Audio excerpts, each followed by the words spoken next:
It's going down like this, motherfucker.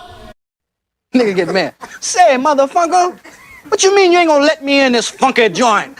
Much money I done spent in here, nigga. I knew your mama when she was horn. Hump, baby. Shit, bet I do it over time. Say that, nigga. Shit. Bar, back the bar, off time. Shit, boy, I'm trying to make me some money. Boy, I'm hungry as a hog needs slop Jesus. Shit, gotta be a Jesus, cause too many black folks. Ask you something? I said, can I ask you something? Ain't I'm clean?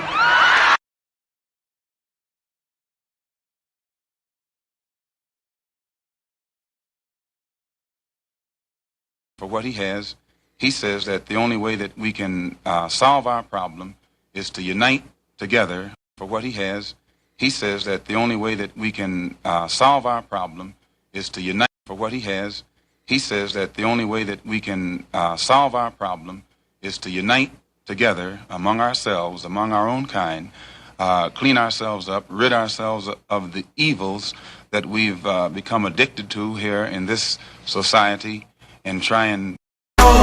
This ain't loud enough, I'm still trying. Loud enough, this ain't loud enough, I'm still trying. This ain't loud enough, I'm still trying. I just left a light in this bitch. Fuck up, move the fuck back. Yes, he destroy black boys. If you destroy him as a boy, he'll never become a man. Yes, he destroy black boys. If you destroy him as a boy, he'll never become a man. Yes, he destroy black boys. If you destroy him as a boy, he'll never become a man. This ain't loud enough, I'm still trying. Joe Beach, he looked down, seen his feet, the nigga went berserk, killed the monkey, threw the bat out the window, start kicking that bitch in the air. Say anyway. But I will.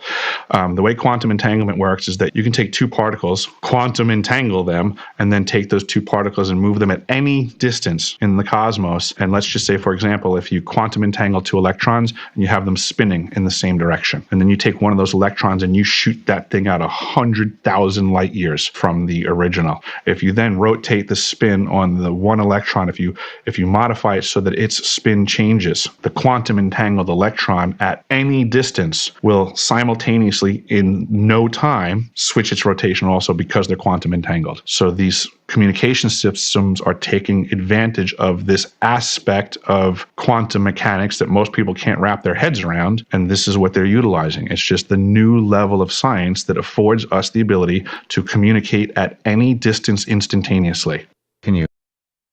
Group of you together, you never can tell who's who. Group of you together, you never can tell who's who. Group of you together, you never can tell who's who. I've seen a lot of black guys, Nipsey, but you're overdoing it. You don't understand. You don't understand.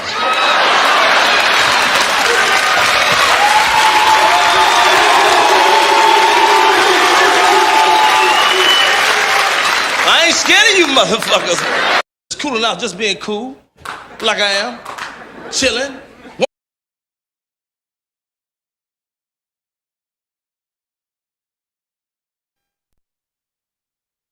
You're a philosopher? Yes. You're a philosopher? Yes. You're a philosopher? Yes. I think very deeply. I think very deeply.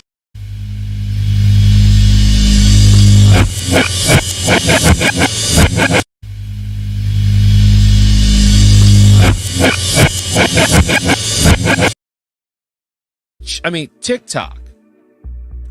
A lot of the white content creators on TikTok get all of their dances from the black content creators.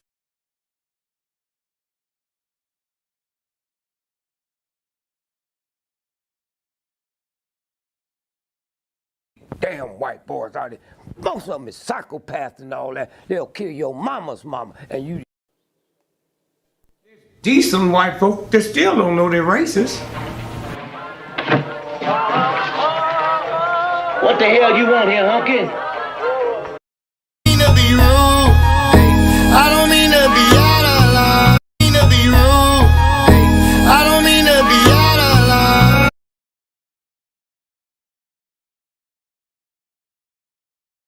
Your lines are still open. Oh shit, you can get it, nigga. You wanna get it? Used to snort cocaine, now I fiend for the check, yeah. The Chinese platform, you already know they don't give a fuck about show black. The Chinese platform, you already know they don't give a fuck about show. The Chinese platform, you already know they don't give a fuck about show black ass. And then That's the difference when you're my baby. That's how it is when you. Doing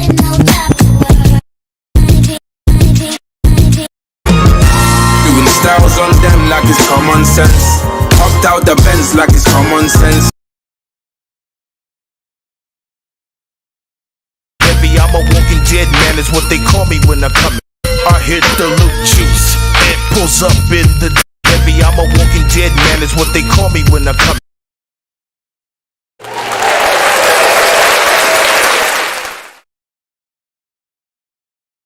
Nigga get mad.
Greetings. This is Big Pontiac, and welcome to the Chocolate Mountain Show. I am the holder of the infinite sacred ball game that was created by the Hero Twins, and I am that one and only galactic daddy-o welcoming each and every one of you to my galactic patio that reaches from Minnesota to the universe. And that is my motherfucking cue to come on in and say, what's happening? This is the Chocolate Mountain Show. This is one of the only nights I don't get up in the morning to be the pickleball guy. But since the Monkey King has to give his message to everyone, I save this one night for my late night. So this is my late night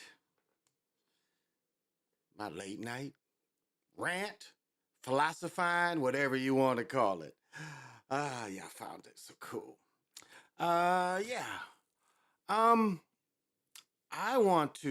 I just play something. I guess I'll hold off on that.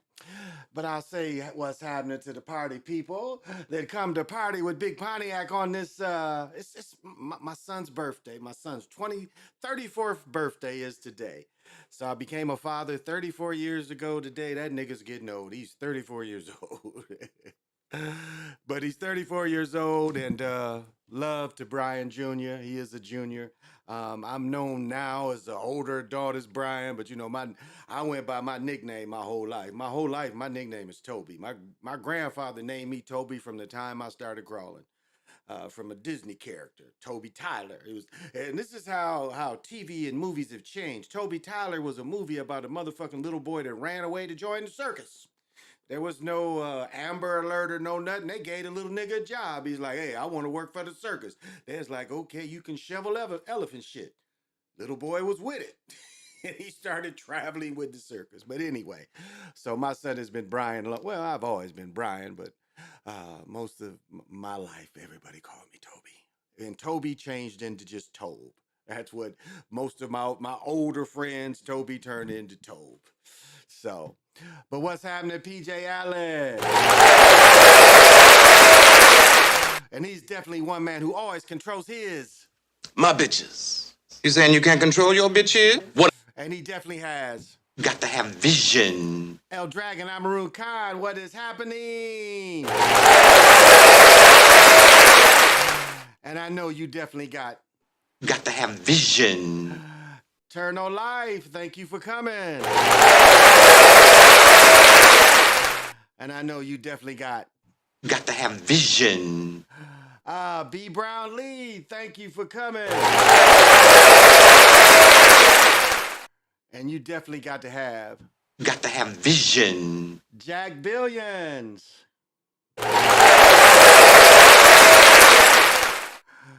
And you definitely got to have vision. Yeah, I watched that Notre Dame quarterback looked good. I watched that was the first game I watched. Well, after the fight came on, what, 10:30, 11 my time? The fight came on, and after the fight, Notre Dame played. Maybe it was an hour or two later Notre Dame played, but Notre Dame beat the shit out of Navy.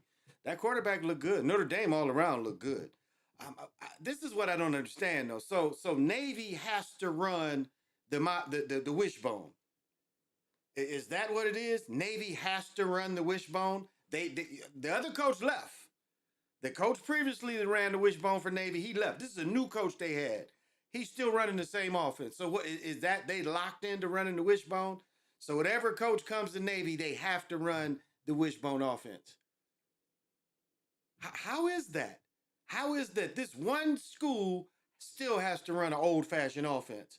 And like they kept saying is when you get behind in the wishbone, that's what made Barry Switzer. Barry Switzer would have ran the wishbone all his life. But when you get behind, you can't hand the ball off. When you get behind, you can't hand the ball off. So, didn't work for him. Oh, and I'm messing up. I'm rushing myself. The first thing we have to do is this is the late night show, and I drank a beer early yesterday because we didn't have anything else to drink other than water. But y'all know it. I am back to my old Elliott Ness, the best beer in the nation by Great Lakes Brewery out of Grand Rapids, Michigan. So pop them if you got them. And if you're an old fan of the show, you know this is my favorite glass, the Beer Barrel Killian's.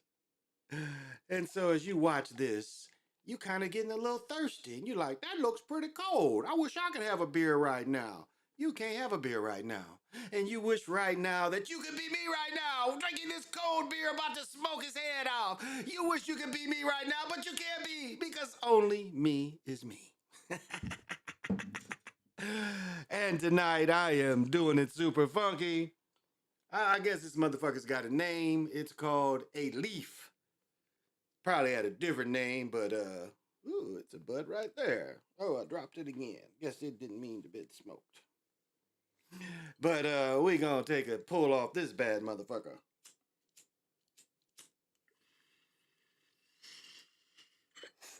So smoke them if you got them.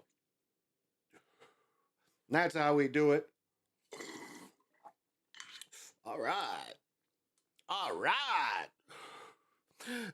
Everybody get on the floor. We dancing.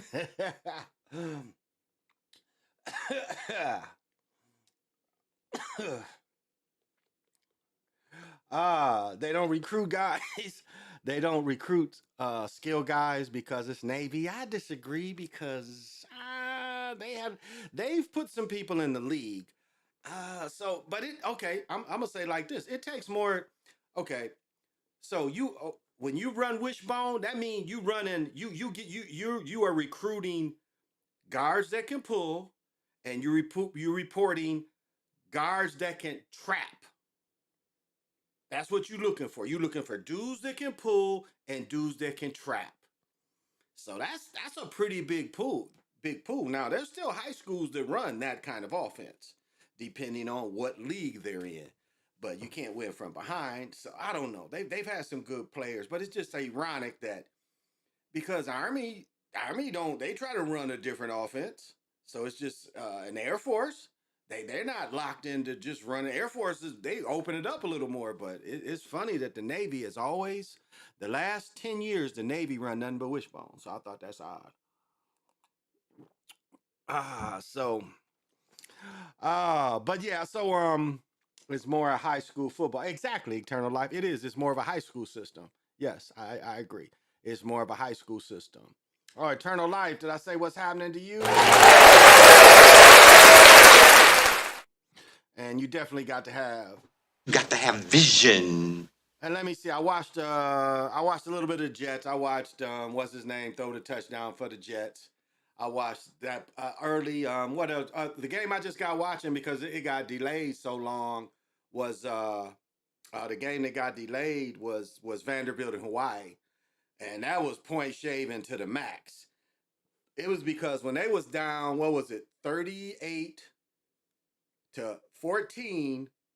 Vanderbilt had the ball on their own 40.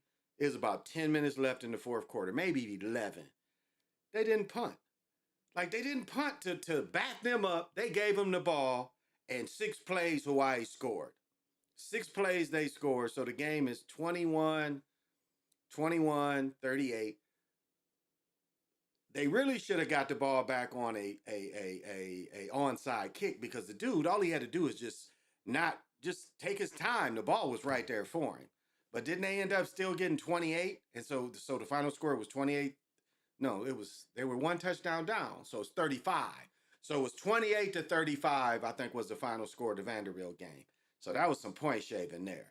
Because they when they had the chance to do it with 2 minutes left, they took the penalty to drive them back, and then they kicked it, and it was a touchback. So I watched that game. I watched New Mexico. Didn't New Mexico play UMass? UMass won. Did you catch that UMass was the first time they won in 11 years? Their opening game. They hadn't won an opening game in 11 years. And probably because they probably, being a mid-major, went on the road to take a big payday. So a lot of, these schools get big money, to pay some of these major schools, because the major schools, until they get into their conferences, and that takes me off to another tangent, is it's going to be a conference of the super schools, and it's going to be a conference of the smaller schools. I mean, that's just the way it's probably going to be. So let's be realistic. It's only going to be about 30 schools that got a chance to win it all anyway. So you might as well let the other schools have to go for something. And so you'll have these different layers of college instead of saying every college team has a chance, because we know that's a lie. So I watched that game. What other game did I catch? Jackson State played South Carolina State. I hate South Carolina State. That's the one school I never beat when I was at A&T, so I don't watch South Carolina State. I don't care about Jackson State. Even when Dion was there, I didn't care about Jackson State. But so I watched, a few minutes of that. One of my boys must have worked it or was at the game. He was taking pictures and shit. One of my teammates. So I watched, quite a few games. I didn't watch much pro today. So you're saying they point shaved Hawaii. Hawaii covered the 17. They covered the 17. Yeah, I'm saying, yeah, because they had a chance to keep it 14. So it was, I think, wasn't the final score 35-18? Wasn't that what it was? 35-18 by Vanderbilt? Vanderbilt won. 35-28. 35-28. So if it was 17, they didn't cover it. He's saying they point shaved, so Hawaii covered the 17. Yeah, definitely. It was it was 28. They finished with 28. It was 35-28. So I don't know what the point spread was. Yeah, 35-28. Yeah, 35. But yeah, gave them 17. Yeah, they definitely gave them 17. That last touchdown, that was garbage defense. I should have did. God, what game was that? I think it was the New Mexico game. It was a play where it was so okay. So like I said, when I went to A&T, I don't think any of my games was fixed, but sometime I didn't understand why we stayed in 3 deep. We went 4 linebackers. We stayed in 3 deep. I never understood that. It was like they was blitzing crazy. So my point was, we would be in formations, we would be in defensive sets that you could just see the offensive play was going to succeed. And so that's analytics. Really, that's what analytics really is. It's putting slow on fast, weak on strong. I mean, that's analytics in a nutshell.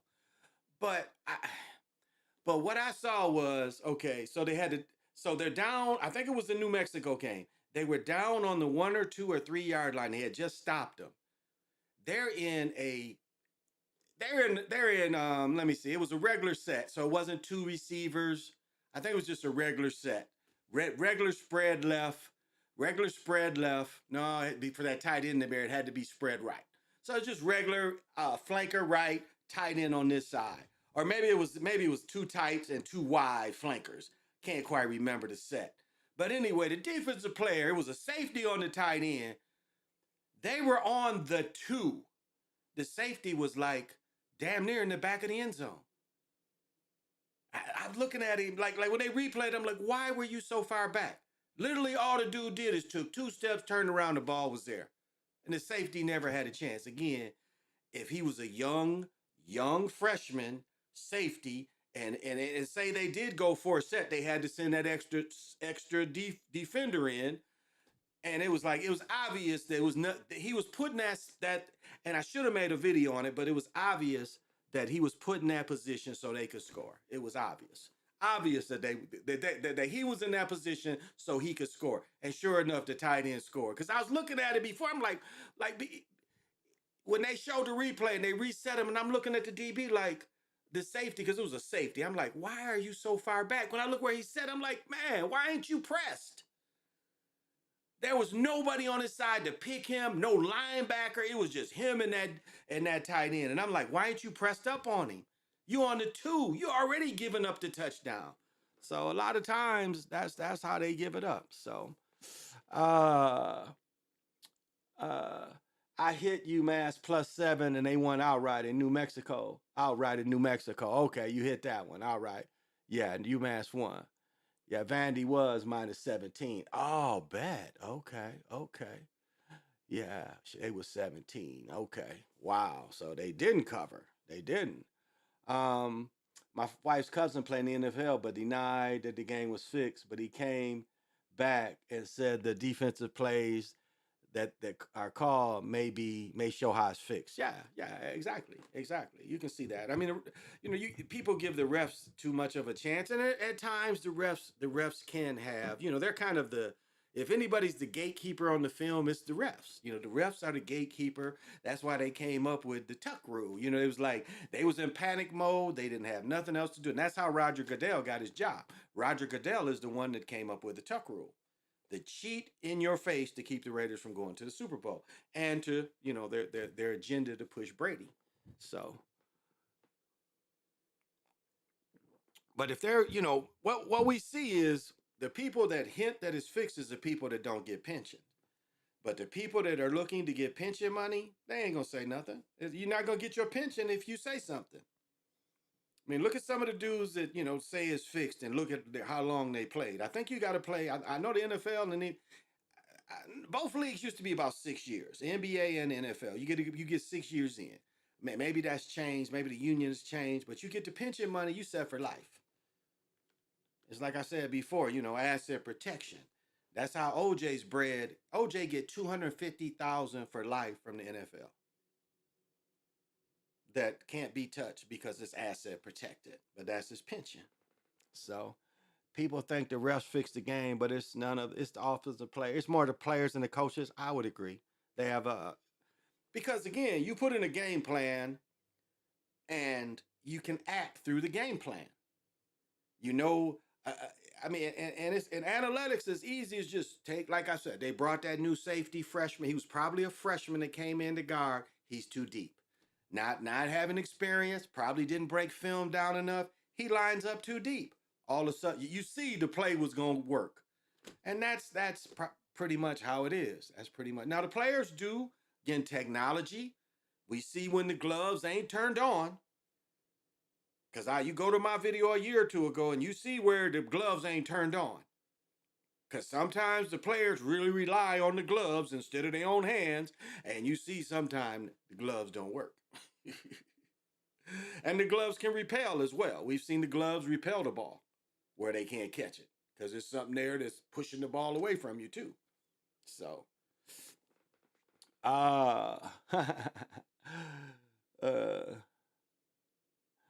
you like the phantom tackles? Oh man, you can go back and watch history. And you can see, like I pointed out, one of my first ones on this channel was I pointed out where you saw them let Jim Brown get a touchdown. And we see the same dive. We see the same, I call it a TV dive or movie dive because they always put that in the movies. The movies love that. Movies copy real life. What do we see? I showed one where the lineman, it was a big lineman that chased everybody.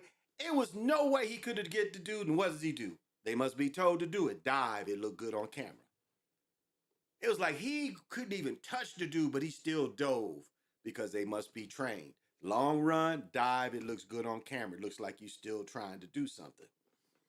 So,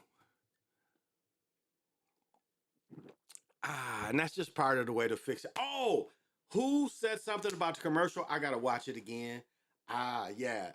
Someone mentioned about the NFL's newest commercial where they're all at the table. I've got to watch it again, but because they talk about you can't make this stuff up because what's the dude, Peele and the other dude from Detroit, Peele and Keegan and Peele. Keegan is in the new commercial, and I caught it last night briefly, so I'll try to find it again and break it down. But again, they trying to, people are becoming more and more aware. So one way to make fun of the people who make fun of them is to make fun. Like it's not serious, but it's still, if to them, they think they're deflecting on people saying it's scripted. That's what they're trying to do. They're trying to deflect through comedy, through popularity. But people are becoming more smarter. People are becoming smarter. And we're not believing it anymore. So, but it was still fun. The Cubs. I could have went to the game.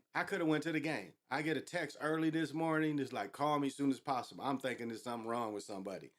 And my brother-in-law's like, man, I got 2 tickets. He's like, they're not together, but you can have them. You want to go to the game. And this is about 10:40. About 10:45. And I'm like, man, I'm not driving down there because usually I would Uber down there instead of driving and Uber back. But it was like, I was like, nah, I ain't prepared enough to go. So, but I could have went to see the preseason game today. I got offered to see that game. So, that was the first thing. And then I didn't really do nothing. I stayed at home. I ain't play pickleball or nothing. I really wanted to rest my body. My feet are a little sore. I noticed when I woke up this morning. And I still walked 2 miles in Costco. Still did 2 miles in Costco because I ain't do nothing. I watered my plants, and that's the only walking I did till I went to Costco. NFL is one big Groundhog Day. I say that because some teams are in a losing loop forever. Oh yeah, of course, the Lions, the Cardinals. At least they let the Cardinals make the Super Bowl, but they'll never win one. The Lions might not even, like in my lifetime, the Lions probably won't ever even make the Super Bowl in my lifetime. And I saw something that they said is the first time in Ford Field they sold out every game, which that's hard to believe. That's hard. Even when they was 0-17 or 0-16, people were still going to the games. So, a YouTuber said that the last few teams that went to the Super Bowl, colors were in the same Super Bowl advertisement. When the Super Bowl was advertisement. Oh, yeah, I see that. They do have to show little hints like that. Even the Gipper up in Pennsylvania, he was saying that, the balloon, remember the Chinese spy balloon was kind of over both cities? Remember that? The spy balloon, he had kind of pointed out they was kind of over both cities. So I mean, they try to give you all kind of clues. But the season starts on Thursday with the Lions. I'm right now going to say the Lions is probably going to beat Kansas City. That's what I would say. And I don't even know the point spread, but the Lions are going to have a good season. And maybe this will be the first time they let them go to the Super Bowl. I doubt it. But the Lions they're picked the Lions to win the division. And so somebody knows something. So they're going to go fairly high. But again, when was the last time? Remember, the last time the Lions went to the Super Bowl, they cheated them. It was a holding. It was a holding on the Lions tight end, and they ain't call it against Dallas in the playoffs. Y'all remember that? It was Lions tight end got held. They ain't called a holding penalty, and the Cowboys end up winning. That was the key play, though, right there. And let's not forget Aaron Rodgers, 25-yard first down comeback. Nah, maybe that was against the Dallas. Or was that against the Lions? Nah, it might have been Dallas. That was like an impossible play. Yeah, I think that was against Dallas. I don't think that was the Lions. I mean, I get to old man and so many plays. And Barry Sanders, the year Washington won their first Super Bowl. Yeah, their first Super Bowl. Barry Sanders when they was in the NFC Championship game. Henning had play called, and his play call had a lot of screens with Barry Sanders. And this is my knock against Barry Sanders. He wasn't gonna block. Barry Sanders wouldn't block, and Barry Sanders didn't like catching passes. And so he purposely dropped the first play. They never called the screen again. And the screen was wide open, but Barry didn't like taking them chances. That's why Barry, to me, is not the greatest runner. He's not even the most elusive. Gale Sayers, hands down, is the most elusive runner of all time. I mean, he ain't even close. Far as the most elusive. But again, we only have 100 games to. But like Gale Sayers, 5 years, straight years, his first 5 years, all pro. All pro. First 5 years before he got hurt, all pro. So Gale Sayers is the most elusive. But that goes to show, Barry Sanders might have been part of the fix. Fuck them. I don't care. But it would have helped them win. And they couldn't stack the line. That was the point of running screens. They can't stack the line every time. We letting them come in quick, and then we moving to the side and out the way and going down. Barry Sanders didn't want to catch the ball. Lorenzo, what's happening? My bitches. Ooh, the wrong one. And I know you definitely got to have vision. Watch the Subway commercial with Curry and Tatum. And the commercial, Curry tells Tatum that he's a future NBA champion. I think Celtics will win. Interesting. Hey, Lorenzo, man, this has been some kind of week for me. Beginning of the week, had to go to the ER. High school alma mater getting shut out in a season opener. Wow. Now getting harassed by the police. Woo, sheesh. You need to smudge. Get you some sage. Get you some sage or some Palo Alto. Change the energy. Found out a theory on why the KC Chiefs may be winning so many Super Bowls. NFL lost in court, moving the Raiders back to LA. They owe the state of Missouri 70. I did not know that. 70 million. Wow. 70 million. Wow. And they, because they allowed the Cardinals to move. The Cardinals moved to Arizona. Wow. Who was better, Michael Irvin or Jerry Rice? That's not even close. Jerry Rice. I mean, you could almost arguably say that Jerry Rice was probably the best football player ever. Like, really, he was probably the best football player ever. I mean, I know a lot of people don't want to give it that being a receiver, but I mean, it's hard to better a better football player than Jerry Rice. And he never really got his due, I feel a special kind of way because I played against Jerry. I played against Jerry and Willie Totem. Willie Totem. I played against him, both of them, and Jerry's by far better receiver than Irving. Irving had a more, he was more herald college player, but not in the NFL. Because remember, but I think, they each got 3 Super Bowls, right? I think Jerry's got 2 or 3 Super Bowls, and Irving's got 3. So,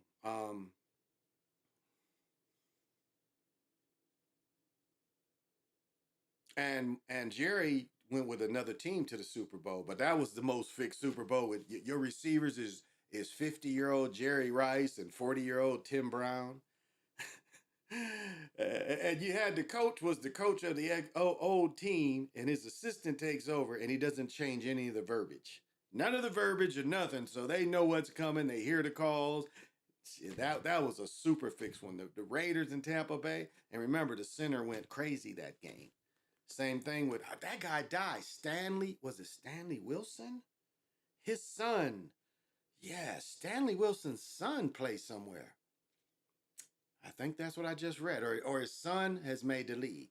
Because I think Stanley Wilson was the one that got cracked out before that Super Bowl with San Francisco and Cincinnati. Stanley Wilson, I think, what was 32? But he was the one caught. He didn't play in the Super Bowl, and he was their leading rusher.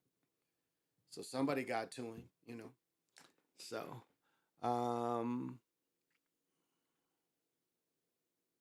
yeah, to Harlem. What's up? I remember the guy said on Lobo live stream, there's an interesting theory, bombshell revelation. Oh, out of Harlem. The Niners got Trey Lance. What's the deal with that? Yeah. Well, he didn't. I don't know. I think it's a lack of patience. The public liked Purdy. Public liked him, the one that got hurt in the championship game, and he still played hurt. Couldn't throw the ball, but he still played, which made no sense. Why wouldn't you put somebody in there that could throw? But they still played him, and they had picked him. So, but this is what's interesting. They said Dallas is going to eat all his salary. His salary is guaranteed. He was a first round pick. First round picks, their salaries are fully guaranteed. And they said the Cowboys is going to eat all the rest of the money he's owed. So that's really interesting for a dude that's going to be the second or possibly third quarterback, depending on how many the Cowboys keep.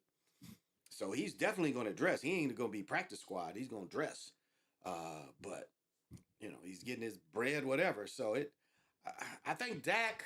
I think they want to have a better backup if Dak gets hurt. Dak has gotten injured. Not a big guy. Not a very elusive guy.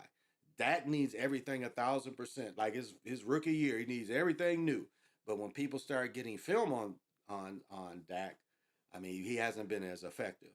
So, but there's talent always around him, but he just hasn't been very effective. So, so that's why. So they got Sam Donaldson too. So they put him third. They demoted him to third. But again, the only thing they could do is trade him. If they cut him, they still owe him the money. So they figured they might as well get some value out of him. Because that's really what that shows you is they wanted to cut him. But if they cut him, they just owe him bread and they ain't got nothing coming from the bread. So that's why the trade is to get something back for him and get somebody else to pay the bread. And Dallas luckily is going to pay the bread. But PJ, I wanted to ask you, you're in the Midwest. Now that the UAW is about to go on strike, are you going to be affected if they go on strike? But that might be Stellantis too. I think they're going on strike. Because what Stellantis has said is they're going to take the trucks out of Michigan and make them in Mexico if they switch to fully electric. And so I was wondering if the strike has affected you at all. So that's what I was wondering. I think that's why I heard it. It makes perfect sense. The team was shut out when I was growing up. Was shit when you was growing up. It's something deeper going on with Trey Lance. When you don't move like they want you to. Other narratives, they put other narratives. He got hurt though, injured too. And that's what's interesting. Like they try to say, like if you watch the Johnny Manziel, it's obvious Johnny Manziel watched college films. It's obvious he watched college films. But you telling me when he went into the NFL, he suddenly doesn't watch film anymore? It's no way he played in college and didn't watch film. It's no way in high school. I mean, 40 years ago, 43, 44 years ago, I was watching film in 10th grade. I've been breaking film down since I was in 10th grade. Since what was that? 76? The fall of 76? Right? Yeah, the fall of 76. I was breaking film down. I was taught how to break film down. So, but I was just wondering so that's what's interesting. There's no way he went in the NFL and never watched film. Now, they said when Murray went down to the Cardinals, he wasn't on it as trying to think how many places he played with in college, because he started with Texas A&M. He was down there when Johnny football was down there, and then Murray left. Yeah, because he was down there with Kevin Summers, whatever the coach, that brother was down there. He brought Murray in, and then Murray left. Yeah, I don't know if people remember that. Murray went to Texas A&M first, and then he transferred out. So it's hard to believe that when Murray played in school that he didn't, that when he played at Oklahoma that he didn't study film. That's hard. Now there's a lot more work when it comes to the pro level to understand the script. Maybe he didn't put the work in on that, which could be possible because he could have had a limited. But again, to think about this, for a college quarterback, he's got to master. You have to master, say, 50, 60 basic plays. And them 60 basic plays, you can, there's options out of those 60 basic plays. And out of those 60 plays, say 30 of them are pass plays. Those pass plays, there are options for 5 different people. So somewhere along the line, you're gonna study film because it's just too much information you have to absorb. And yes, you would, depending on the type of actor you are, you it would hurt you not to study. So even if it's fixed, you still got to study the fix. So this engine we make there goes to the cash cow that make in Flint.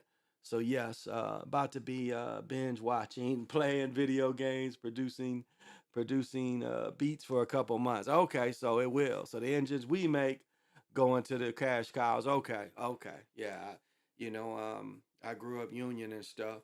When I was still in Michigan, I was working for Johnson Control when all 3 of them went on strike. Like all 3 of them literally went on strike, and they didn't want to, like, they laid off the regular workers, and so the only people that was working was the management people, which was quality and the rest, quality and the managers. And so for a point, we didn't we were shut down because we just wasn't getting parts. We weren't producing parts because, again, there's no reason to produce it because we had already a warehouse full of parts. I mean, that's the way, you produce so many already. So when we got shit ready to ship out. So they kept us around, and like, say we had to fix, like we had to go, like what they did one day is we went back over the old inventory and we had to go through all the inventory just to keep us working because they didn't want to lose the quality people. So, and that must have been 98, 99, somewhere in there. When did, according to NBC, 5 instead of 4? When did Montana win 5? He won 4, I thought, and Steve Young won 1. Right? I thought Montana won 4 and then Steve Young won 1. That's what I thought. But you know how they want to change stuff. They changed the Lakers winning 32 in a row. Now it's 33 in a row.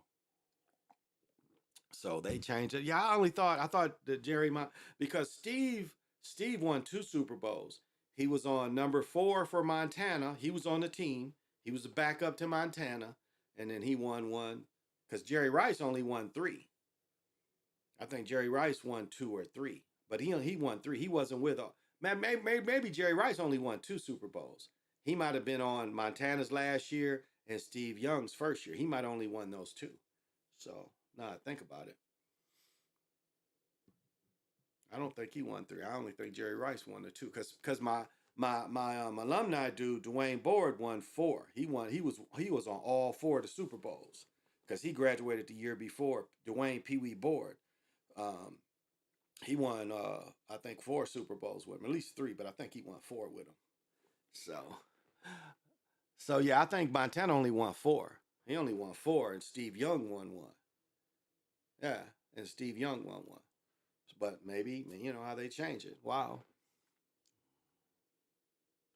Oh yeah, you caught that. Yeah, okay. Yeah, he only won 4 because he wasn't on the team but it was interesting. Again, they're in Ireland.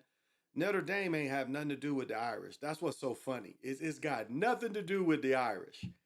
But, that's Roman Catholics. But it has nothing to do with the Irish, but yet they took on the Irish name, which is interesting. And Joe Montana works for Guinness. Don't forget, he does commercials for Guinness. If you listen to him, he said they flew his whole family over. I remember talking about it. He got grown-ass children and grandchildren. And so, that's how much money they put into Joe Montana. Guinness. which I drank some Guinness last night. They didn't have my beer, and it was like, didn't quite want to go to where I could get to Elliott Ness, so I just went to a little local place, a little close place on the way, because I hate to backtrack. I hate to backtrack. Once I'm going somewhere, I hate to go backwards to go and turn around to go where I'm going. So, but yeah, I saw that. I saw that part. I thought Notre Dame looked good. Notre Dame was what, ranked 13th. We'll see. And it's going to be interesting. Harbaugh, you know, how much more time they're going to give him because they threw away the 4 games. And Michigan got a great team again. So we'll see. You know, they want to. But like, as I said before, it's like Reggie Bush, looks like Reggie Bush going to get his Heisman back. He's suing the NFL, or excuse me, he's suing the NCAA right now to get his Heisman back, clear his name. So I still don't understand how they went on Tennessee so hard, and then now they going on them. Now I see why they're going after Iowa. Iowa players and the betting. I mean, now it's, and as I said before, the betting is one way they want to kill the NTF money. That's all it is. They want to they want to blacken the college players' names so they can get control again. So that's all that betting scandal is about. And Iowa's coach, I think he got suspended, if not fired. They suspended him for the first game, I think, because he didn't know. But again, that's they want to blacken players, and I mean blacken. They want to blacken the players' image and say they don't deserve the NTFs. Because think about it, Bronny James made more money than I think Saban made, $7 million. I think Saban is at $3 to $5 million. Bronny James in high school. And this, check this out, and this makes the most sense. To me, this is what I would teach my child. He starts getting paid in junior high when he playing AAU. I would start trying to see what kind of interest I can do on social media to get my son some money or daughter. Junior high, they definitely making money. High school, they making money. They go to college. If they play football, 4 years to make enough money where they don't even have to play pro.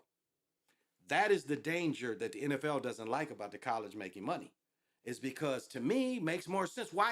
If I can get rich in college, why risk your health to go pro? And that's how the colleges really should be looking at it. Like, wait a minute, you know, we can, because already it was a dude, I've told this story before. It was a dude I found that was he basically played college for 8 years. So that's going to be more and more. It's like going to be like what we saw after World War II. What we saw after World War II was all these dudes who had college eligibility came back in. That's where you see the Army teams of 47, 48. You see Army dominating. These was all older dudes playing against younger people because all these vets came back and still had eligibility. So that you're going to see older players. And to me, that would make more sense. If my son can get a decent amount of money in high school and a decent amount of money in college, why risk your health in playing pro? And you can do something else. You can do something else. If you want to play pro, you can play a year or two, but you know, it's not really, you're going to make it in college. And that's how it should have been. I mean, look at Marcus Dupree. Marcus Dupree had a chance. This is how little their vision was. All his mama wanted was a double wide in the 80s. Not property and buying a house. This woman who probably lived in shacks most of her life, her vision was a double wide. Not even a house with land. Well, she obviously had to have the land to put the trailer on, but not a house. And as much as that trailer cost, they could have found a house that cost as much as the trailer, which is a better investment. But, you know. Oh. Wasn't there a kid that was went to college for 14 years? I mean, you can go to college forever. Like, I used to work with a dude that had the most degrees in the history of degrees. He wrote tickets. Like, he wrote parking tickets. So when I was a cop at Western, we had a department of dudes who just walked around and wrote parking tickets. And he was the employee of Western Michigan, so we got something like, damn, it was 45% off. It was very affordable to go to school. So everybody was taking classes. But this dude was in the Guinness Book of World Records for having the most degrees. And he didn't do shit with it. That's what I didn't understand. It's like, I read through some of his degree. I was like, nigga, you writing parking tickets. Probably a job that don't even exist anymore. I bet they don't even have people that walk around campus writing tickets anymore, which was a scam too, scamming college students. The history of the degrees is crazy, exactly. So yeah, so it's possible. It's possible. But yeah, we're gonna see more and more people because again, COVID, they gave everybody extra year of COVID too, if you remember that. They gave everybody extra year because of COVID. So but it's gonna be more and more. And to me that makes, I've broken down the money. I've broken down the money before. And the NCAA was 65 teams. It was still the amount of money they made and overhead and everything, it was still almost like 30 for 6,500 players. It was like 30 million they should have gotten. That should have been the pool for the players. Should have been a 30 million per player pool. That's the profit that was in there for each player was like 30 million. When I broke down the dollars or the billions, it was like a pool of each college player. So the money's going to have to go up because they can't, like I was watching Isaiah Thomas said they made an agreement and they said the players made 53%. So that's why they're doing the realignment. Because if the players unionize, which they can unionize in some states, and start saying, these big conferences, we want a bigger slice of the pie. Just like in the NFL, that's what the super conferences is going to give the power to the players, is saying we want a bigger slice of the pie. And we think we should get 40, 50% of everything that's made. And that's coming. That is definitely going to happen. That is definitely going to happen. That's why in women's college basketball are not so much in a hurry to go pro. They know, shit, I can stay in and get paid in college. Plus their college game is bigger than the pros. Absolutely. And the problem that the women are having is the Russian league was their most lucrative league. Like where Brittany Garmer got caught up, that was their most lucrative league. That's where all of them got rich. All of them. Like Sue Bird, Teresi, all of them played in that league, and that's where they made their money. They made money over in Russia. That's why they win every year. I mean, hell, what else? What other reason to go to Russia in the winter? But that was their biggest money maker. Was they made way more money over there than they made in the WNBA. I mean, hell, they had to sue the WNBA a couple years ago to just get all year health insurance. So, I mean, it's not a big money maker. It's not a big money maker. If they do, you might see more. Well, they're already scripting it. That's the thing, is they're already scripting it. So nothing's going to change. I don't think the script is going to get bigger or smaller. It's the same script. It's just the players have value in the script. So even if you lose the game, you should still get kicked out. Just like the NFL. So it's going to become revenue sharing eventually. It's going to have to be revenue sharing eventually. Because just saying, if I'm a lineman, ain't nobody buying my shirts or whatever I'm making. You dig? It's popularity contest. So I think Ohio said it was okay for them to be in the union, and that's what the college players are going to get in the union, and they want to discourage that. But once they get in the union, it's going to be revenue sharing, and each college player. And see, again, that's why the conferences are moving the way they're moving. These conferences are going to be able to pay these players the amount. And so what you're going to have, again, you're going to have the super conferences and the mid-majors. And it's never really been fair to say that the mid-majors is going for number one. Because name the last time a mid-major has won a college championship? It was probably back in the 40s or 50s. Not in modern football. A mid-major has not won a championship in college football and modern football. And so those players are going to unionize. And then more than likely, the mid-major players are going to unionize.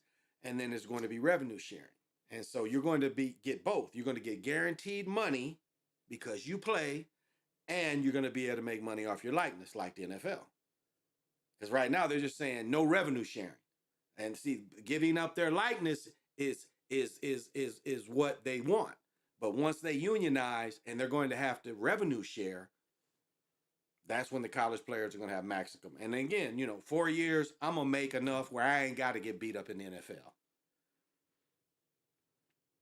And that's going to be the college's hook. We have this kind of offense, and you're going to be able to do this, and we can give you this much, and you ain't even got to think about the NFL because we're paying. And that's going to be better for the players. I don't care what the Gipper says. It's not going to make college football worse. It's going to make college football better. Right now, people can arguably say that the Final Four is way more popular than the NBA Finals. March Madness is way popular. That is why the NBA is just now trying to do something like it. And I still don't think that a pre-Christmas tournament, but it's going to build up to that eventually. But the NFL is scared to throw everybody in the pot and say, or NBA, excuse me, and say, well, can we script it like this if we have this quick tournament? So we'll see how they script it. And it's going to have the egghead man in the room really putting it together, but that's what they breed him for. You know, they got an egghead man that might now be half machine, half man, but loves to see, you know, he's like the Matrix. He's like the Matrix creator. He's got all the screens, watching all the bets. And he's giving the final say on how the point spreads and how they can win. Like Doltz Schultz, accountant said, even if they get the number, we can just change it. When they talk about policy or the numbers, even if they hit, we got a way we could still cheat them out of it. So that's why the NBA should kill the series and do or die. Exactly. They should have let everybody play. And they're slowly trying to do that, letting the bottom teams kind of play in games, but they should have had one and done.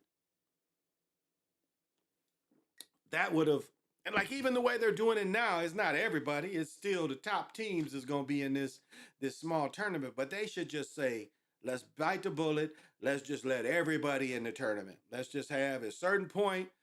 No, the regular season really doesn't matter. At a certain point, I mean, okay, regular season would matter far as settings, seedings, how everybody is seated. Okay, I could agree with that. But all 32 teams, all 30 teams, whatever it is, all teams play one and done. And I think the NBA is afraid of that. I think they really are afraid of that. But I think, to me, they should have did it 20, 30 years ago. They should have did it 20, 30 years ago. Last team that wasn't a power conference national championship team was BYU in 84. Yeah. That was Ty something was that quarterback. Ty Depler. Yeah, when Ty Depler was quarterback, they won the championship. Yep. So that's how far back you have to go. And they're definitely a mid-major. But Steve Young came out of there, Ty Depler, so you could see that passing offense that the college loves. That's what they was doing back then. So yeah, thank you for looking that out. Yeah, Ty Depler. Yep, Ty Depler. Yeah, because that would have my senior year would have been 83 if I'd have stayed all 3 years. 83 would have been my last year instead of 82. But that's what the league is afraid of. That's what they're afraid of. But I love it again that a college player can make enough money. Why, you take them hits and you taking hits since you're a little boy, and you got to take 4 hits in college, and it's going to make players stay longer that they can make that money. And then, the league won't mean as much. If you can make enough money in college, the league doesn't mean as much to you.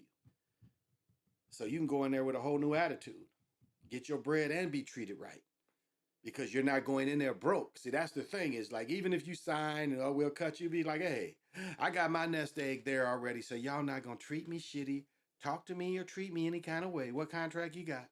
Because that's what they got over you now. They got that likelihood. And somebody said 53-man roster. Again, they changing shit because it's supposed to be with the extra game, they're supposed to add 2 more players. So it's supposed to be 55 people. So how did they not win that? Because that was supposed to be in the union. It was supposed to be the extra game. They got 2 extra players, but I guess they rescinded that. Unless the extra players is on the practice squad, which I didn't. That wasn't my understanding. They were out of the whack. Yeah, Western Athletic Conference. Yep, they sure were.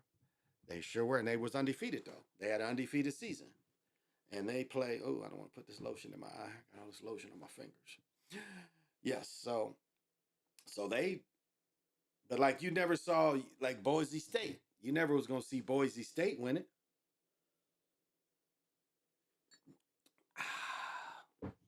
But it would be interesting, like the way the Big Ten is, you gotta have them big linemen. And that's what I had wondered about PJ Fleck. Was PJ Fleck going to be able to get the big linemen in? And sure enough, he has. But some years when they would play those Pac-10 teams, the quickness, the Pac-10 teams, you know, Big Ten, you got to have people, you're going to block and you're going to run block. That's just the way the Big Ten is. And some of those Pac-10 teams would take the opposite approach. They say, we're going to beat you in speed.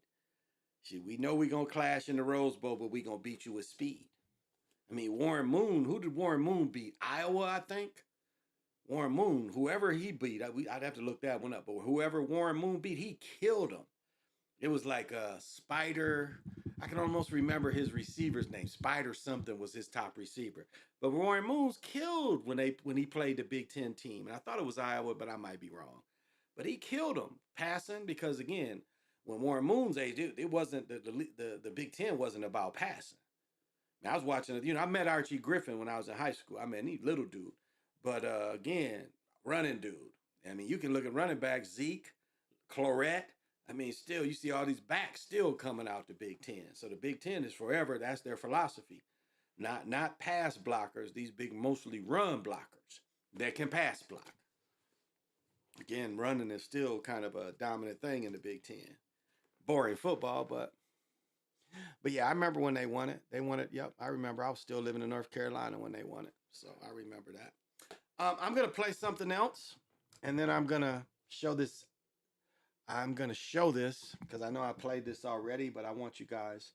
I was looking this up, and I want you to hear it again, and then I'm gonna bring this out. So you're gonna hear this. Whoops. All right, this is going to give you a little greater, and I'll read the article after, but I'm going to play this again, but I'm going to give you this visual. All right. Say anyway, but I will.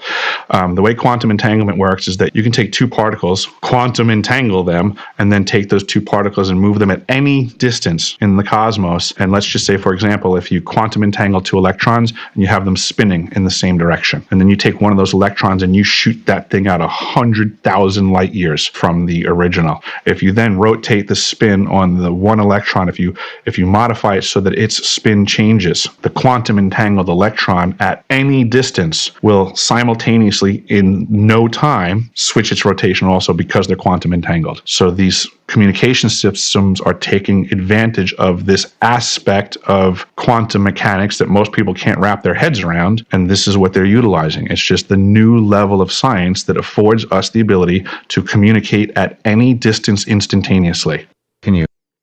All right. And what I wanted to show you is quantum entanglement in real time. This is what it looks like. Now, they're calling it yin and yang, but it says the stunning experiment reconstructs the properties of entangled photons from a 3D interference pattern. Could be used to design faster quantum computers.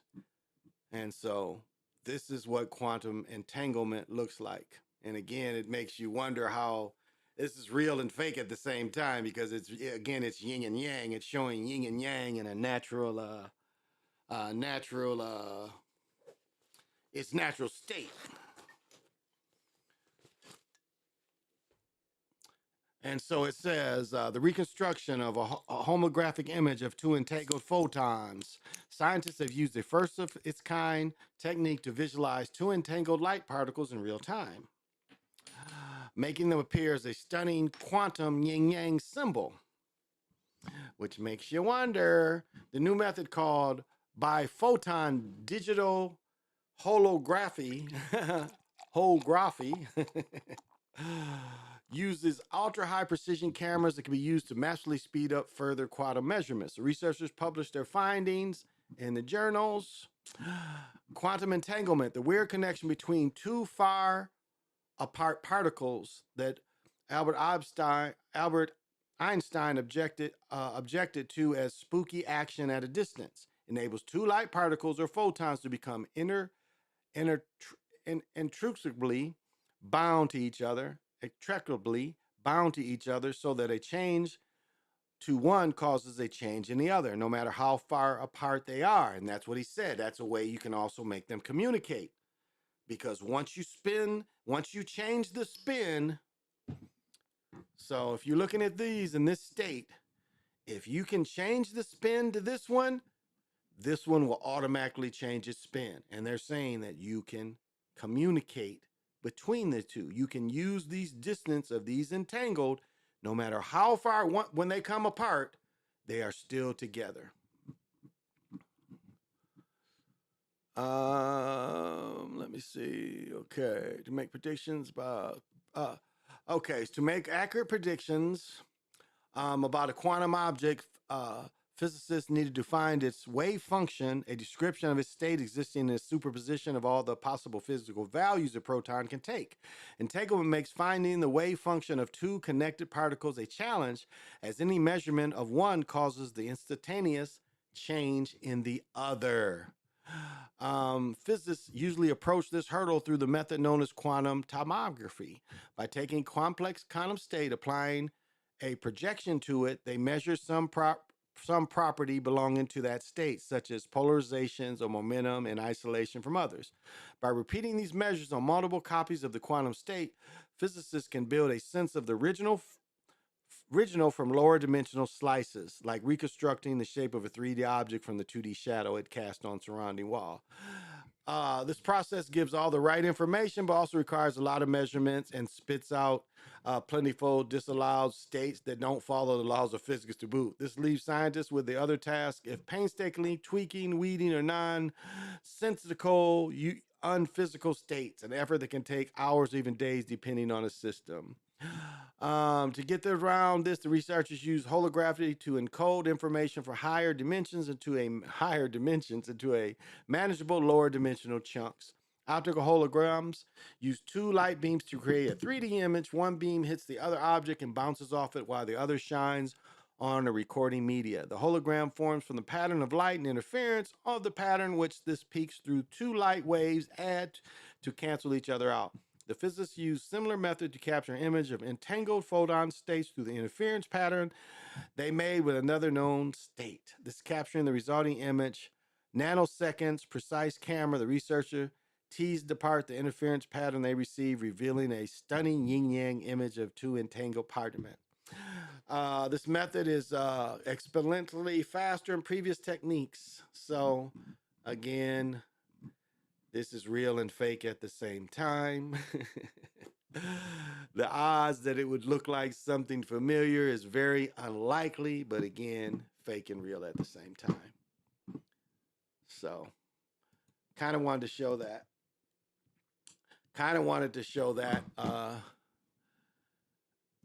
And you know what, we've had the same debaucheries going on. That's always going on. Oh, I know what I want to show. And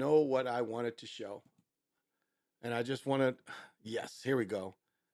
Yeah, this morning was some BS, y'all. It was some BS. Right here. This was some BS if there was ever BS. Let's let it go a little further. Oh, here we go. All right.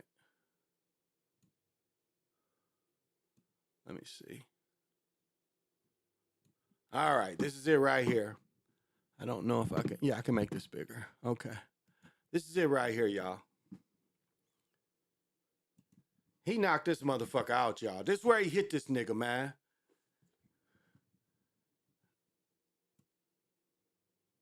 Thought I froze it. Look where this punch is. This punch is legal. This is a legal punch. Woo. And this is what they disqualified him for. They ain't disqualified, but they said no knockdown. Look where he hit him. He hit this nigga. This nigga was down damn near 5 minutes. This was the fight. He beat him right here. And they cheated him out of it, saying this was a low blow. This was the fight right here. Right here, he knocked this nigga down. In fair use. Look at this. Watch how he react after he get hit. Look where the punch is. Look where this punch is. This punch is totally legal. Totally legal. A totally legal punch. And this is what they gave him damn near 10 minutes to recover. Damn near 10 minutes to recover. Look at this. We went down. Look at that. He was out. If he had started counting, he ain't even never start counting. He'd have been counted out. He was done. He was done. He was done. So this is all I'm gonna say about this fight. They cheated this brother. This brother knocked this nigga out. He knocked him out and they cheated him. I don't know if y'all saw that.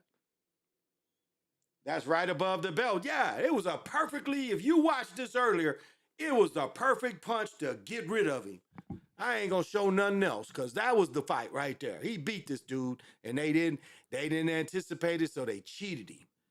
They cheated him. It was straight up, straight up cheating. And I want to see the numbers because I know that I wasn't gonna pay to see that. I think I got it on, what was Disney Plus? I don't think I paid extra.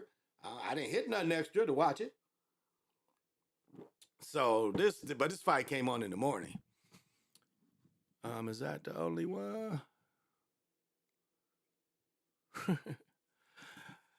And I kind of am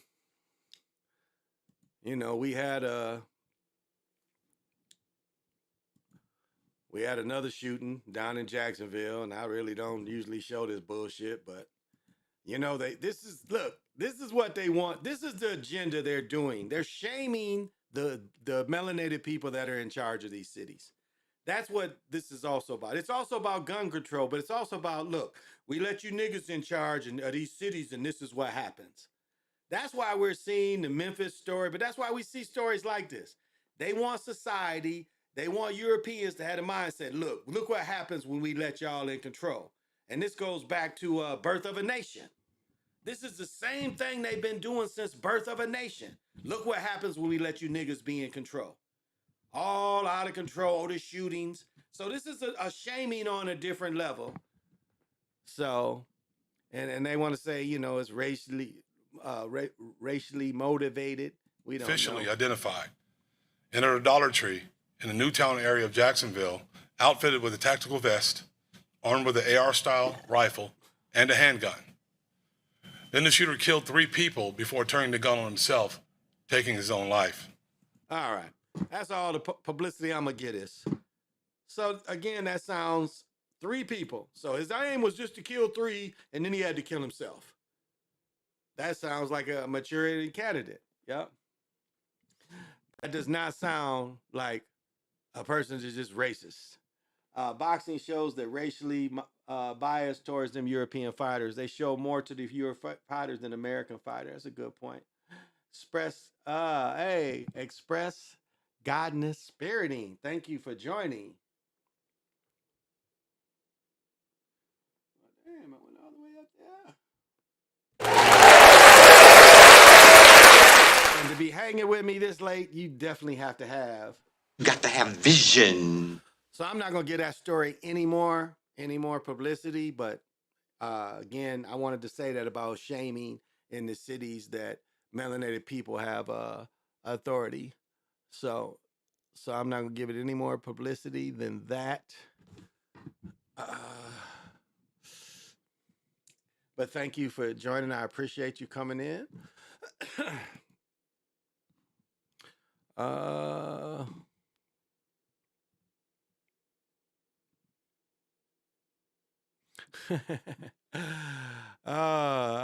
That's funny. I should show a little bit of that. I think she was pointing that shit out to me.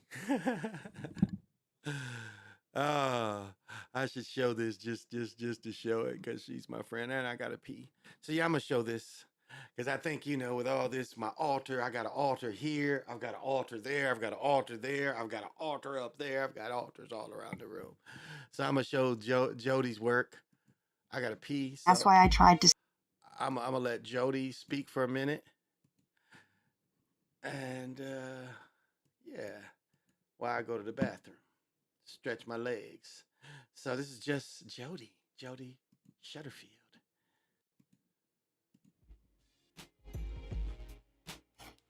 Hey everyone, good afternoon, good afternoon. As always, I hope you guys are doing well and that this video finds you in good health and in good spirits.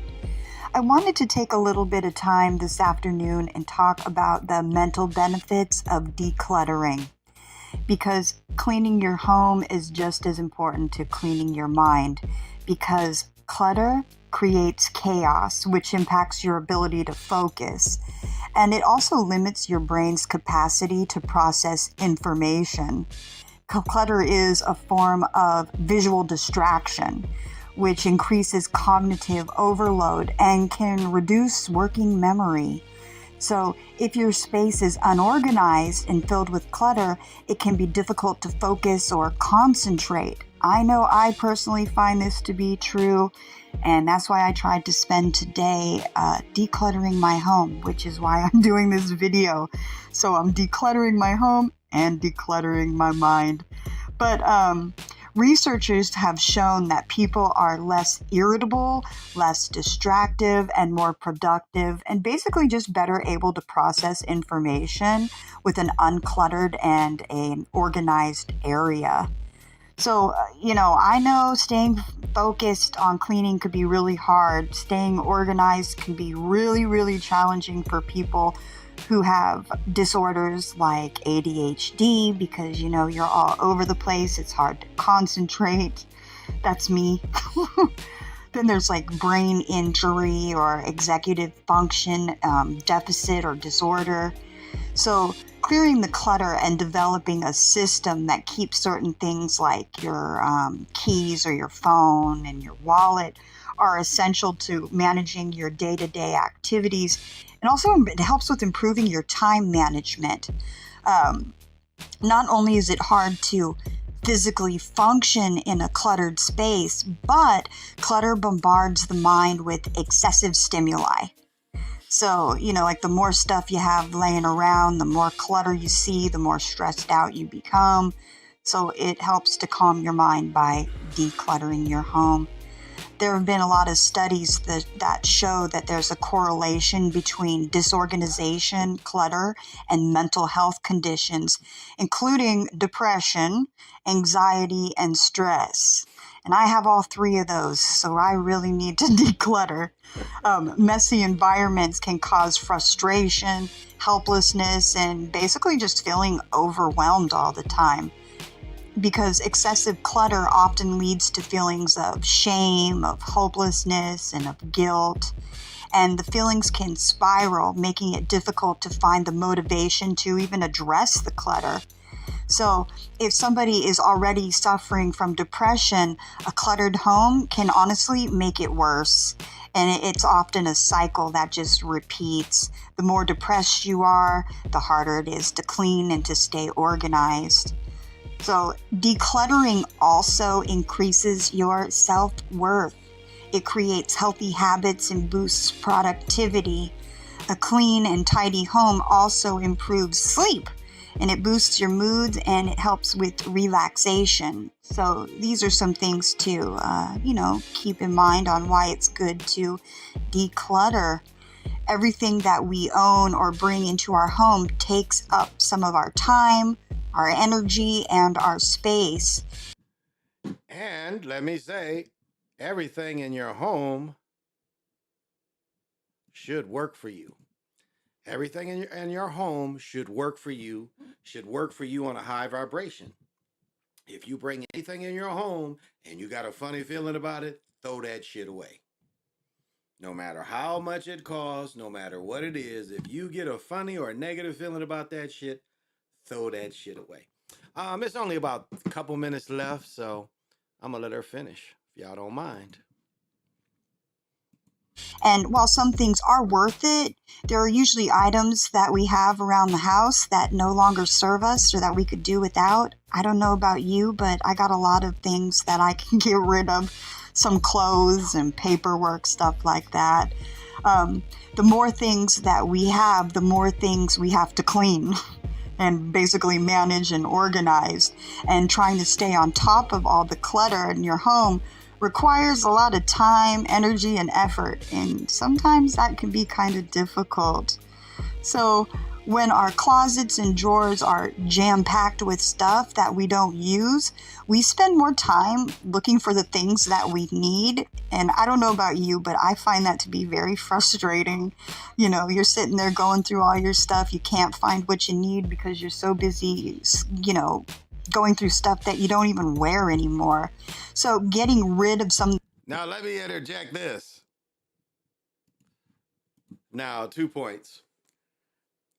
When I get super high and I got to pick out clothes, it takes me forever.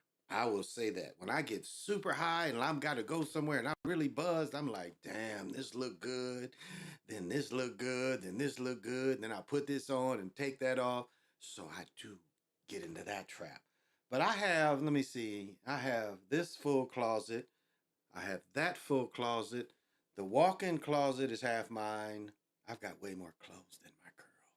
So I have 3 almost full closets full of clothes. The dresser in that other room is all mine. I have about 20 pair of shoes in this closet.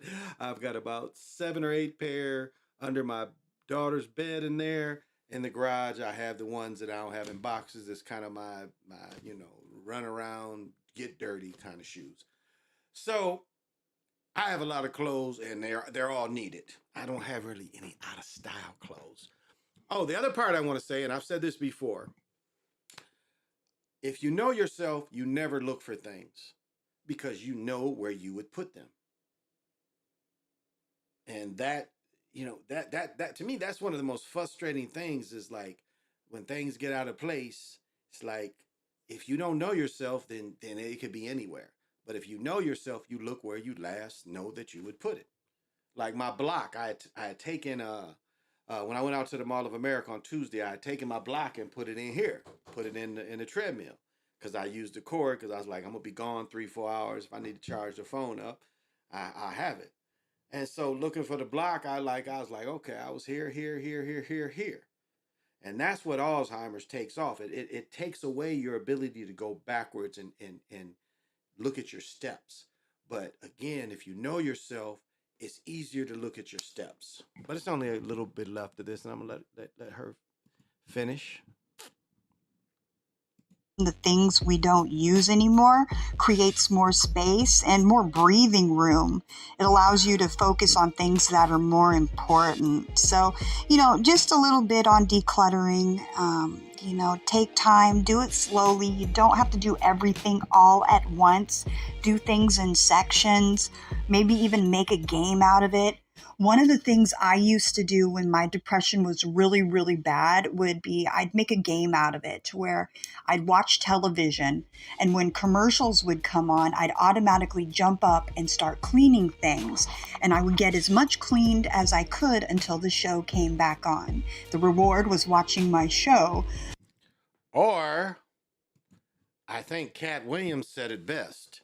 When you smoke a lot of marijuana, you tend to want to clean. I mean, that seems to be. I know when I have a good buzz, that table is never buffed enough. When I go downstairs and clean my black granite in my kitchen, I tend to like look at it. I'll be sitting there when I'm high. Like when I'm not high, I don't even notice. But when I'm high, I'm looking at them like that granite could be shinier. Yeah, where's the granite cleaner? And I'll go get the granite cleaner and like, yeah. And then I look at the carpet. I'm like, ooh, the robot ain't getting everywhere. So I got the little skinny one, Dawson or whatever the fuck it's called, and, you know, chasing the cats with the shit. So when you get high, you clean too. So I'll let her take it home. I'll let her land. I'm gonna let her land. I'm gonna let Jody land. And then each commercial, I would force myself to get up. And then that slowly increased to where I didn't have to do it that way. It just started coming a little bit more naturally. Oh, this reminds me too. Like, I would spank my children like this too. I would wait till the commercial to whoop their ass. Like, if it was a good play and they done broke some shit, I would wait till like the commercial or halftime to whoop their ass. So I wanted to add that. It was like they thought they'd get away with it, but like you watching your show and then they mess up, and I'm like, I'm watching my show, but I'm still gonna get your little ass. So, okay, I'm gonna let her land. I'm sorry, I'm gonna let her land. I'm gonna let her land. You know, but I mean, you got to do whatever works for you. Anyway, I hope you guys found this video helpful, entertaining, enlightening, or something. I love you all. Take care. Have a great. All right, and that is Jody. I'll show her. Let me so, and I gotta have her on. I used to have her on all the time on my own show. This is Jody Southworth right there. Subscribe to Jody Southworth. And this is how she looks. This is how she looks. Y'all want to know what Jody looks like? Oh, there's Jody right there. So she's cute and everything too. So it's worth watching her videos. That's why I tried to spend today. But she gives some good stuff. So I was listening to that earlier. I wanted to share that with everybody. But yeah, that was the major debauchery that I wanted to show.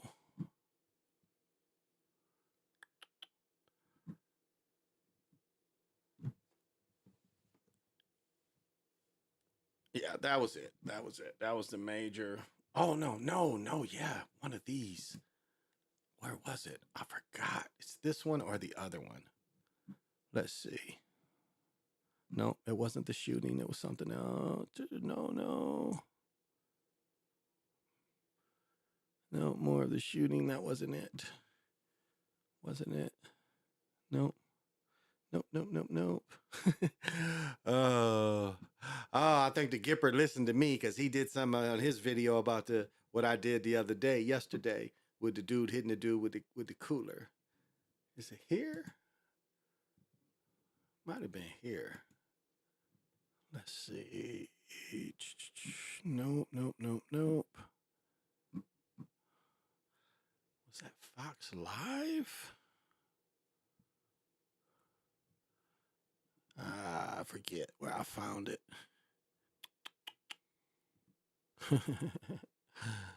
Crocodile president. Which one was this? Thought it was this one though, but I don't see it. Oh yeah, this is it. Yep, this is it. That is, two people were wounded after being shot. Yeah, this is it right here. I thought this was it. So this is Florida. This is Florida early in the day. Choctaw football shooting.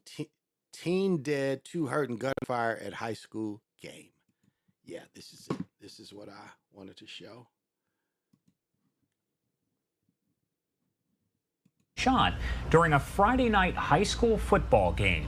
Police say an officer also fired a weapon. It happened in Choctaw during the third quarter of the game between Choctaw High School and Del City High School. Chad Alcox is the mayor of Choctaw and joins us live to talk more about what happened. Thank you so much for taking the time to join us here. Hey, thank you for having me on. Of course. So first off, just tell me about how you found out what was going on, and when you heard it, what was going through your mind? I'm actually down in Florida right now on a business trip, and I was out fishing last night. And once I got closer. Oh, this gets a slide. What are we doing? This nigga is in Florida while his city getting shot up. What are we doing? What are we doing? Why is he in Choctaw? What are we doing? Is in Florida. He is in Florida while his city's getting shot up. That gets another slide. What are we doing? What are we doing? Damn, he was creeping. This dude was creeping and like his city getting shot up.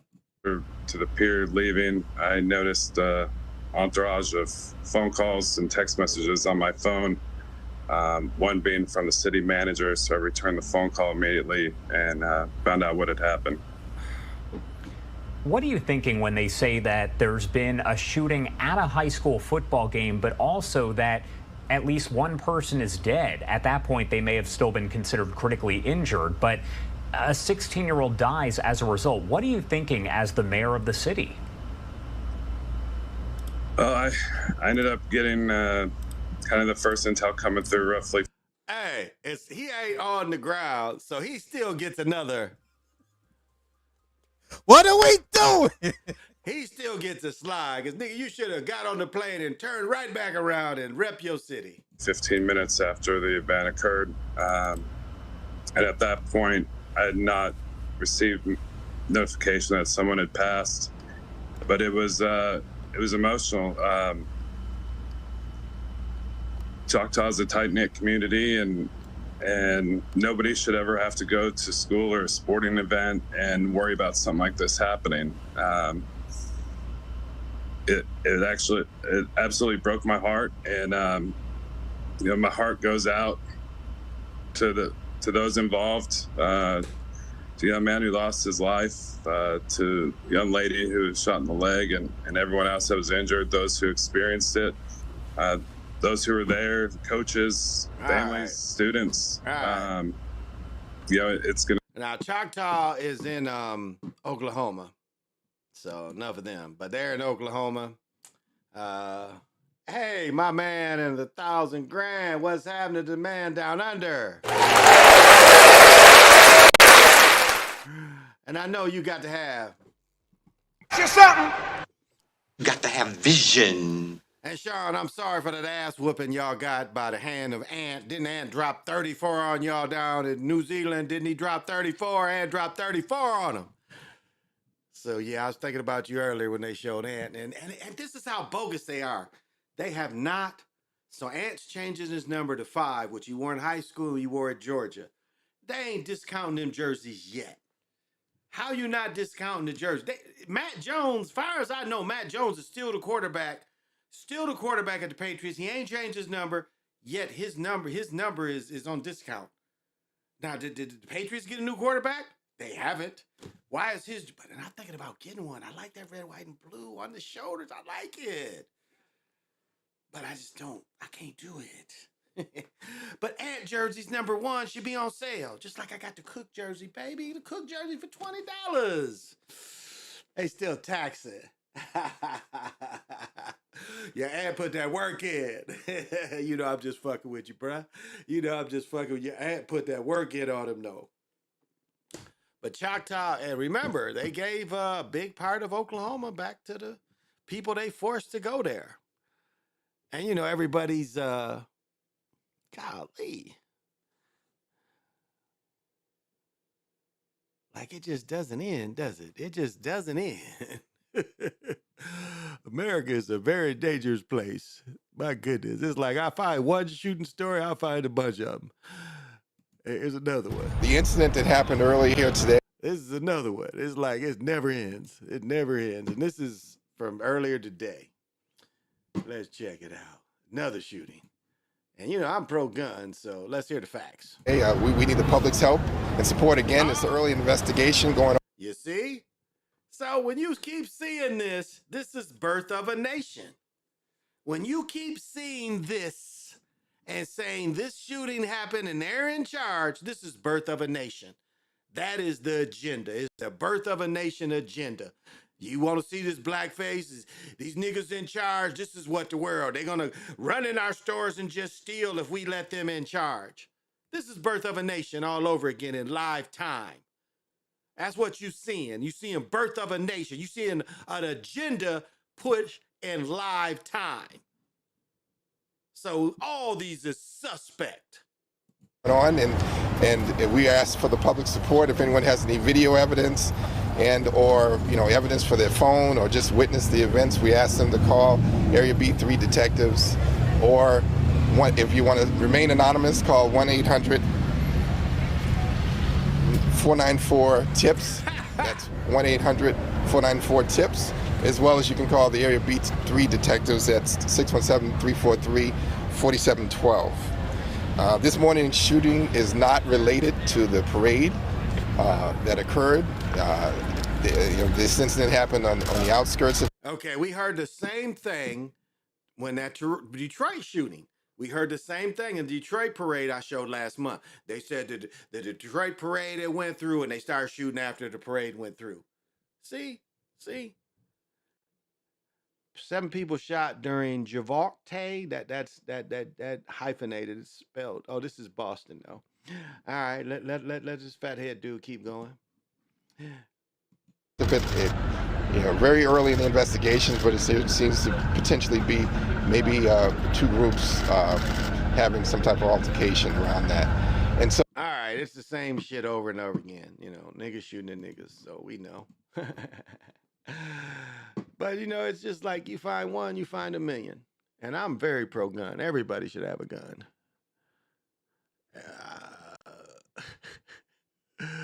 Damn, that one says 8 was shot. Dang, like this is even somewhere else. What is it? Breaking news. This is somewhere else. Where is this at? Oh, okay. I already showed this one. Yeah, I ain't gonna show that bullshit. That's all I really had tonight was those 2, I think. Everybody's doing the necromancy, motherfuckers, you ain't no Bob Barker. Fuck Bob Barker. Didn't, like somebody said, Bob Barker had died already, and then they re-dying him again. They want to use that energy again. You Happy Gilmore fighting mug. You come on down, old 1,000-year-old mug. You spin the wheel, you old trying to hit on the girls, showing the prizes mug. Now let's see what's going on in the Great White North. The Vikings lost again. As I mentioned before, I could have went to the game. And I really, if I wasn't lazy, I'd have went to the game. I was just lazy.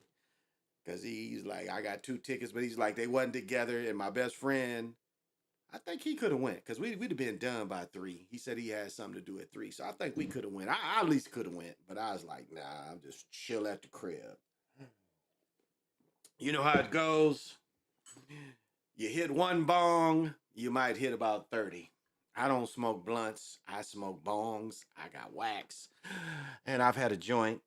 The joint before this joint was 2 years old in this bottle. So this joint is about a month old.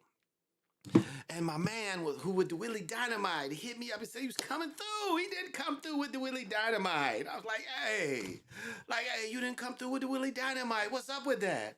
He's like, oh man, my bad. I'm not coming that way. It's like, that's okay. I'm not gonna put a hit on you. I already got, enough till I do see you, baby. Till I do see you.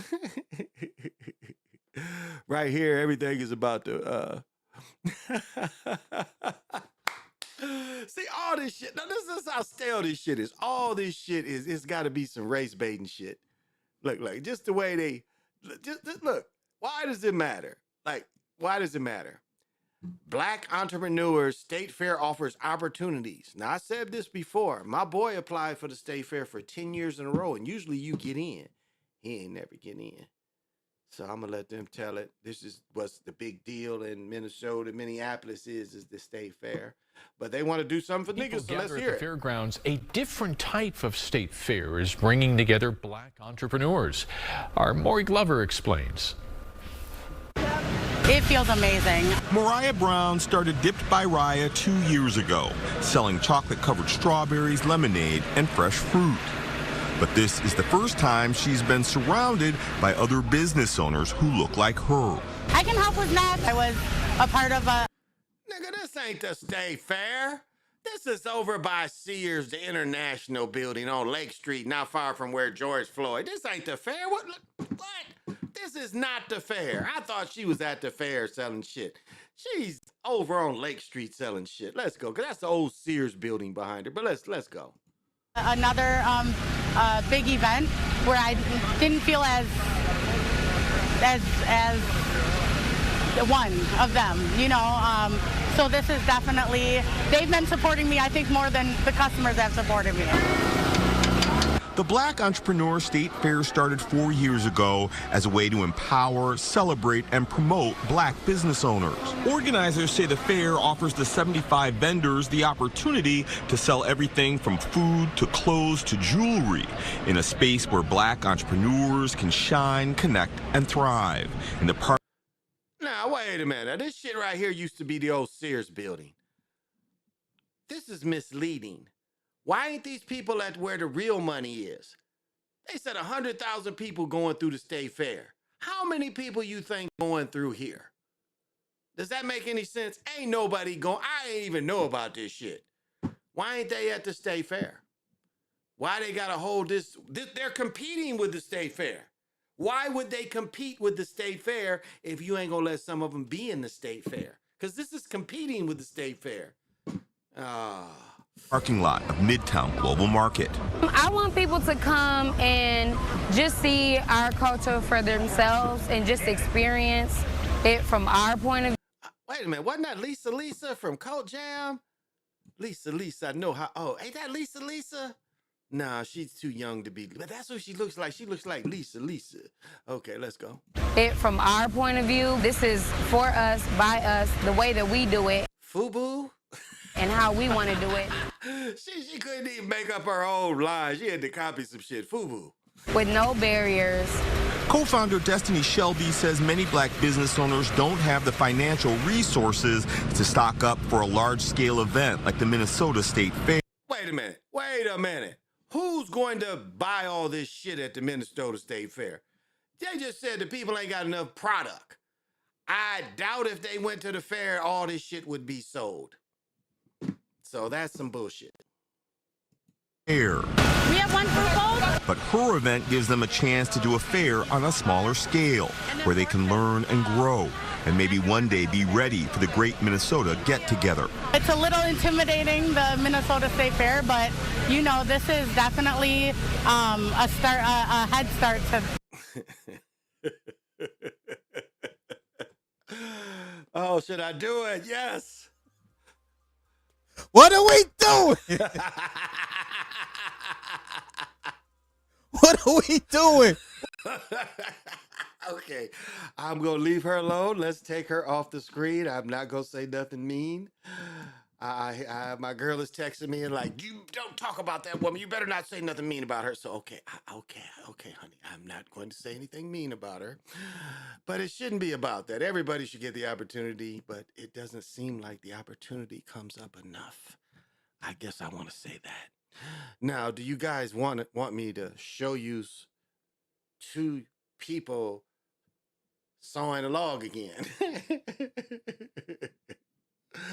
That's the kind of bullshit they like. Hey, we'll show some people. I want to see them log roll and fall in the water. That's what I want to see. Let's see what Carrie Levin is talking about. It's the same old stupid shit. Some rodeo shit. Oh no, I just can laugh at the local stuff.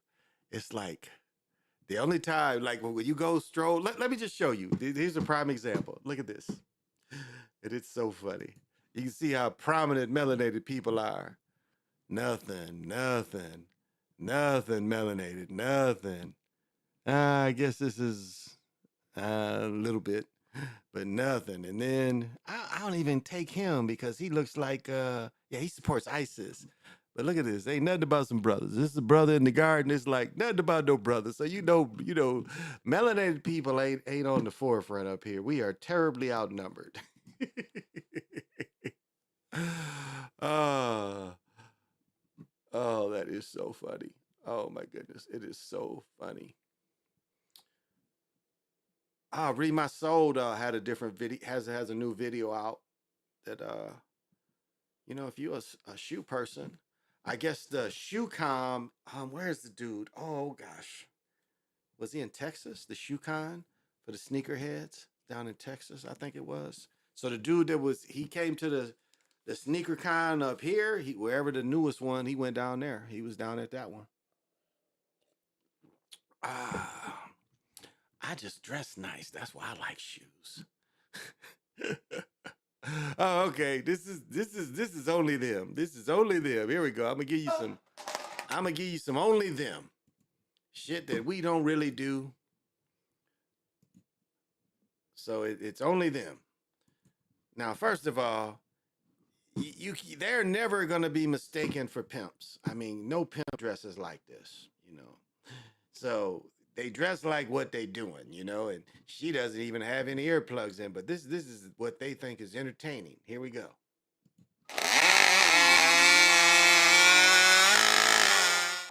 Now that is Minnesota. Some intense competition at the state fair for the Timberworks Lumberjack Show.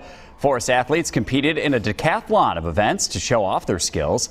Some of the events are modernized, but there's still some of the old school involved. I am motivated now. For the invention of chainsaws.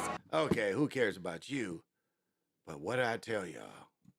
You see right here, if you put your enemy's picture right there, get you a tack and print their picture out, and that is a good feeling. Oh my goodness, like, I don't think my ex is watching me, but my boy's mama, I put about 10 pictures. I go to where I throw my axe at, and I put 10 pictures up and around, this kind of thing of pictures of her, and I throw multiple axes. You get 3 throws at a time, and I throw multiple axes at pictures of her. You know, like, it's some shit we just too cool to do. You know, and plus we weren't the ones that murdered all the trees. So we didn't think it was fun murdering all the trees. But we've also got the old-time crosscut saws that And you see, look at her pimping. Like, oh my goodness. Yeah, okay, let's go. were used before the invention of Honey, makeup would do wonders for you. chainsaws. Log rolling came from the work that the old river pickers did as they were moving those logs downstream. So we try to... I take it back. I don't think this shirt is Tommy, but I don't know, because I don't know that Tommy does these stupid double buttons this shirt has, so I don't think this is even Tommy. Damn, where you get this shit from? tie the history into our show here. What does your hat say? I can't really tell.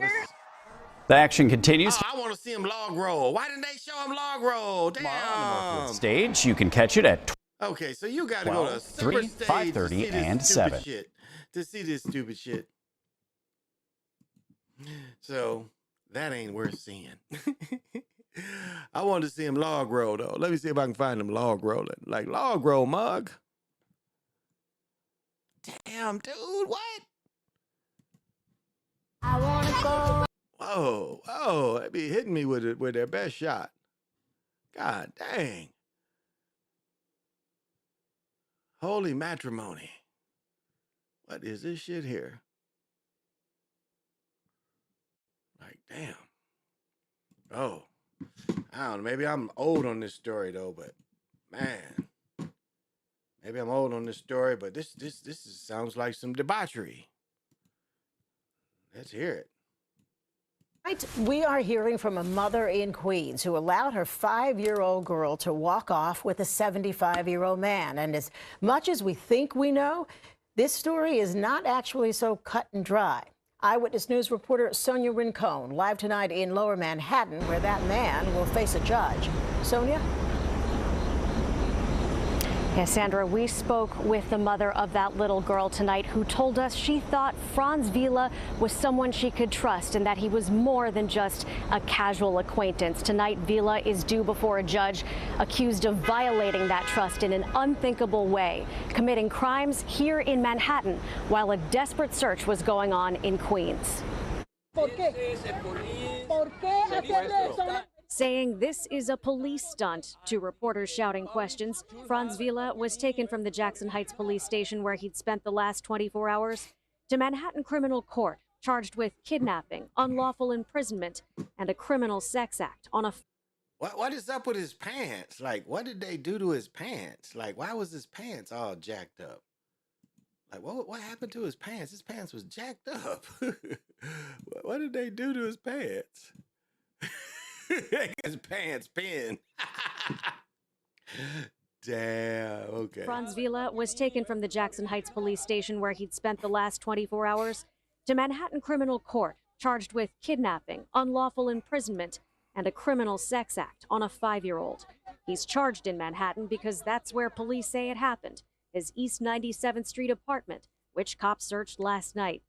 When Vila and the 5-year-old were found in Jackson Heights yesterday afternoon after 3 hours of an intense search for them through the neighborhood, police now believe they were returning from Manhattan. Her mother had allowed Vila to take the little girl from a supermarket that morning to a park nearby since she wanted to go. This neighbor watched as the child seemed to leave her mother willingly with Vila. She seemed to like him, he says. She let him hold her hand. We spoke with the little girl's mother tonight, who told us Vila was actually a trusted friend who she first met a year ago, not a month ago, and that he had spent time with her and her daughter at their home. She says she thought they'd be back in half an hour or so, never imagining that this man, who himself is a grandfather, would harm her child. Now, police... Now, he was a predator. He was a predator.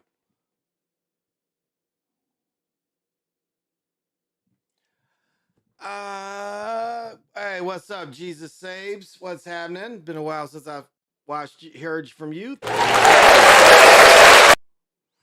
And I know you definitely got to have vision. Brother Sean, I don't really talk about that stuff too much because it's the same old thing, real and fake at the same time. Is it a land grab? It wouldn't be doubtful. I mean, land is so interlocked there where technically you can never, like, it's worse that the tax over there on owning the land is worse than it is over here, because technically you own it's a forever tax like it is over here, but it's worse over there owning the property.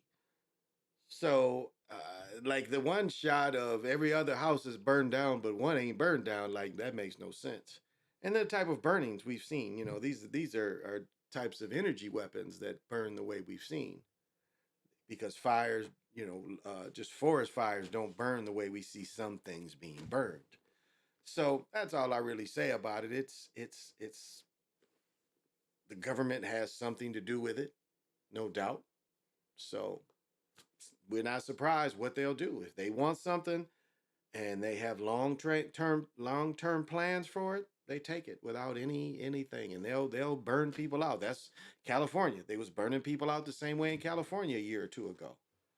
And it's the same thing. They want to get those people out of there so they can take the land. So we can't be surprised by anything that the beast does, because this is the beast. So what nothing the beast does surprises us. That's what we don't understand. I think we underestimate the debauchery of the beast. The beast is the king of debauchery.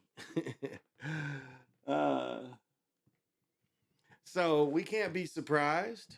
I was looking at some shit where they talk about the I think they gave Ford, the Gerald Ford is the biggest, like one of the most inept presidents, who was only president for 2 years and lost re-election after being president for only 2 years, and they named the damn aircraft carrier over him. And not just an aircraft carrier, the best aircraft carrier in the world. Nuclear aircraft carrier named after Gerald Ford. Like, how stupid is that? This inept dude who was really a snitch. You know what Gerald Ford was good for? He was on the Warren Commission, and he let J. Edgar Hoover know everything that went on in the Warren Commission. He was the FBI spy for the Warren Commission. He wasn't working for the U.S. government. He was working for J. Edgar Hoover. Couldn't wait. And then what did he do when he became president? He pardoned Nixon. And it's the same thing. If Trump becomes president, he can pardon himself. He's like, you can do what the fuck you want to me. I can pardon myself. Why couldn't he? You can pardon anybody. You can damn sure pardon yourself. So, but I don't really give a damn who becomes president. It's talk shit. Both of them ain't shit. They come from the same thing. It's never a change. It's always they work for the beast. And they become is like movie stars. It's the same thing. Sports athletes, they all work for the beast. You get on that TV, you work for the beast. That's just the way it goes. That's what fame is really hell. Because once you accept fame, you're in hell. This is all you got. This is it. You're limited to this. And this is why these motherfuckers want to shoot all them chemicals in their face. It is so sad. It was one girl in Michigan that was so beautiful. Now I look at her face and it's like, you can just tell her face it's like it ain't changed. It's like no wrinkles, nothing natural. It's like I said, when my aunt died, I kissed her in the eye. That's a big mistake. You don't want to kiss dead people after they've been embalmed because their faces is almost like glass. And that's how this girl looks. She looks like she's been embalmed. Very pretty girl, but just like, why would you do that to yourself? And it's like one of my girls I graduated. I've known her since we was in 3rd grade. She ain't got any wrinkles. She got more wrinkles. Her mother is in her 80s, and you know her mother looks natural. This chick, same thing, iron face. Like that's not attractive to me. I knew a chick that really had some loot and everything, and it is like she had that makeup face, that plastic surgery face, and I was like, honey, you seem like a nice person, but I'll never get past what you've done to yourself. I don't find that attractive. No matter what else is offered in life, I don't find you attractive. Now my girl got a big old booty. I find that attractive. She's a natural looking person. I find that attractive. Matter of fact, thinking about her big old booty makes me want to stop and go lay down and watch TV with her right now. But seeing that manufactured face, that just doesn't do it for me. So, to each his own. I guess that some people don't mind that kind of shit. I mind it. 2 wings on the same bird. uh, so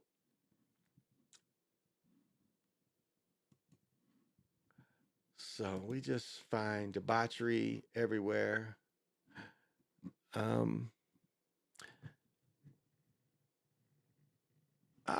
This might be, let's see. This might be interesting. Let's see.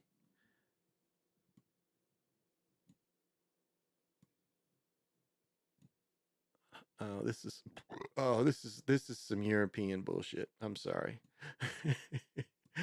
This is bullshit. Oh, I gotta show her though. God damn, she's ugly.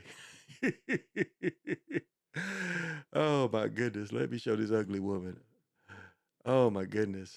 No, I shouldn't do it. Okay, I won't show her. Damn, every time I want to talk about somebody ugly and I get a text, don't talk about ugly people.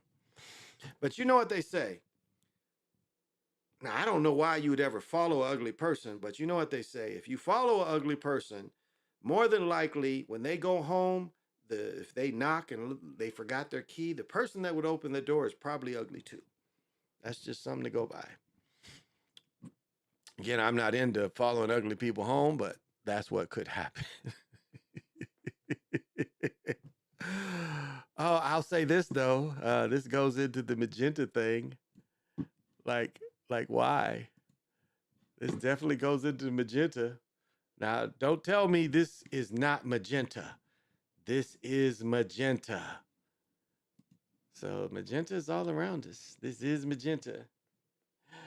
Oh, Calvin Dickerson, what's happening? And I know you got to have vision. But look at this shot. Now these, like I'ma say now, some of these people in this picture are from Wisconsin. Like that person right there is probably because Wisconsin got the ugliest people. Of all the states, they got the ugliest people, no doubt. So some of these people look like they could be from Wisconsin. They probably all from Wisconsin on this side. That's why they sitting by themselves. Is they single out the ugly Wisconsin people and make them sit by themselves. That's why they right there. And these are probably from Minnesota. But this story is boring, so I'm not gonna show it. Because it's some bullshit.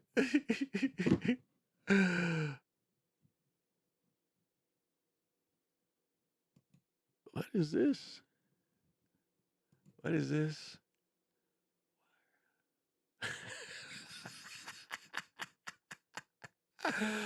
Oh no. Oh no. So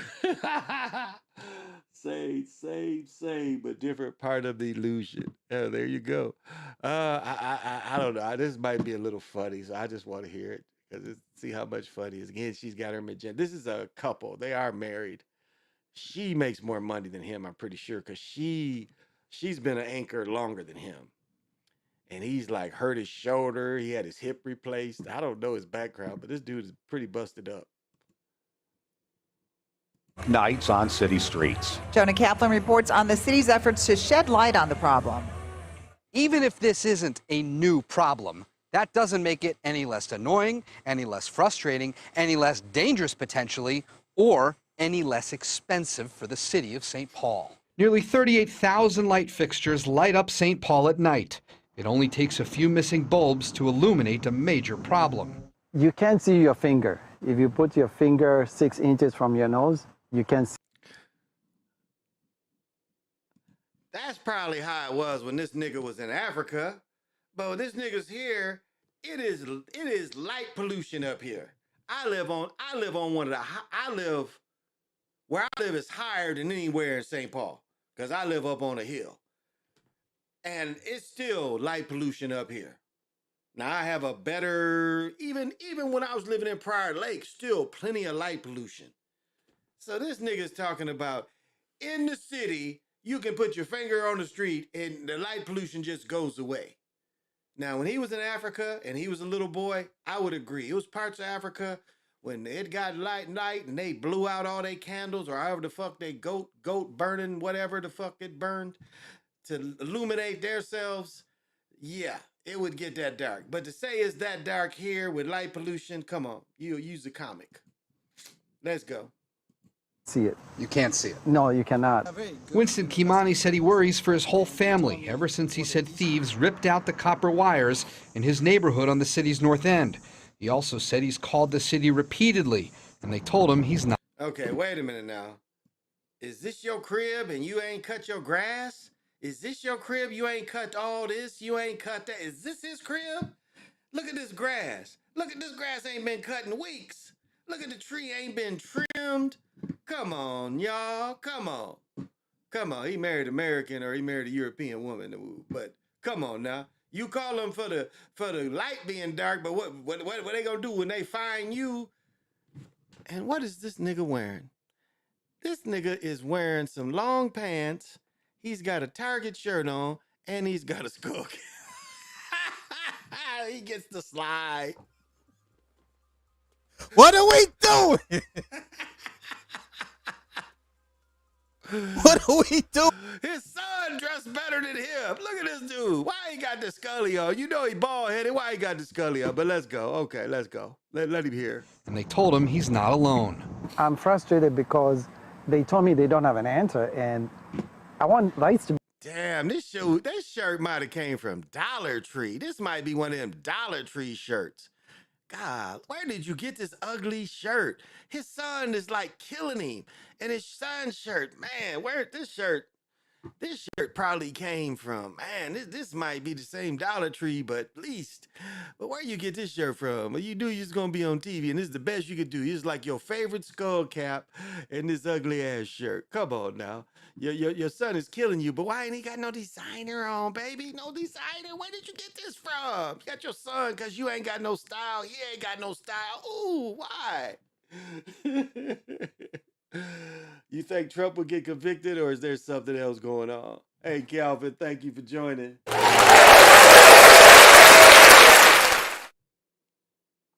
Got to have vision. Yeah, it is some crackhead stuff. I agree. I'll answer your question when I let this play. Be fixed. I pay taxes, and we've been gone for months now. City council members asked for answers too and received this report at a recent city council meeting.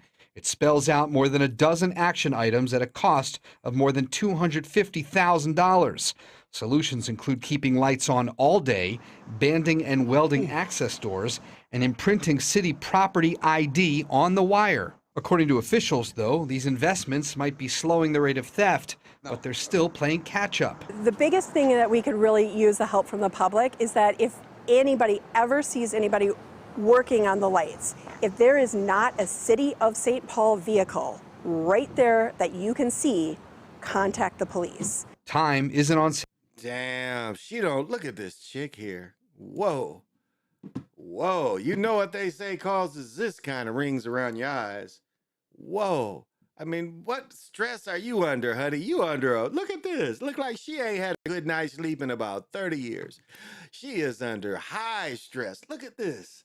Look at these bags under her eyes. She got the Bill Clinton bags.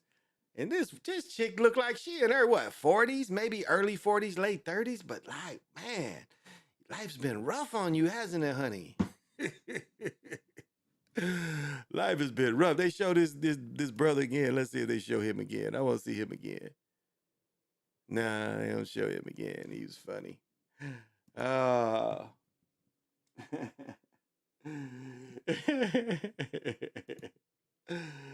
Yeah, he might have ripped it out his own self to get him a buzz. Nah, I was just joking a minute ago about Trump. Trump become president, he can pardon himself. They ain't gonna be able to pass no law. If he runs for president, he can pardon himself. So it's all charades. I mean, for him to get in is a charade. It's all an act. Like there's no like right now, it's scripted who's gonna be in charge the next 20 years. And that can go into the fates. That can go into the fates, but it's like that's what the way they do it. They already write their script for the next 20 years. And so they try to be gods by they saying it's going to go like this. This is who's going to be in charge. This is who's going to be elected, and this is what their agenda is going to be. So they put an artificial fates. They say, well, but it's like this. Think about this. This is how the fates can also work. Because even though their technology is probably 20 to 50 years ahead of us, and they write what they want to happen, they got the power to enforce it. They got the bread to enforce it. Just the way technology is released. You know, this internet ain't for us. It was for them to talk to each other quicker, sooner. It wasn't for us. We get the byproduct. You know, like petroleum jelly is the byproduct of gasoline. We get the byproduct. That's what we get. We get the byproduct. But it's us being controlled by the mind. And again, you know, the mind changes name to AI. It likes AI more than being called the mind. It does not like being called the mind because that's the older name for it. This thing is, again, the being that controlled it, which according to Stinson is Marduk, that he controlled it, or Yadaboeth. They control it. They some kind of way got a hold of this kind of technology, or civilization builder is what Stinson also calls it. So it's not like we taught it. It's teaching us. That's the part we don't get. It's like I said, those Google glasses been around. They've been 10 years ago, maybe 20. They could put the shit in your glasses.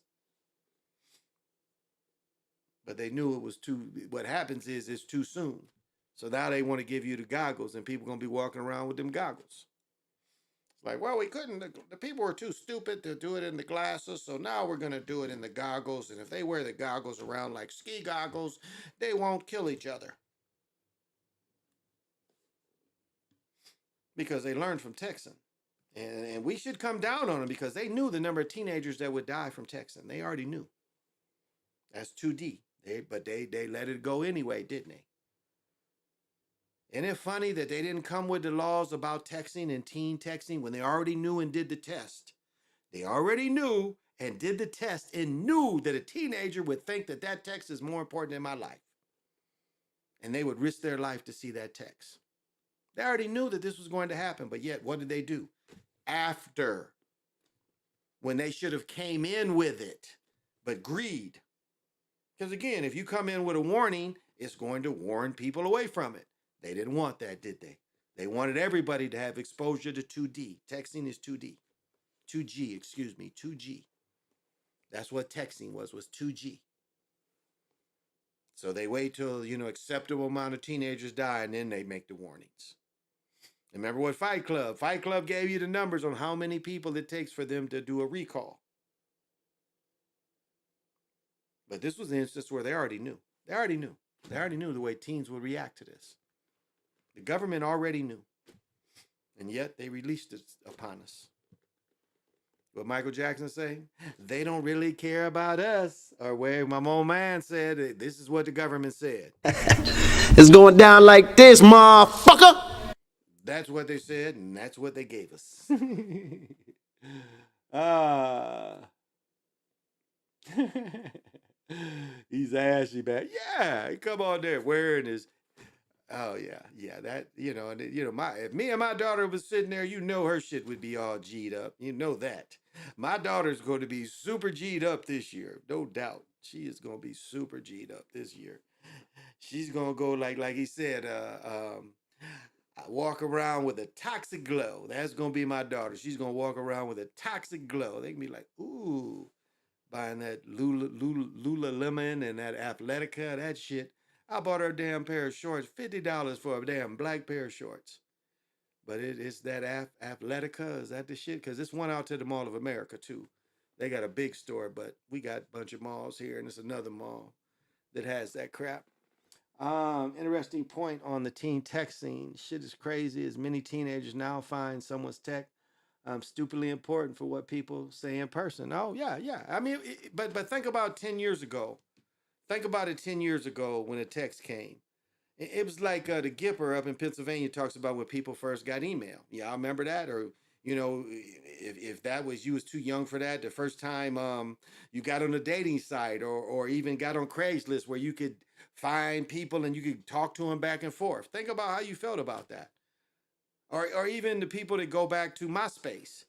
MySpace where you had the 10 most important people and the first person was, your favorite friend or your girl. And then you got the people, how important they were and how you could talk back and forth to them. It's the same thing. They already knew how important that would be. And how many texts we know that they said that, the teen just read the text because it appeared like almost like it was like nothing was more important than that text. It was like, the people that went through the beepers, if you was the beeper, I'm a person that I was in my 20s with beepers. I mean, I had my first beeper was like, the first beepers was like, they was like about that thick, these thick together. It was about a little plastic long thing. And it just, when it flashed, you had a number to call. That's what the first beepers was. If y'all remember, they was skinny little things like this, about that big. It was about this wide. It was a skinny little thing, and it wasn't much fatter than this, but it was about this wide. And you had to call a number. It beeped, and then you had a number to call. You called into a service. They gave you the message.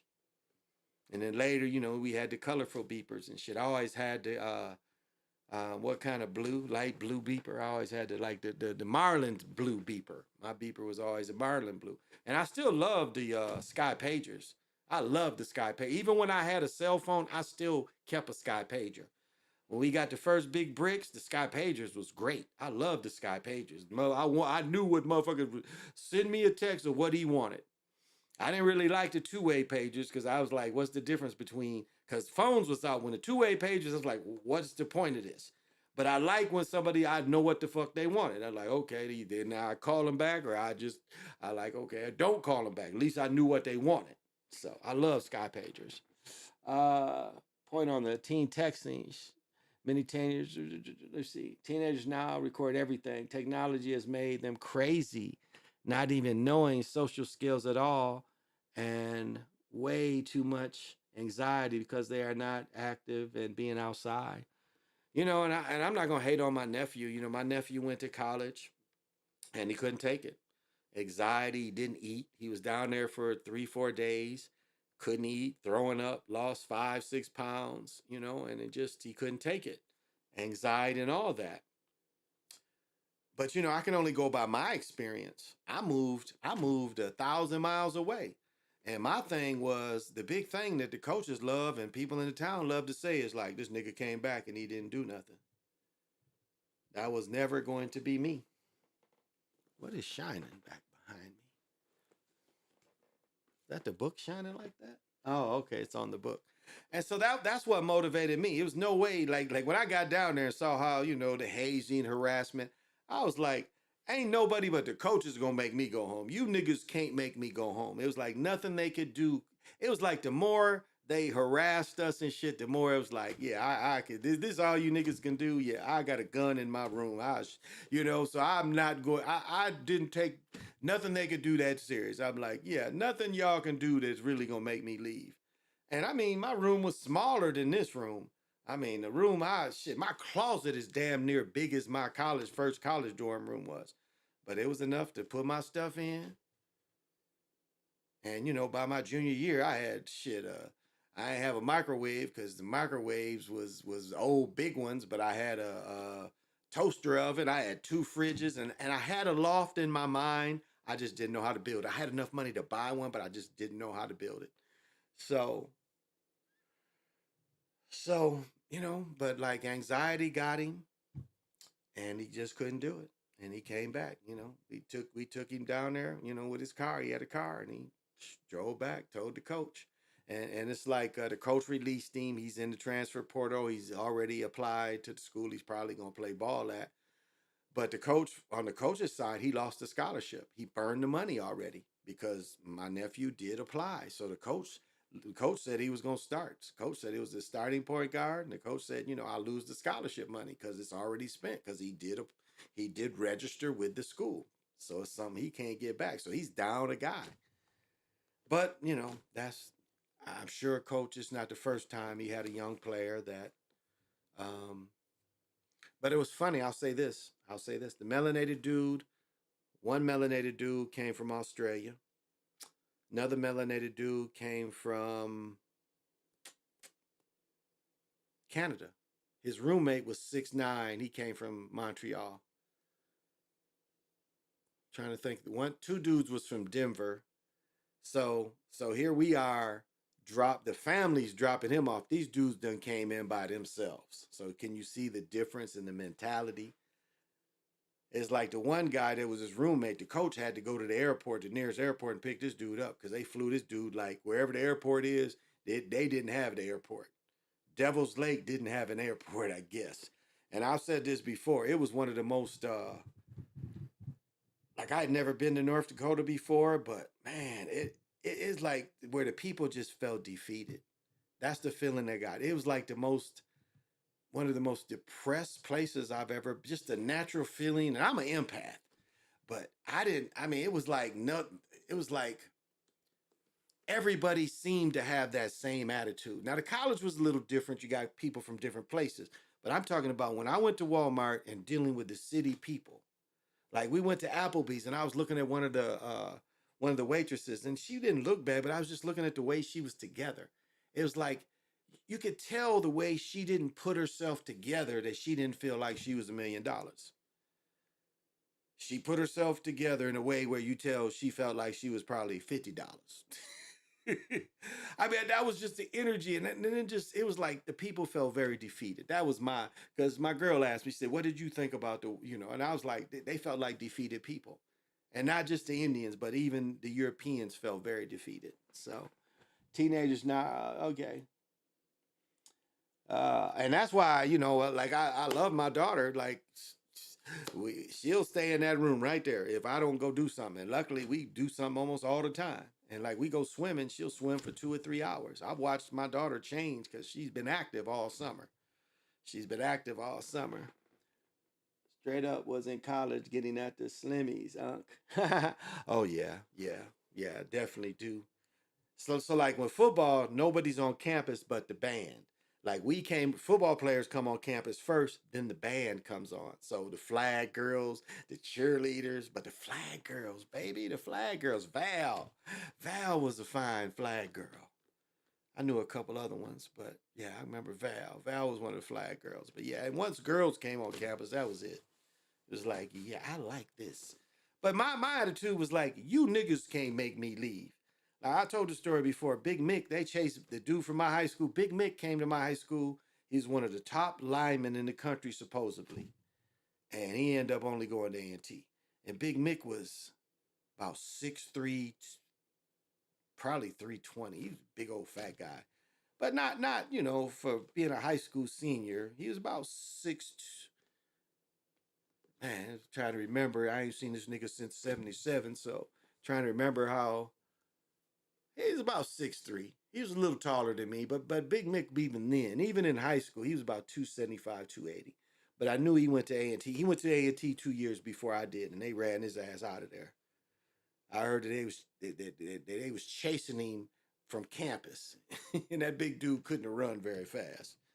But it was like nothing them lames could do to make me. I'm looking at him. I'm dressed better than everybody. I'm definitely seeing that niggas from Michigan, Chicago, Detroit is way cooler than any of these niggas down here. New York, Philly, all them dudes down south. We was like nobody was cool as me. It was like my shit was way. And to show you this, I went down there wearing cowboy shit. I had already went through New Wave. They had a New Wave party my second or third year, maybe my third year. Yeah, my third year they had a new wave hit A&T. My third year, I went through New Wave back in '79, the summer of '79. They was just starting to do New Wave down there in '81. So, it was like a brother from another planet. But I was able to adapt. And so he's back, and hopefully, it looks like he's going to get to play. El Amin got the job at a junior college here, and El Amin wanted him before, so hopefully he'll get to play with Khalid. Khalid is coaching a junior college team here, and so hopefully my nephew will get a chance to play down there. Yeah. What do you think about the movie Oppenheimer? Was it good, and what did you, out of spirituality, anything? I mean, I thought it was the best movie. I watched Flash again last night before I fell asleep, and it was just horrible. I agree with the Gipper up in Pennsylvania that Flash was made bad on purpose, because the first scene with the babies, it's no way that a creative person would start a movie like that. I mean, it just made no sense to make the CGI so bad, so cheesy on purpose. Yeah, I didn't see any spirituality other than white supremacy. That's the message of Oppenheimer. White supremacy. We are the smartest. Yeah, we use some of them people. We'll send our scientists, we'll send our brains over to Europe because all of them was working on it too. And then we'll bring the ones over here before Operation Paperclip. Because remember, a lot of them mugs came over here in Operation Paperclip. Einstein that came over, and Oppenheimer went from here over there to learn with them. So it was, and as I said before, Hitler's people were probably sabotaged, because with them was working on splitting the atom, the thing blew up. The lab blew up, and they was like at zero. So, and remember, the atom bomb, and this is the message too of white supremacy. Again, the atom bomb was made for Germans. That is one thing you come out of the movie is thinking that bomb was made for Germans, but they end up dropping the bomb on melanated people, didn't they? Which was napalm. I don't there's no atom bomb. It's just napalm. If you look at the injuries, because if radiation was so bad, and I've tried to look it up. You don't see the amount of motion pictures I saw when I was in school, in college and high school. I've looked it up on here, and you don't see it anymore. But they went in, okay, if radiation was so bad there, they got U.S. cameras in there the next day taking pictures. The next day, U.S. forces are in there taking pictures. So radiation they couldn't have been too worried about radiation if they sent U.S. troops in very nearly days after it happened. So it's napalm. That's what they call atom bomb was really just napalm. What they did to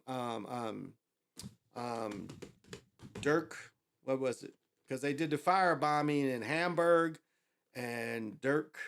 I'm old man, but they firebombed two cities and just murdered people. I mean, it was unnecessarily firebombing two cities, and it appears you look at the damage in the firebomb cities there, and you look at what happened in Nagasaki and Hiroshima. It's the same damage. And keep in mind, everything was wooden there. All of it was wooden. So keep that in mind. It's all wooden, so wood burns easy. So if they were so worried about radiation, they wouldn't have sent people in there almost the next day. So spiritually, again, it's them, their power. And, that can go the power of the Mai. Because if you don't think the Mai wanted to make something blow up as much as it could. That's all part of it. So it's just their agenda. And them peoples, them peoples is highlighted. That's probably the biggest highlight of the movie is them peoples. Them peoples is the one that can make something that destroys a lot of people at the time. It's them peoples. And so, but the other part is how normal communism in America was seemed as almost normal. It wasn't until the Red Scare of '48 with McCarthy that communism was looked down upon. When they was doing it, it was something, like it was almost looked at as another party in America. And you see that was the Nazis. We had the Nazis in Madison Square Garden, but the communists, their affiliation in America was just as strong. And remember, before Hitler and them went to war with them, the communism had deep roots in Germany as well.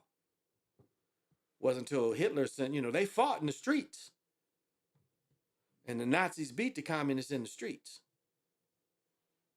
And that's what got rid of because Hitler banned all the other parties. But at one time, the Communist Party in Germany was just as strong. And we've never seen pure communism. We've never seen it. If you think pure communism is in Germany and Russia, again, and Russia is them people's state. They don't want to say, they hide, but it's them peoples. Them peoples is in Russia and them peoples is in China. Because communism was invented by them peoples. That's their best way of control. That's the way they would, that's the one world government they want. That's the one aim of communism has always been, is one world government, one world religion. See, capitalism says you can be any religion, but not communism. Communism says it's just the state, and the state is the same as religion. That's what you have when you have communism, pure communism. There's no religion, but the way it is practiced, there's always, capitalism, you can be in any religion. What them peoples want is just, and every government just wants one world government, one world religion. That's what they want. That's why them people stamped on the Christianity, because they knew it would make their religion more popular. That's why I trip out, when the few times I go to church and I hear them saying anything about the Old Testament. It's not relevant to Americans. That's them people's history. That's what they study. And then they're trying to find relevancy in them people's religion. I never got that part. Nothing in the Old Testament is relevant to anybody but them peoples. But you hear Catholics and Christians trying to make it relevant when it ain't part of you. You ain't that. Yet you got that book stamped to your book because you need your Jesus Christ to be related to David and Adam. So do you see the compromise they made? You studying them people's history. And I never understood that. I've listened to them and like, this has nothing to do with nothing. This is their stuff. But this is how they tricked everybody. This is how they tricked everybody. And you are worshiping the same thing they worship. The same beast they worship. And they worship a beast. That if there's one religion that the beast is in, it is them people's religion. The beast is definitely behind and it's behind all religions. It loves religion because Charlemagne, religion goes into control. That's why, he said he saw a big cross during a battle. No, he saw a way to control people. He's like, with all these Roman gods, I ain't really able to control people. But I see this is a way of controlling more people. And that's what it's been used for. I heard some lame, was it that Billy Carson lame talking about, you saw the Mayans with a little bit of Christianity? No. They had nothing of Christianity. Just because you saw the four directions, the cardinal directions, that's the cross. They call it the cross of Kukulkan. Maybe I got that right here. Let me see if I can find, because I got the codexes back there. Let me see if the codex is right here. I can see this. Because I probably should stand up, but the codex show it. So there was nothing about Jesus in America. When they looked at the cross, and then you showed this dying, suffering man, it was like, no, we ain't with that. But again, that's them trying to incorporate their religion.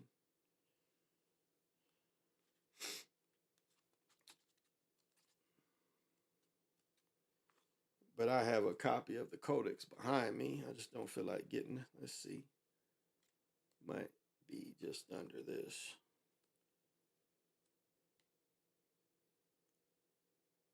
Oh, here we go. Cardinal points. Wow. Oh, shit. Oh, I want to remember this part.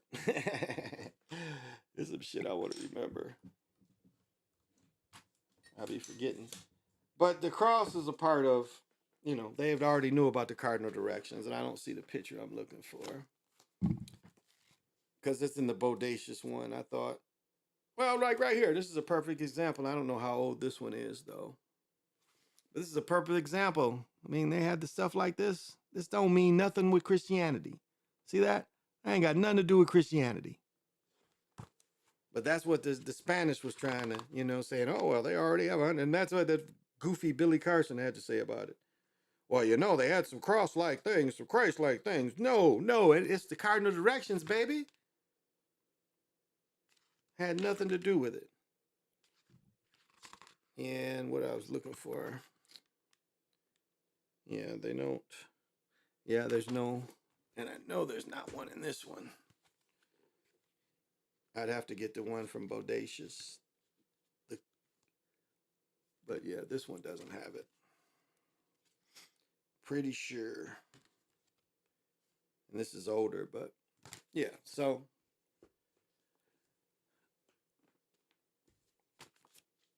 I don't feel like getting the book. OG, could you live in China? I probably could have hooped in China. I told this story before. My friend Tyrone, like if you guys have ever heard of Chris Doman, that's in the Hall of Fame, there was a Viking where his brother played for the Globetrotters. Matter of fact, he probably still doesn't live too far from me, but it's Tyrone Doman. And Tyrone, being a Globetrotter, he toured China several times. We used to do a thing on who slept with the most women around the world, and it was Tyrone, hands down, being a Globetrotter. But now Keegan and Chris Murray that are in the NBA now, Keegan plays with Sacramento. I think Chris is with Oklahoma. Their father, Keenan Murray, played at Iowa. He played professional in China. Tyrone loved it. He loved all the people. Keenan didn't like it. Kenyon. His name is Kenyon. Kenyon. Yeah, Kenyon. And Kenyon said he hated it. He said it was too many people. He said he couldn't really get with the food. So I don't know. I mean, I doubt it. I doubt they would have a place for me, But as I said before, Stephen Marbury got a red card. That means he's part of the Communist Party. Only nigga in the world with a red card. That means he's got citizenship in China. And really, his role was to bring professional ball for the top minor league to be in China. So that's why Stephen Marbury, his role was, and that's why he was pushed to China, so they could make that the top minor league. The G League ain't the top minor league. That shit in China is the top minor league. But the difference is the ones that they're not developing in the G League. I'll take that back. The ones that are not developing in the G League go to China. I'll say that. So. Because they do give the 10-day contracts, 2-way contracts. So I understand that. But, so no, I don't think so. Yeah, Tyrone, he was a globetrotter. Oh, yeah, we used to talk shit, and Tyrone was like, yeah, I done fuck Russian bitches. I done fuck bitches from Israel. Tyrone, I done fuck bitches from, Ireland, Switzerland, nobody could really compete with Tyrone back then. But, that nigga got, like I had reconnected with the nigga, and the nigga don't live far. Like even today, the nigga don't live far from where I live. I think he still lives in Shakopee. And Prior Lake and Shakopee are like together. Like the reservation where I play pickleball is technically, well, part of it's in Prior Lake, part of it's in Shakopee. So this nigga lives close to me. So we got cool again. And like I had my girl and I, at the time, my daughter's mother, we had paid for a trip to go Disney cruise, whatever. So we had paid for it. So this nigga had some kind of business, and I've told this story before. He had some kind of business where you pay in time on trips instead of you just paying for the trip up front. You could, like the old thing in timeshares. You can get into timeshares. You pay so much down. It was that kind of shit. And I was like, nigga, I don't need it. No knock on what your business is, but I don't need it. I'm already paying for this shit. So the nigga, like, last time I saw him, this is how long ago. It was my daughter's 5th birthday party or 6th. His daughter's a couple years older. So I think his youngest is probably 14. My daughter's 12. His daughter's probably 14, 15. She wasn't much older than my daughter, but I ain't seen the nigga since then. He bought some weed. I thought he was gonna set me up for weed, to be honest, because he bought some weed from me. He just called out the blue, and I sold him some weed. And I thought the nigga was gonna set me up for weed. Really, that's what I was thinking. But then the nigga calls me out of the blue and was like, "Hey man, do you want to get into this?" Like we had never had the conversation before where I already told him I'm already paying for my trip. And I haven't heard from the nigga since then. So, But still my man, he was cool. But that was his thing, so but yeah, Tyrone, Chris was his brother. And I think Chris was probably sacrificed for his career, and Chris, did the water painting. Chris was like, "Nah, I don't want my family sacrificed. Just do me." And that's a real G. Because if you sign that contract,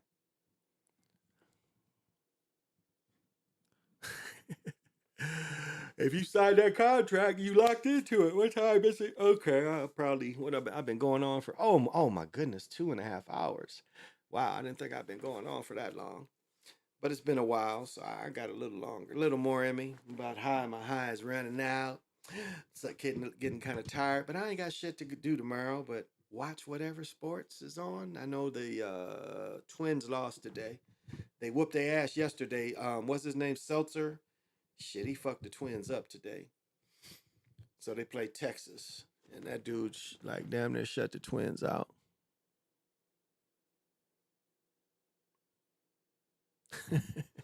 What? I don't know. Damn. Accused murderer walks free after witness was killed.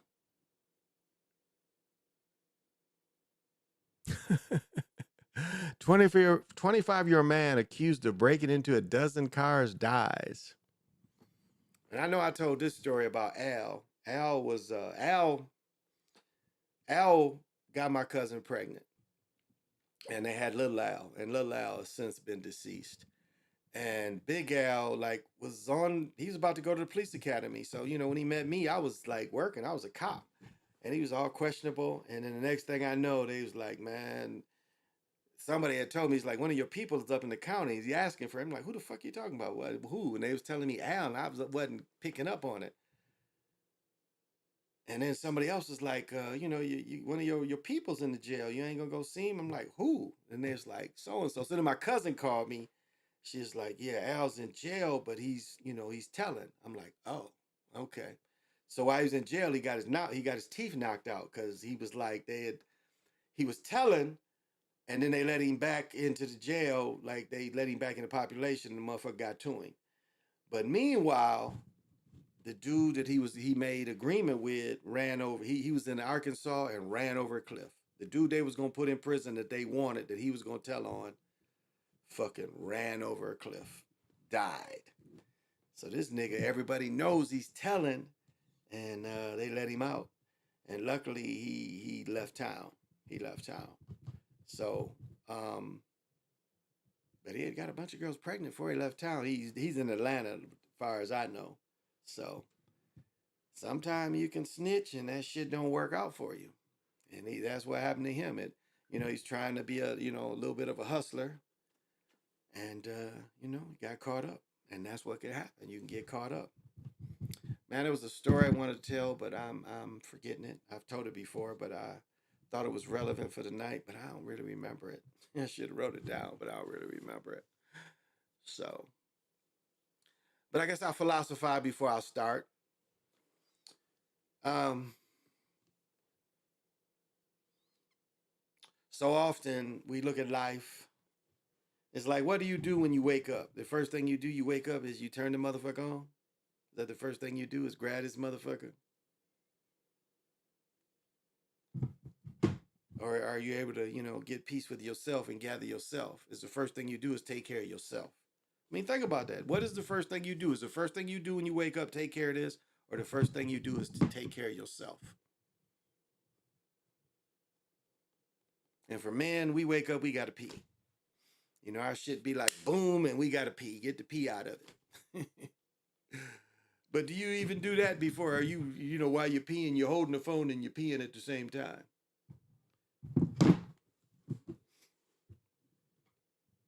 And we all are addicted to the mind. We are addicted to it. I mean, I must have been on this motherfucker 10 hours a day. It's like reading. I mean, your shit, I like to read, and this shit you could read all day on your phone. Not pictures, actually reading shit. You could read all day. It's shit you could just constantly read. Instead of picking up these books, I fucking, reading and shit on the phone. But do you take time to be away from it? Or do you just jump to it as soon as you wake up? You get back into it, give it your attention. Or do you take care of yourself first?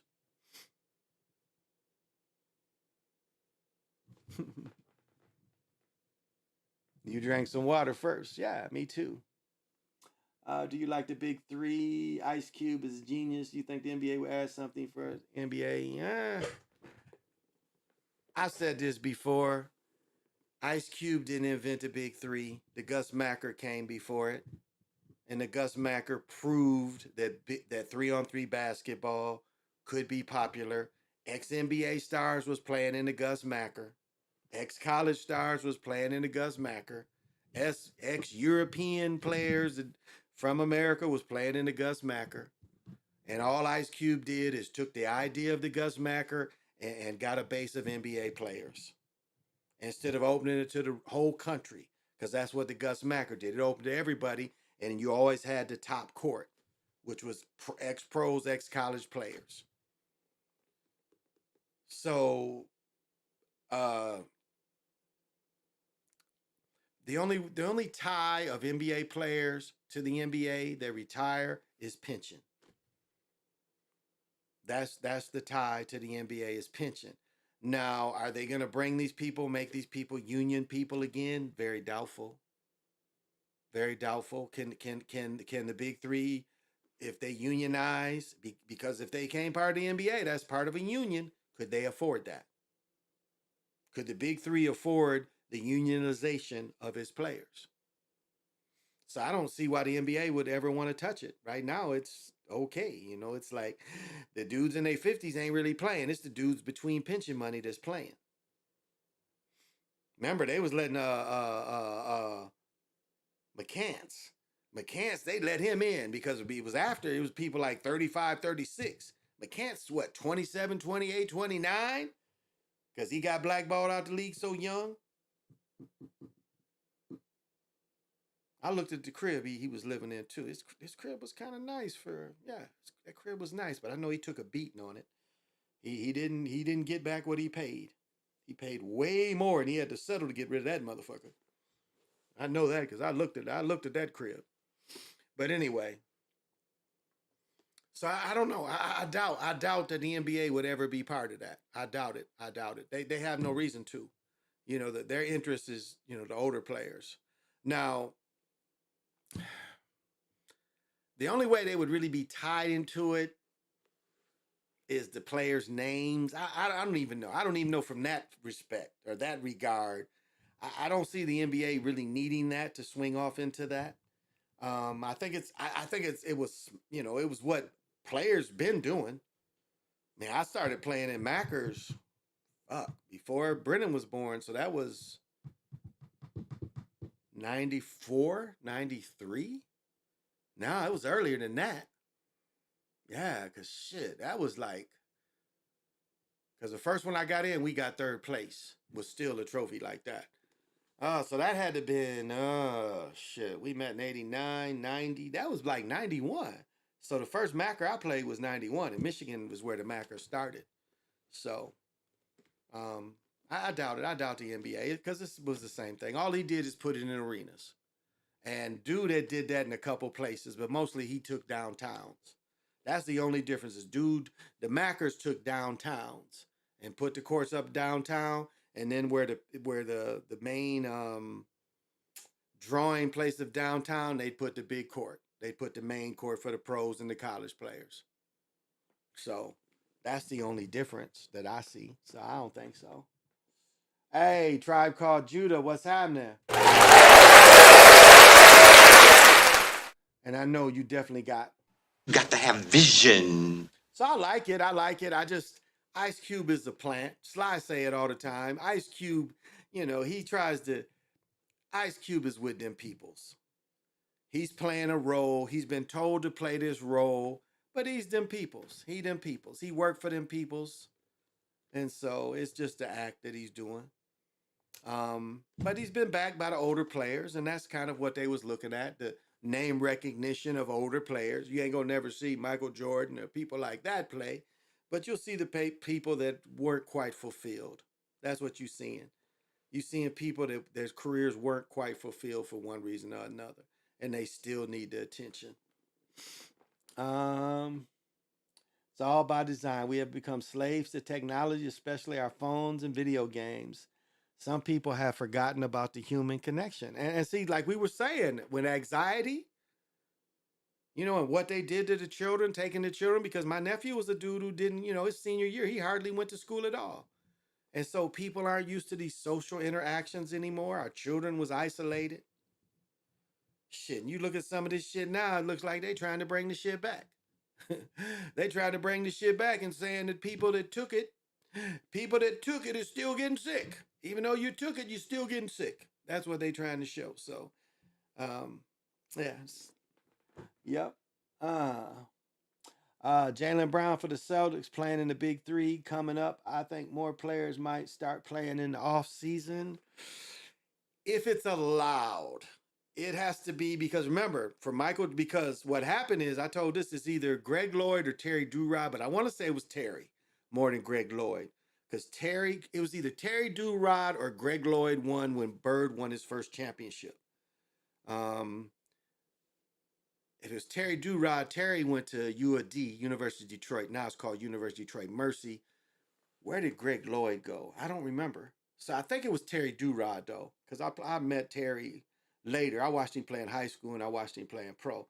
But Terry Durod got hurt in a summer league game in Chicago. So they stopped players from playing in games. It was called the Terry Durod rule for a while. Yeah, I'm pretty sure it was Terry, not Greg Lloyd. But Michael Jordan, remember what he put in his clause, because you really couldn't play pickup ball. You had to play in an established league. That's like the league in LA. It was the league in UCLA, and then what is it with the James Harden, that league in LA? Those leagues, they NBA sanctioned now.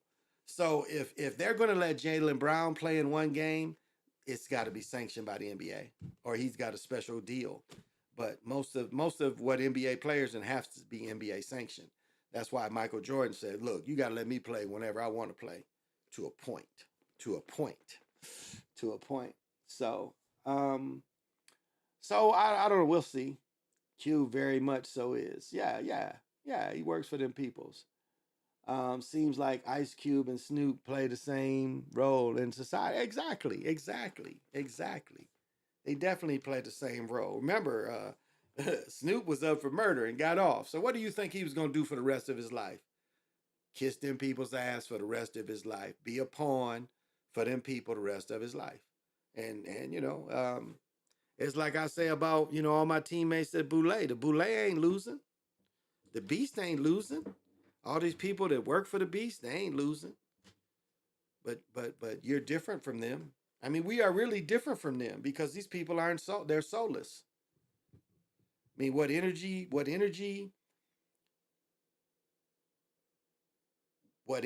that would propel them to the next thing, they've given away all their fuel.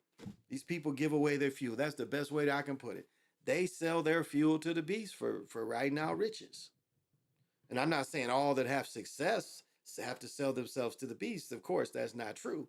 But most of these people you see, Hollywood, Lethal Injection, come on.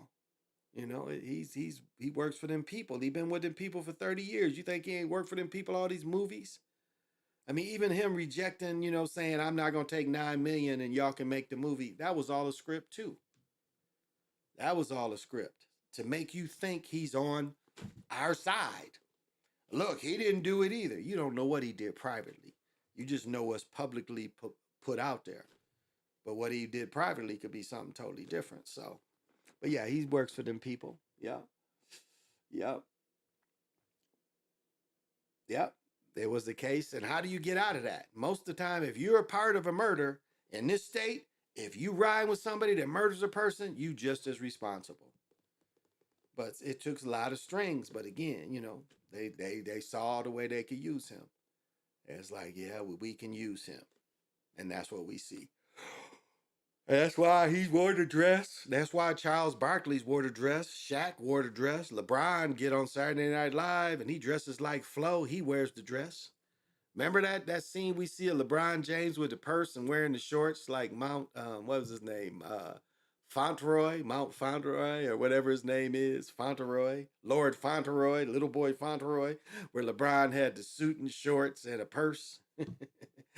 Not a saddlebag, but a straight up purse, like a Birkin bag, something like that. He had like a $20,000 bag with him. But he carried it out purse. He's like, I'm not taking any more questions.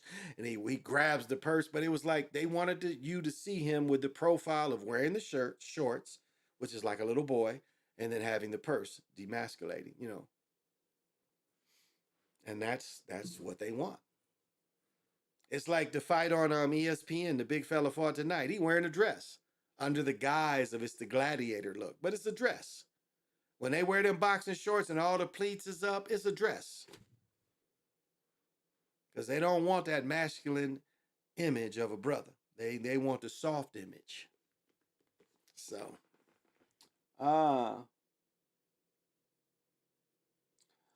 who have more championships, Steph or LeBron? I don't know. I mean, what does it really matter? Right now, LeBron's been in 10 and Steph's only been in what, 4? So, I think LeBron has helped the game where Steph has pushed their agenda of hurting the game. Steph has hurt the game, and Steph alone. And again, when a person gets glory and a person gets famous, they don't really care who they kill. I'll say that they don't care who they kill. And Steph's play killed American 7-footers. But what have they done? They replaced American 7-footers with European 7-footers. They tell you there's no team for Greg Monroe, Jordan, the big Jordan that played for the Clippers that just got a ring. There's no place for their type of play other than, they gonna bounce around the league. But you can bring Joker in that's just as tall as them, that's really no better than some of them. I mean, Dwight Howard had a very similar game where he could pass, rebound, defended a lot better. Joker doesn't defend well as a prime Dwight Howard defended. So Steph has helped destroy American players and pave the way for foreign players. Because they start saying, we don't need these 7-footers anymore unless they're Europe. They come from Europe. Giannis, Joker. They don't mind tall players from other countries, but they don't want American tall players. And Steph's game alone killed that. So,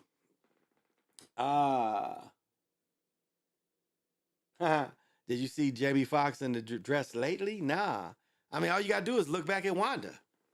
He's another one. He was another one that he backed into Hollywood, with his ass first. He's just like Tyler Perry. And that's how sick Hollywood is. Tyler Perry had to have sex with people dressed as Madea. Ain't nobody else going to say it. I'm going to say it. Tyler Perry had to have sex with some of these weirdos in Hollywood dressed as Madea. That is how sick Hollywood is. And that's why he is successful as he's been successful. There was some weirdo sitting in an executive office that would rub one off watching that fool. And so he had to have him. And that is what they have to go through. That's why I say Tyler Perry backed his way into Hollywood. But Jamie Foxx the same way. Living Color. Some of his first characters was what did they call it when he Wanda. Jamie Foxx, some of his first characters was Wanda on Living Color. In Living Color was Wanda. That's what made him popular, was the Wanda character. Think about what other characters did Jamie Foxx play that you remember other than Wanda. So anything time he done wore the dress in the beginning, you know he'll wear the dress in the end. So I'm not surprised. Oh yeah, Magic is definitely the best point guard. I mean, Steph just doesn't handle the ball as well. Steph's game is more of two than a one. I mean, he's not a playmaker. No one can say that Steph is a playmaker. He's worse than Iverson. He's shooting from half court. He's worse than Iverson. Where Iverson would just, again, the Charles Barkley game, give me the ball, everybody clear out.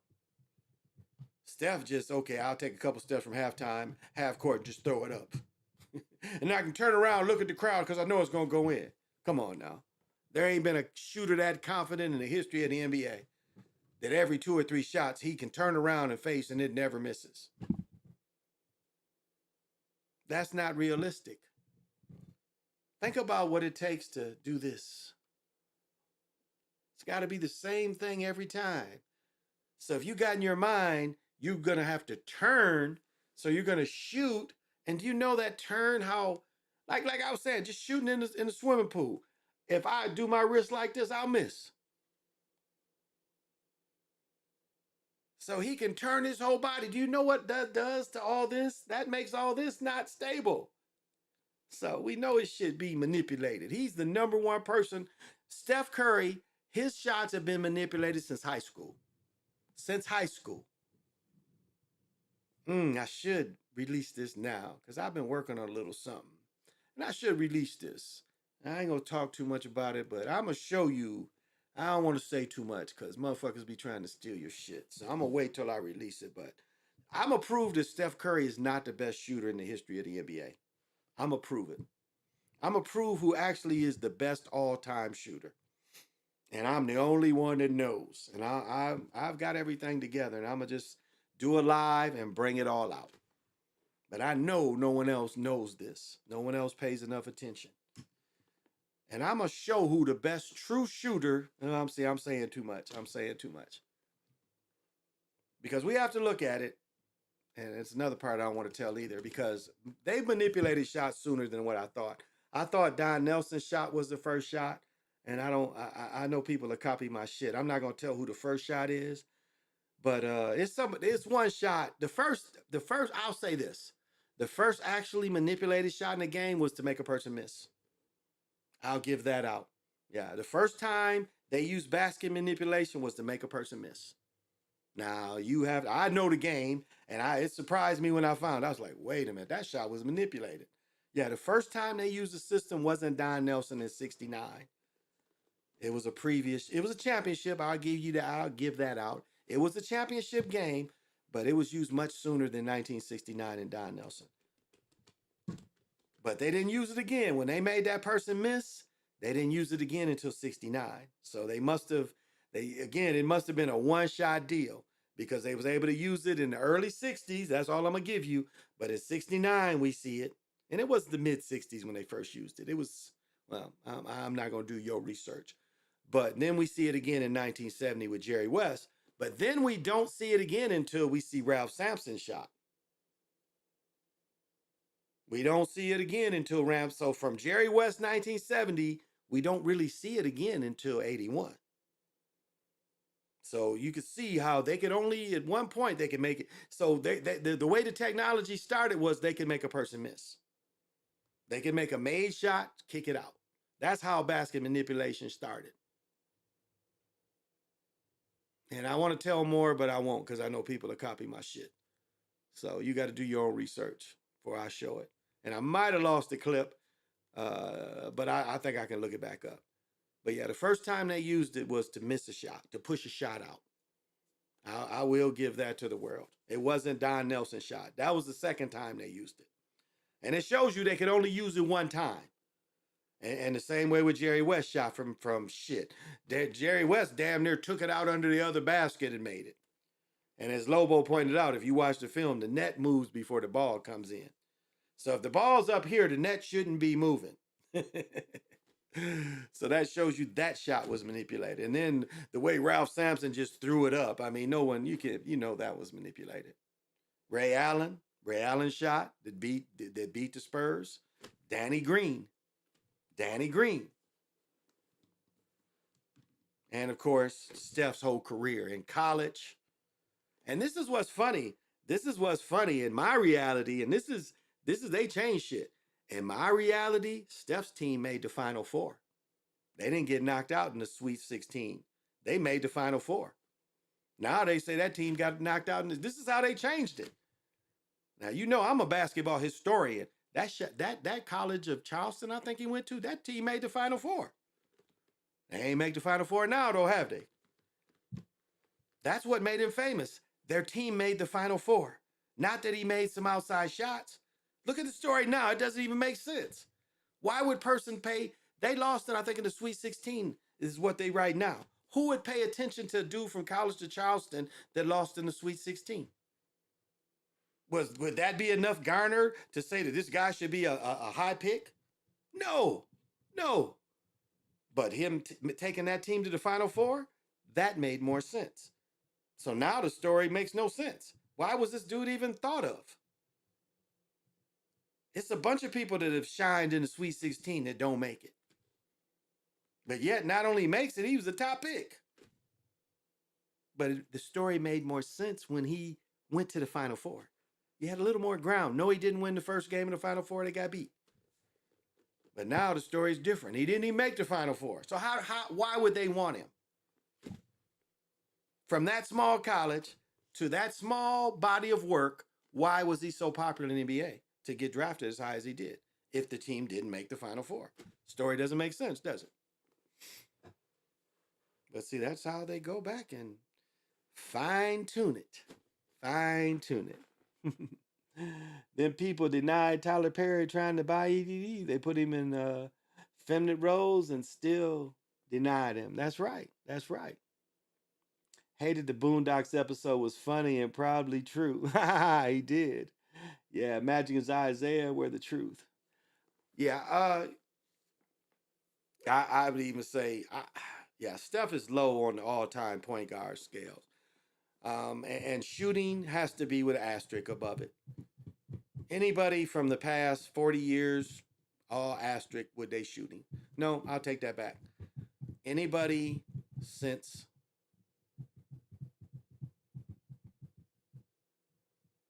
I don't want to tell. I don't want to tell everything. I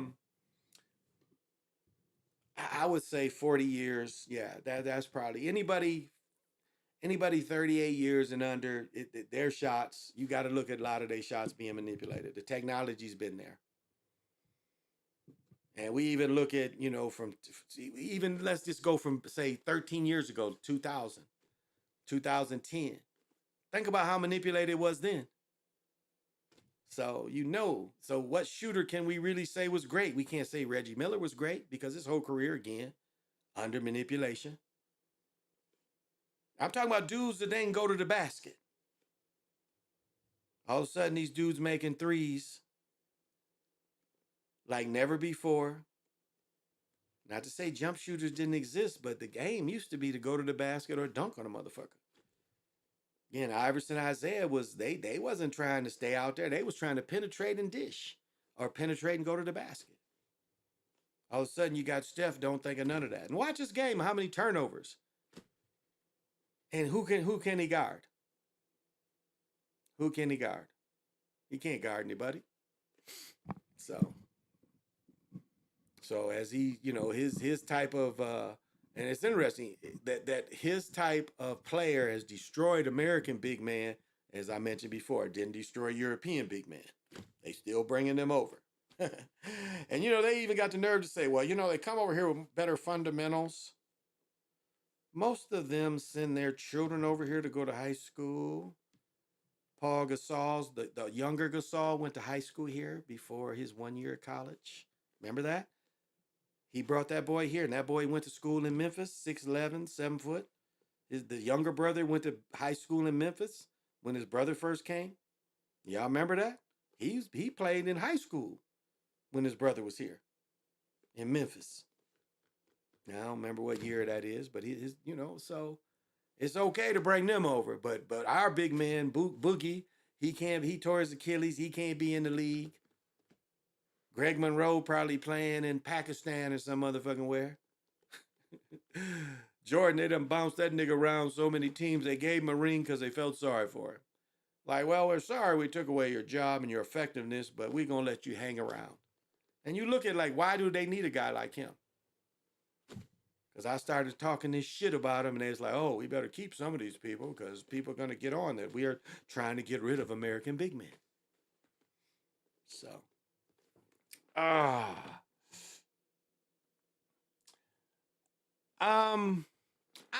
even wonder about that because it was Shaq.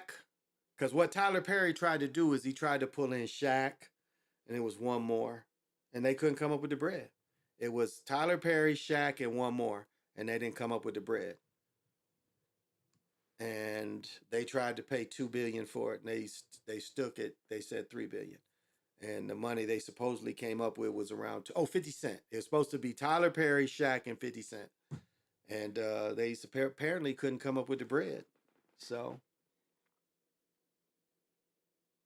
the way they're doing Wiseman made no sense.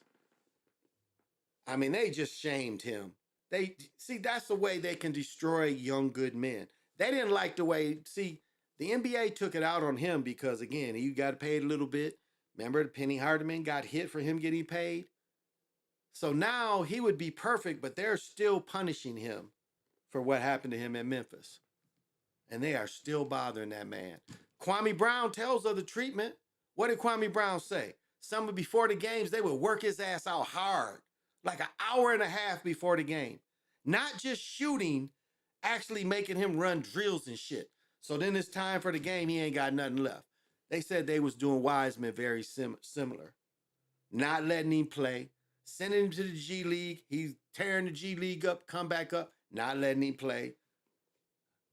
So purposely trying to hamper that guy's game. Because we all saw him play, he could play decent. It's been worse. But it's again, they fucking with your confidence. And that's what to learn about Kwame Brown is how they can fuck with your confidence. And even though it's fixed, they can still make it fixed and worse for you. And that's what they can do. Because again, they'll let you play, but not let you be the star. And some people wash out like that. Like Carmelo, I like the way he took his role. I don't give a fuck if I win or not, just give me that bread. That's the attitude. I think Barkley was kind of like that too. Just give me the bread. He took the Phoenix team, that was the best he could do. Just give me the bread. I think Arenas is the realest about that. He's the realest about it. It says, even though he's been on Vlad and he's part of them peoples, but what he said is, I'd rather make dough than get a championship. Hell, Wes Matthews, Wes Matthews Sr., I remember I saw his ring on the auction. It was like $6,000-7,000 back then. Because you could find rings. This nigga was selling his ring for, maybe it was even $5,000. His ring, a championship ring. So that tells you how much that shit means to some of them people. Like a lot of the rings you find is, like Super Bowl tends to buy everybody rings. The secretaries, the people that, some staffs, they'll buy the ticket takers. All those people get rings. You've been in an organization they get, so those people, it's not unlikely to see those rings. But I remember seeing Wes Matthews rings, and it wasn't 10. It wasn't 10 for his ring. It was like 5,000 or 6,000. So, and like Arena said, you can get these rings now. It ain't that expensive to get the rings. If you want a ring that damn bad, you can buy one. But it's about the bread. It's an act. It's about the bread. Do you think LeBron cares about the ones he lost? I mean, they tell you how it hurts, but it don't bother them. You got paid for it. You knew you was gonna win or you knew you was gonna lose. So you got paid for for your performance. So you think a performance hurts you when you did a school play? Do you think that performance? You did a performance that you knew the outcome before the game. They all know the outcomes before the game. Even the dude who hits the last shot, they know he's supposed to, he's gonna have some help if the shot's a little off, they can push it back in. But most people can hit one shot. Never said they couldn't, but they got a system that guarantees that one shot to go in, and that can't be denied. And Curry's whole career, if you look at his whole career, starting in high school, you see that all of it's been manipulated. That he was more manufactured than Jordan. At least Jordan had the talent to go through people and dunk and stuff. If Steph ain't shooting, what good is he? He's not really creating for others because his turnover ratio is horrible. He can't guard anybody. He can't guard anybody. Remember that year LeBron and them beat him? Everybody went. They ran their sets on making Curry switch. Remember that? How they ran their sets? Whoever Curry was guarding, they ran a switch to that man. So he'd have to grind. And remember, the shot that Irving hit was over Curry. Because they knew he wasn't a tough defender. So the manipulated shot that Irving hit was over Curry. Because they knew his athleticism, he's not a good defender. But that's not highlighted, is it? His turnovers and his lack of being a good defender is not highlighted. They highlighted shots. Just as Jordan was highlighted, they changed the rules. They took away the hand check because that hampered Jordan. Jordan didn't win during the hand check there. They took away the hand check. People forget 86, 87, 88, 89, 90. He didn't win. People forget those early years where he was getting beat by Isaiah and them. Getting beat by Larry Bird. He scored 63, but he lost. So what good was the 63? He lost. They got swept. So people forget that early Jordan. That's the interesting part. People forget that. You forget that he wasn't successful until really Scottie came. And he never won a championship without Scottie. Scottie never won without him. This is the script. The script tied those two together. And a game where Michael Jordan makes seven threes. Come on. Dude let's see if we can find some of his, let's go. See if we can find some of his college jumpers. Man, he had a horrible shot. Let's see here.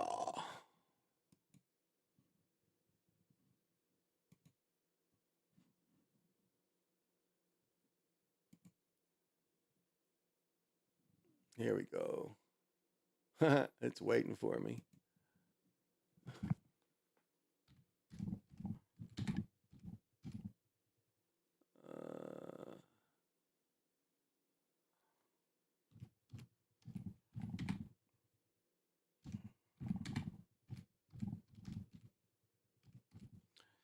All right. Prime example right here. All right. Even in this picture, this is before he started copying Kyle's shot. But look at this. Too far in front. See? Not really. He's too far in front here. See this? Too far. This is too far. This should be tighter. See, this is before he adjusted his shot. But right here, he should be higher here. This should be more tighter. His arms are extended out too far. So this is not a natural jump shooter. I want to find the championship picture. Now I say college, and this gives me all these pro pictures. And I say college. This is another prime example. This is the shot that he beat Carolina. This is his jump shot in college, right here. Look how terrible this is. Now this does go in, but look at the form. The form is terrible. There's no U here, and this is way out. Like if you catch this before, this is way out front. Let's see if we see it. This is about the same. I want to see another image of this. Let me see if I catch another image of it earlier, because you catch him when he's in the full shooting position. Let's see if they find that. They get that. That's why Len Bias would have been a much better jump shooter, just because Mike copied Kyle Macy. That's where Mike gets that leg kick. Yeah, I want to catch it before. And you know, when you look up shit. But even here, look at this. Look at this right here. Even this shows you. Look at this. It's too far out front. This is probably a free throw. You see? Too far out front.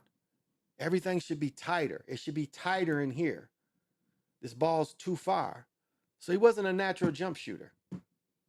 So to say he could hit 7 shots in a game, all manipulated. I want to catch the Carolina shot where he beats Georgetown. I want to catch his full form. Okay, here's another one. Here's another one. Totally off balance. Look at this. Totally off balance. Again, all too far. This is too far. He's off balance, leaning forward. Didn't go straight up. He's leaning too much forward. Arms were too far ahead of him. But, when you look for stuff. But his jumper was raggedy. Another example. Right here again. Right here again. Not straight up and down. Not straight up and down. Not straight up and down. Knees bent. Again, the arms too far in front. This was his old jump shot. Arms too far extended out. He wasn't a natural jump shooter. Is this the one? I mean, okay, this is another example of it. See? Way too far in front. I mean, he's kind of turned, but look at where his arms are. Way too far in front. Way too far. Look at his release. It should be tighter. His release even should be here. Way too far in front. And so, I want to see if I can find the leg kick. The leg kick is Kyle Macy. The leg kick is Kyle Macy. And then here's a perfect example of he does not kick his leg out here. That was developed later. See, there's no leg kick here. See? And again, way too far out. His arm should be tighter here. Even on the finish should be tighter. Way too out front the way he shot. Here's another example. Okay, this is what I was saying. Now, this is a perfect example. Way too out front. If this is contested, this would have been an easy shot to block. If this is contested, this is an easy shot to block. Do you see this?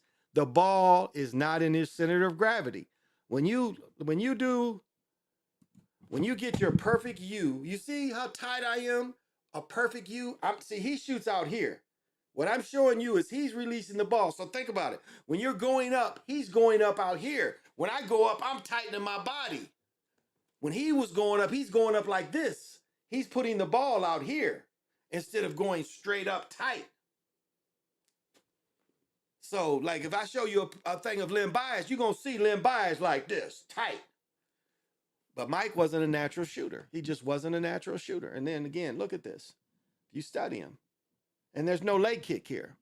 There's no leg kick. He didn't imitate Kyle Macy. There's no leg kick. Here's another one. Way too out in front. This is another example of it. Look at this. Now, yes, he makes the shot, but I'm just saying, from a technical standpoint, this really shouldn't have been good. So it even makes us wonder, was this manipulated? I think we have to look at it because they had the technology even here. Is this the beginning of him being manipulated? This very well could be. This very well could have been manipulated because we know that Fred Brown throws the ball to James Worthy. Fred Brown, this guy right here, Fred Brown, he does the same thing that Chris Webber did. Don't even get a shot off. You're only down 1. You got Patrick Ewing, and you don't even get a shot off because this Fred Brown throws the ball to Worthy. Remember that? He throws the ball to Worthy. This didn't end the game. This, yes, ended up winning the game, but this shot wasn't the end of the game. Georgetown had a shot, and Fred Brown throws the ball to Worthy. If y'all remember that.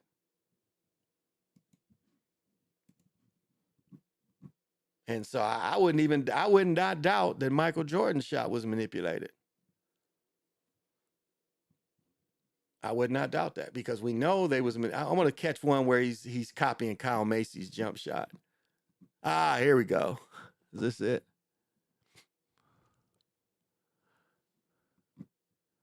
Where's one where he copies Kyle Macy's jump shot?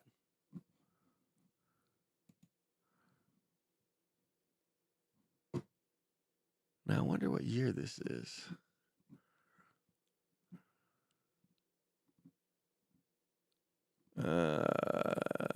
Can't find. They're not showing any where he's doing the kick. Yeah, they don't show him do the kick.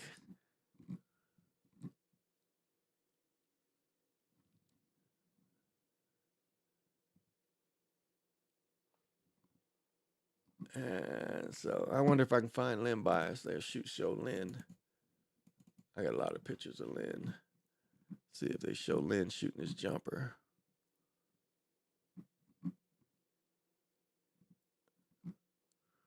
No, I don't see any of Lynn shooting a jumper. But his form was way better. He had a way better form. Huh. Nope, don't see Lynn Bias shooting jumpers. Well, maybe here. He's falling away. This is one of my homeboys. It's Tony Smith. I got to show Tony. I'm pretty sure this is Reggie Theus. No, here's Tony Smith down here. Yeah.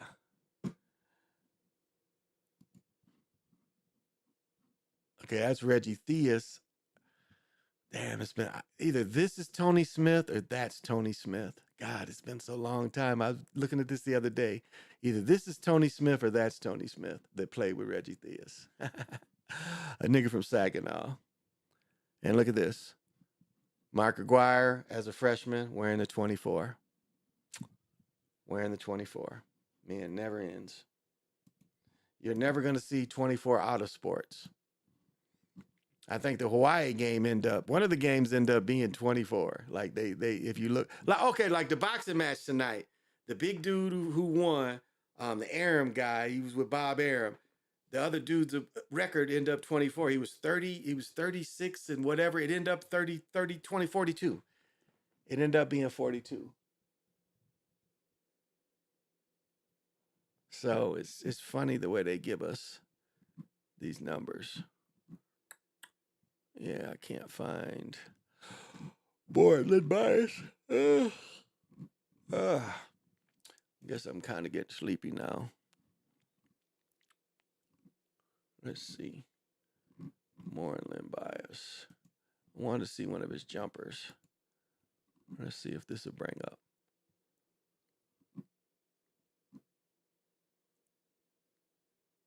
Yeah, really. I just wanted to catch a picture of him going straight up just to show you how well it's shot, and I just can't find it. They're not showing any pictures of him just going straight up. Let's see if this because he had just one of the most beautiful forms. Now this is about the best I can find right now, but even this, look at how tight this is. This is what I'm saying from a shooting perspective. You see, where Jordan, the ball would be more out front. See how the ball is over his head? You don't see that in Jordan. Jordan starts his pickup out here. Where the pickup should go straight to over your head, Jordan's pickup is out here. If you can understand what I'm saying. So when Jordan would come up, he would come up out here. Do you see the difference? Where you see Lynn is up here, Jordan would be up here. So when he was in college, until they taught him, he would be up here. The pickup is here. When he'd go up with it out here. You see Lynn is tight over your head. That's where you want it. You don't want it in front of over your head. So what we see in early Michael Jordan is in front over his head, not here over his head. And so at least with Lynn, you see it over his head. Whoops. You see it over his head. That's my point. And I was trying to find a better one, but doesn't seem to be a better one of him. Yeah, it does not seem to be a better picture of him at all. This is kind of it. This is kind of it. Look how the ball is on top. You see over his head? See? More natural jump shooting position. You see, this is look where his hand is. See, a more natural jump shooting position. Bigger guy, too. He's a bigger guy. Yeah, absolutely. Helps when you have defenders. Yeah, those 7 threes versus Trailblazers, the finals definitely were manipulated. Exactly. Gilbert said, "I'll take 200 million over rings." To be honest, yeah, that's how all of them feel. Charles Barkley don't feel bad because they know it's all scripted, so they don't feel bad. They don't feel bad for not winning. It's all scripted. Yeah, you shoot over our head. It helps when you have a tall defender. Exactly. If you put it, let me see. Who is my Mount Rushmore of college coaches? I like Digger Phelps. I like Friedemann because Friedemann came from Detroit Northwestern. Had Terry Durrott, or no, the guy got killed. Terry Furman. He coached Terry Furman that played with Michigan State. Terry, fire on you, Furman. Terry Furman beat up the water boy, the manager. Yeah, Terry Furman was a wild boy, and he ended up running his Mercedes into a bridge. But I liked Frieder. I liked Tarkanium. I like Digger Phelps. I like Dick Vitale. I thought Dick Vitale was a pretty decent coach. At least the way he introduced his starting five when he was at the University of Detroit was so cool. We were sitting at the game and they would tell the other team's five, and they was like, at our starting guard. And this was when Kevin Smith. I don't know if y'all remember Kevin Smith. Kevin Smith played at Kevin Smith played at he played at UAD. He played at UAD, but he went to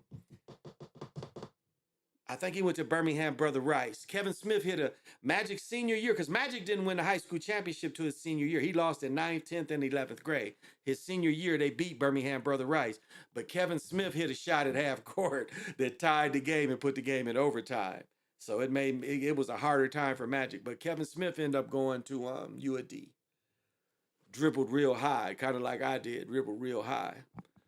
But so that would be 4.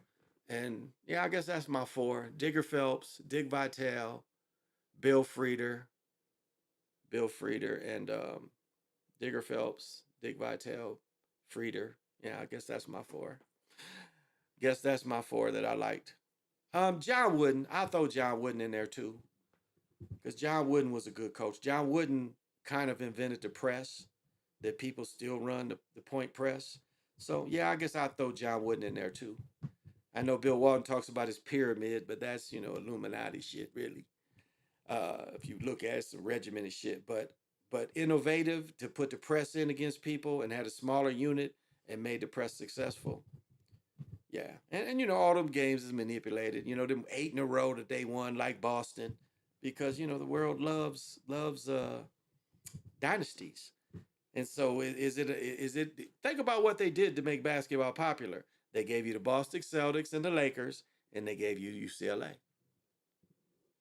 Because again, if you look at the history of basketball, the history of college basketball, the NIT was more successful.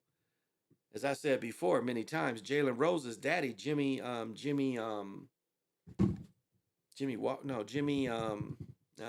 can't think of his name. But Jalen Rose's real daddy, Jimmy, I should know it. But his daddy, he was the last really star of the NIT. When he turned out the NIT, that had to be in 66, 67. It started going back to NCAA. But like when Texas Western won it, it wasn't more popular than NIT. When Texas Western won it, nobody cared.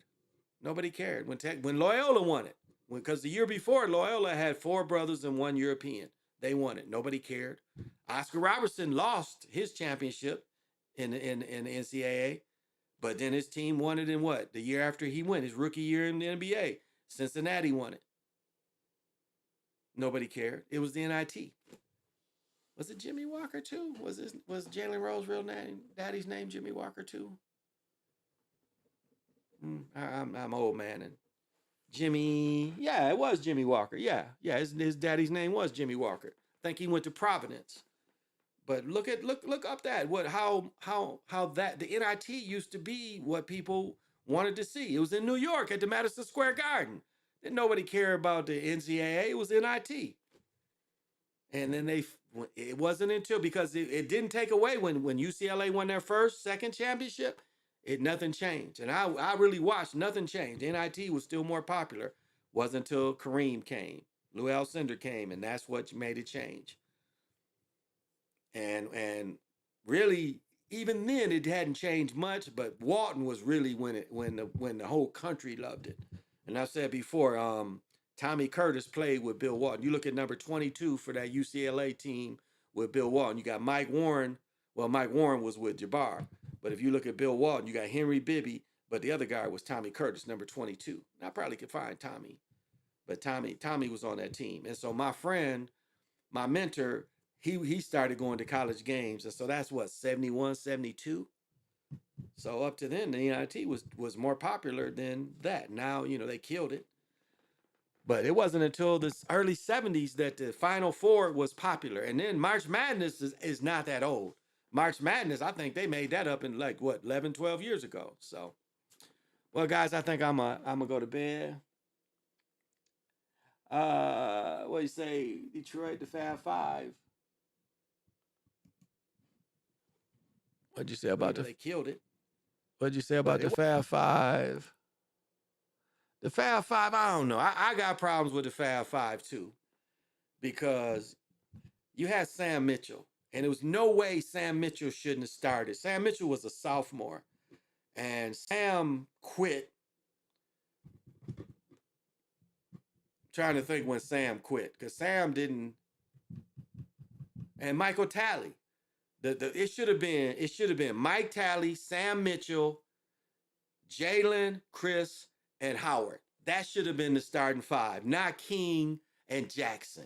Michael Talley was better than King and Jackson. He was a true point guard. It's funny you see him now. Or the last time I saw him, Michael Talley got a big old belly, because he does Detroit AAU, so I always run into him. Michael Talley had a belly like this last time I ran into him. But Michael Talley, I watched Michael Talley run through a press of some niggas that was the best in the state could do it. Battle Creek Central was known to press niggas, and I watched him break down niggas that was quick. I mean, niggas that was real quick. He was walking through them niggas like they did nothing. They was trying to double him, and he ran through all of them.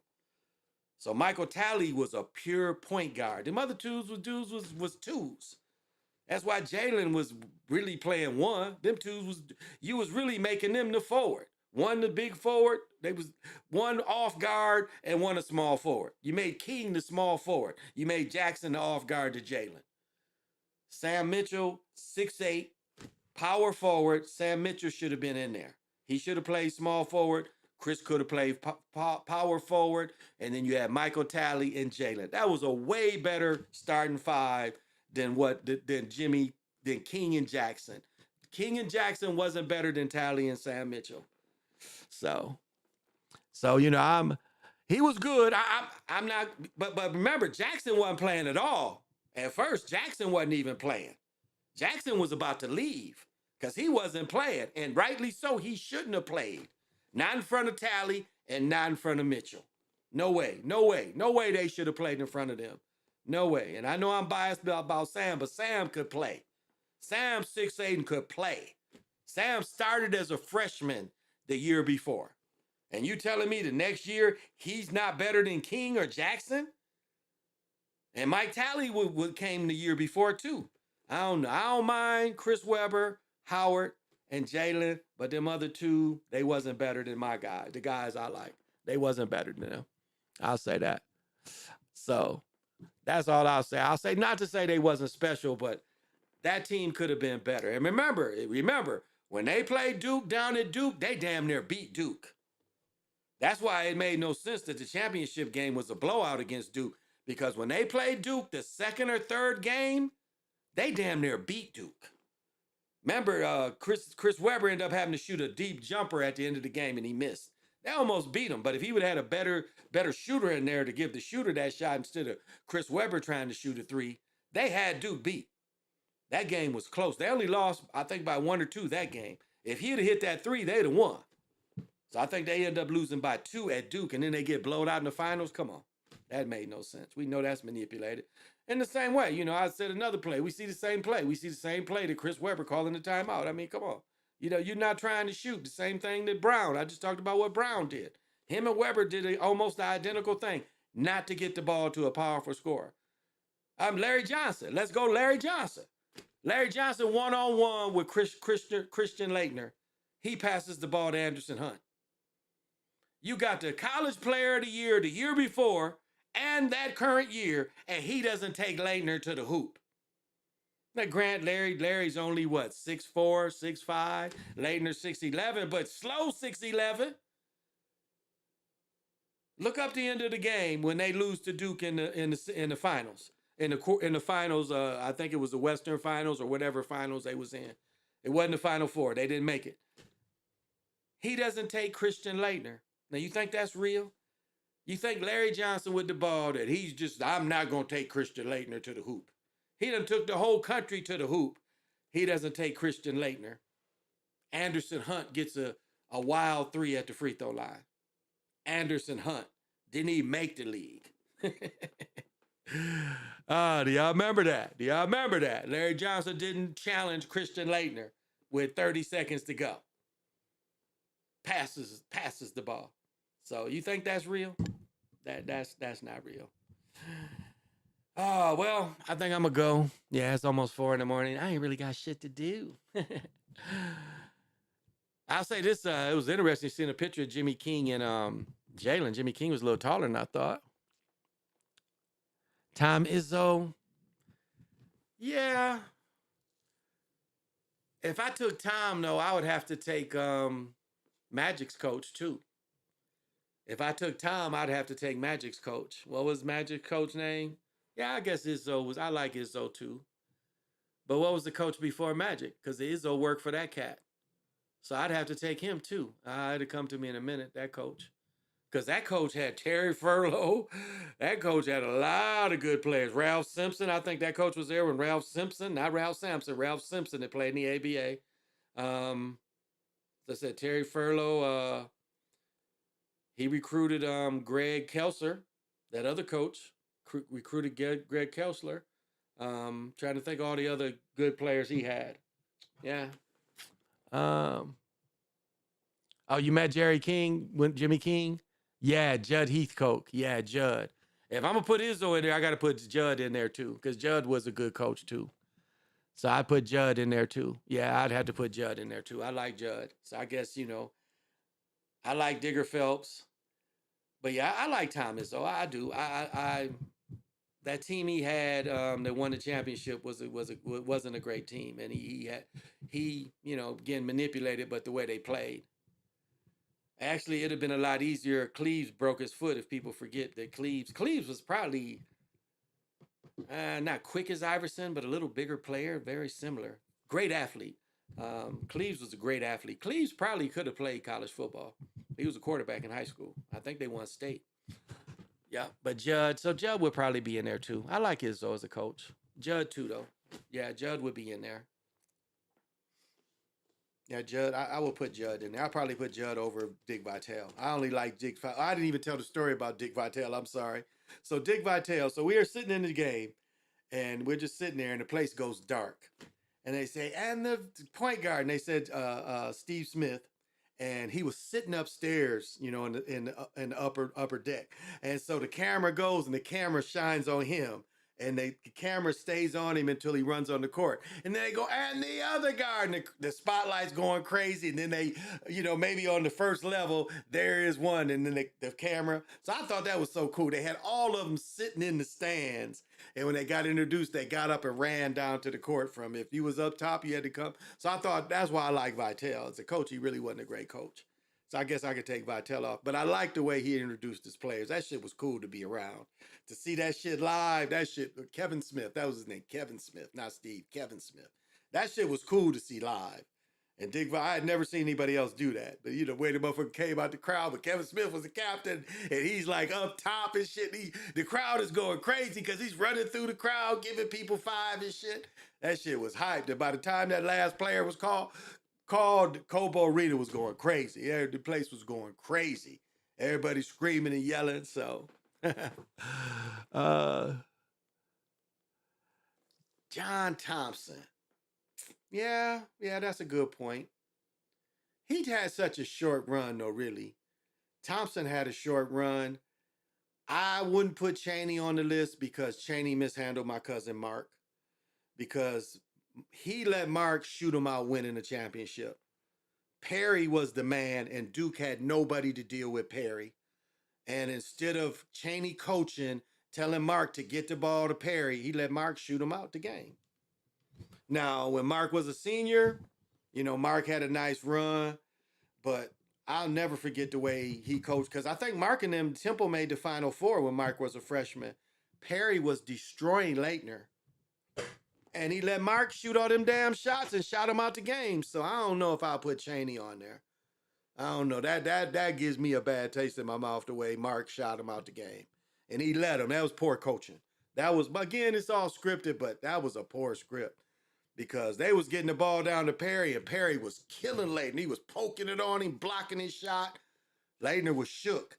And that was where they should have kept feeding him. Because Perry, he was having a great night. And they let Mark shoot the game out. Mark wasn't hitting. Now, when he played against USC and damn near beat USC when Rick Fox and them was there, Mark put it on him. Myron Chaney was his coach then. Mark put it on him. But when they was nationally ranked number one, Temple was number one for a while. I think going into the tournament, they might have been the top seed in the tournament. That team really should have won it all, not Duke. Because, again, Perry was putting work on Leitner, and they had no solve. That's all they had to do is keep feeding Perry, and then because I think Eddie Jones was on that team too. I want to say Eddie Jones was even on that team with Mark. So they had a team to get with Duke, and they had no answer for Perry. And I kept looking like, ooh, yeah. The game started off Perry yakking on them, blocking they shit. And then all of a sudden, Mark is shooting every shot. Like, come down, Mark, get the ball. Blank. Come down, Mark, get the ball. Blank. That just showed me, I don't know. He stuck with Mark too strong. Mark's my cousin, but he stuck with him too strong, and Mark shot him out the game. So that's why but John Thompson, I'll say this. John Thompson had some niggas that could play D. But if y'all remember the Big East, it was one dude that it didn't matter. Like, I watched Michael Talley dribble away from niggas. Y'all remember Pearl Washington? Them niggas at Georgetown could press. That's one thing John Thompson got. He recruited people that could run his full court press. And the only person that ever walked through it was Pearl Washington. Pearl Washington was killing that press. Oh my goodness. In the Big East tournament, he walking through them. And he would do the grave mistake where he would spin in the middle of the court, but he did it so he would do the full spin. Because most people spin, you only really do a half spin. Pearl would do the whole spin and get by people. Because, he would never spin where, you spin and you only do the half spin and they can get the ball from you if you get double teamed. Shit, Pearl would spin like a whole 360 on a person so the double team come. He spun so fast and he was in the same spot. Well, not really the same spot, but he did a complete turn. So it's harder to double that. And he did it so fast where he's coming out, you double team, and he done spun off you, and the ball's over here now. But Pearl Washington ate their ass up. Do y'all remember that? Pearl Washington ate Georgetown up. And John Thompson did win one. Do I put him over Digger Phelps? Digger Phelps didn't win any. Yeah, I guess I would put John Thompson over that. I like Digger though, because Digger let a lot of brothers play at Notre Dame. So I don't know. He let John Shoemate play. He had Adrian Dantley, Gary Brokoff. He let a lot of brothers go to Notre Dame. So I don't know if I would take Digger off. I don't know. I would keep Digger. He never won a championship, but he put a lot of brothers in Notre Dame. Yeah, John Thompson was a great coach. It just didn't have a long run. That would be my only bias. He didn't, you got John Wooden that coached 40 years. What, did Thompson even get 20 in at Georgetown? I don't even know if he got 20 years in. So I'll just say longevity. He didn't really have a long career with Georgetown. I don't think it was a full 20 years. I don't know.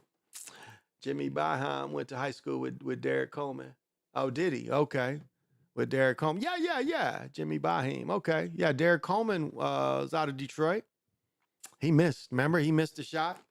Derek Coleman missed the shot for not Melo's championship, but when they was playing with Ron Cycli. When Ron Cycli, remember, Derek Coleman had a chance to win the game, and Derek Coleman missed. Just like Derrick Rose. Derrick Rose and that Douglas, whatever he had the double name that played for Charlotte, both of them had the game won from the free throw line. Derrick Coleman, what did Derrick Rose miss? What, 6 free throws to win the game? Something like that. And that Douglas, whatever his last hyphenated name was, he missed a bunch where they could have iced the game away and they missed on purpose. So, but yeah, Derek Coleman, yeah, he had a chance to win his game too. He missed, I want to say it was a baseline shot he missed when he went, because they were in the championship, but they lost. Melo was the only one he won. Dude only won with Melo. Syracuse, he only won with Melo. Jimmy Boeheim, I mean, I'll tell you this, Jimmy Boeheim had one of the best zones, and the way he taught the zone, I'm into that. The way he taught that defense. And I went to all, a bunch of high school games this year. No one plays zone anymore. It was like in the tournament, the sectional tournament, this one boy scored like damn near 40 points on him. He never changed defenses. So if I'm getting killed by one person, I am going to throw some type of zone press, something on them. And the only time I watched them press, I watched from the first game to them losing in the semifinals. The only time they pressed when they was down in the semifinals. That was the only time they ran any kind of zone was the semifinals. So to me, I love playing zone.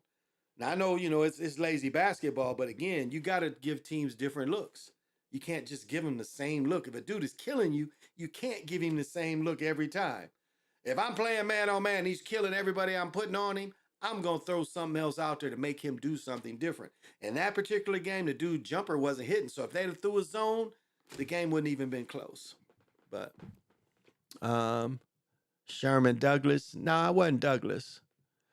Chris Douglas and Roberts. Yeah, no, it was Sherman Douglas was Syracuse. Yeah, Sherman Douglas was with Syracuse. I was just wondering if Eddie Jones was on that. I think Eddie Jones the same age as Mark, or was Eddie Jones older or younger? I think Eddie Jones and Mark were about the same age, but I could be wrong because Mark is quite a bit younger than me. Because Sherman Douglas might have would have played with Pearl Washington. No, I think Sherman Douglas was after Pearl Washington, and Pearl Washington ended up having I think he's not alive with us anymore. I think Pearl died, but Pearl had some kind of seizure or something from smoking crack, and he ended up having brain surgery. So if you saw him later in the life, he had he had a where how they look when they cut. Like I saw a dude getting his hair cut where he had got shot and he had in the back of his head had a scar from whatever happened to him, like that big, and dude was cutting around the scar. I was like, that gave me a chuckle. But yeah, Pearl Washington was a bad boy. Pressure on Juwan Howard, should have won a championship that year. Yeah, good point. Yeah. Yeah, definitely should have. Definitely should have. I hope they give the Fab Five their stuff back, put their banner back and everything, since the rules have changed. Well, I think I'm going to call it. I'm tired. I've been going almost 4 hours. But thank you for, y'all dig sports like I dig sports. But I'm going to go lay next to my lady and dream the impossible dream. But I love sports, and that's been my life. Is I remember all these games. I remember so many players. As I said, I was hoping to go home this summer, and I know a dude that remembers Kalamazoo sports like I do, and I'd like to bring up all these names. I know they don't mean anything. They never played pros, but like they still lived and they experienced. It's like when I tell you, about Tim Reed. Tim Reed was built like Bonzi Wells. I mean, this dude was the first dude I ever saw that could literally beat 5 people by himself. Like if 5 people tried to press him, he'd come up out of it. Probably had a 40-something vertical. Shoot, matter of fact, he was the first dude shooting in the park when, you know, the semi-pro summer league that was consistently hitting from deep. Consistently hit. And you know, social economical hurt him. He ended up going to prison, scoring multiple prison games, scored 100 points. I watched him a couple games score 100. I mean, this dude would literally go at it, scoring 100. He would score 100 and he'd only make maybe 10 threes. He'd score 100 and only had 30 points on threes. The rest of them was dunks, layups, and free throws. Mostly layups and free throws. Mostly layups and dunks. That's how nasty he was. But yet, you know, forgotten story, forgotten person, passed as a young man. But now as his nephew is coaching, he's the college coach. Ben Reed played at Western Michigan University. The year when they won a game. Western won their first game in the NCAA when Ben was there. There's another dude named Jamal who killed us. We scrimmaged the motherfuckers at Jamal. Like, we had no answer. We scrimmaged Western one time. We had no answer for Jamal. I was used to playing against Ben, but Jamal would put it on us. Jamal could play. I can't even think of his last name. I can picture it, but Ben, you know, never played in the NBA, but a guy, great player. Kenyon Murray, whose 2 sons are in the NBA. Great player, Mr. Basketball in Michigan. Had a nice career in Iowa, but again, didn't really. He played in China, played pro in China. I think he went to one of the lower Sweden league. You know, Sweden was one of the lower leagues. But you know, married a volleyball player. Now he got 2 boys, 6'7", 6'8". He only about 6'4", 6'5". Maybe probably closer to 6'4". But there's a million stories of guys that just, you know, one reason or another didn't make it. And so I'd like to bring some of these stories. Like I got a cousin that played ball he's a cop down in Memphis. I got another cousin that's from Milwaukee. And I'd like to hear these stories. Like even some stories that y'all know of players that didn't make it, that you saw that could play. I wouldn't even, like if some of y'all wanted to come on one night and tell me about some of the players y'all know, you know, that would be great too. Because I think the energy of the game never goes away. So it doesn't matter. So it matters that people talk positively about these people, of their impact on the sacred ball game. Because these are people that, you know, not lazy people. These are people that they played every game they could to get good. I mean, do you know how much little basketball you got to play when you're young? Parks. Do you know how much basketball it takes to get good? Those of you that played in high school, you know how much you had to play. And some of this is like, because Tim really didn't start doing AAU until he got in high school age, 9th, 10th, 11th. And Tim was the #1 player out of Michigan ahead of Dan Marley. If y'all remember Thunder Dan Marley that went to Central, Tim was the #1 player in Michigan. Wasn't Dan, it was Tim. And Dan was taller than Tim.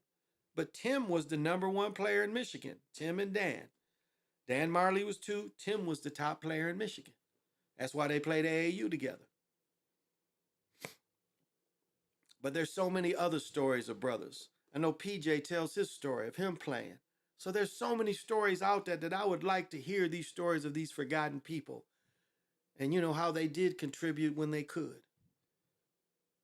Because again, we have been socially, it's like now, young people are groomed and corralled into rapping. Because again, most people don't want, the hard work that it takes. We want to do something that quick, get rich quick. So now people are corralled into rap, but we was corralled into basketball. Because when they brought us, the melanated people moved up north, what did they start building? At first they built, when you look at Jackie Robinson and you look at Roy Campanella, people that lived in the 20s and 30s, it was baseball fields. They built baseball fields everywhere.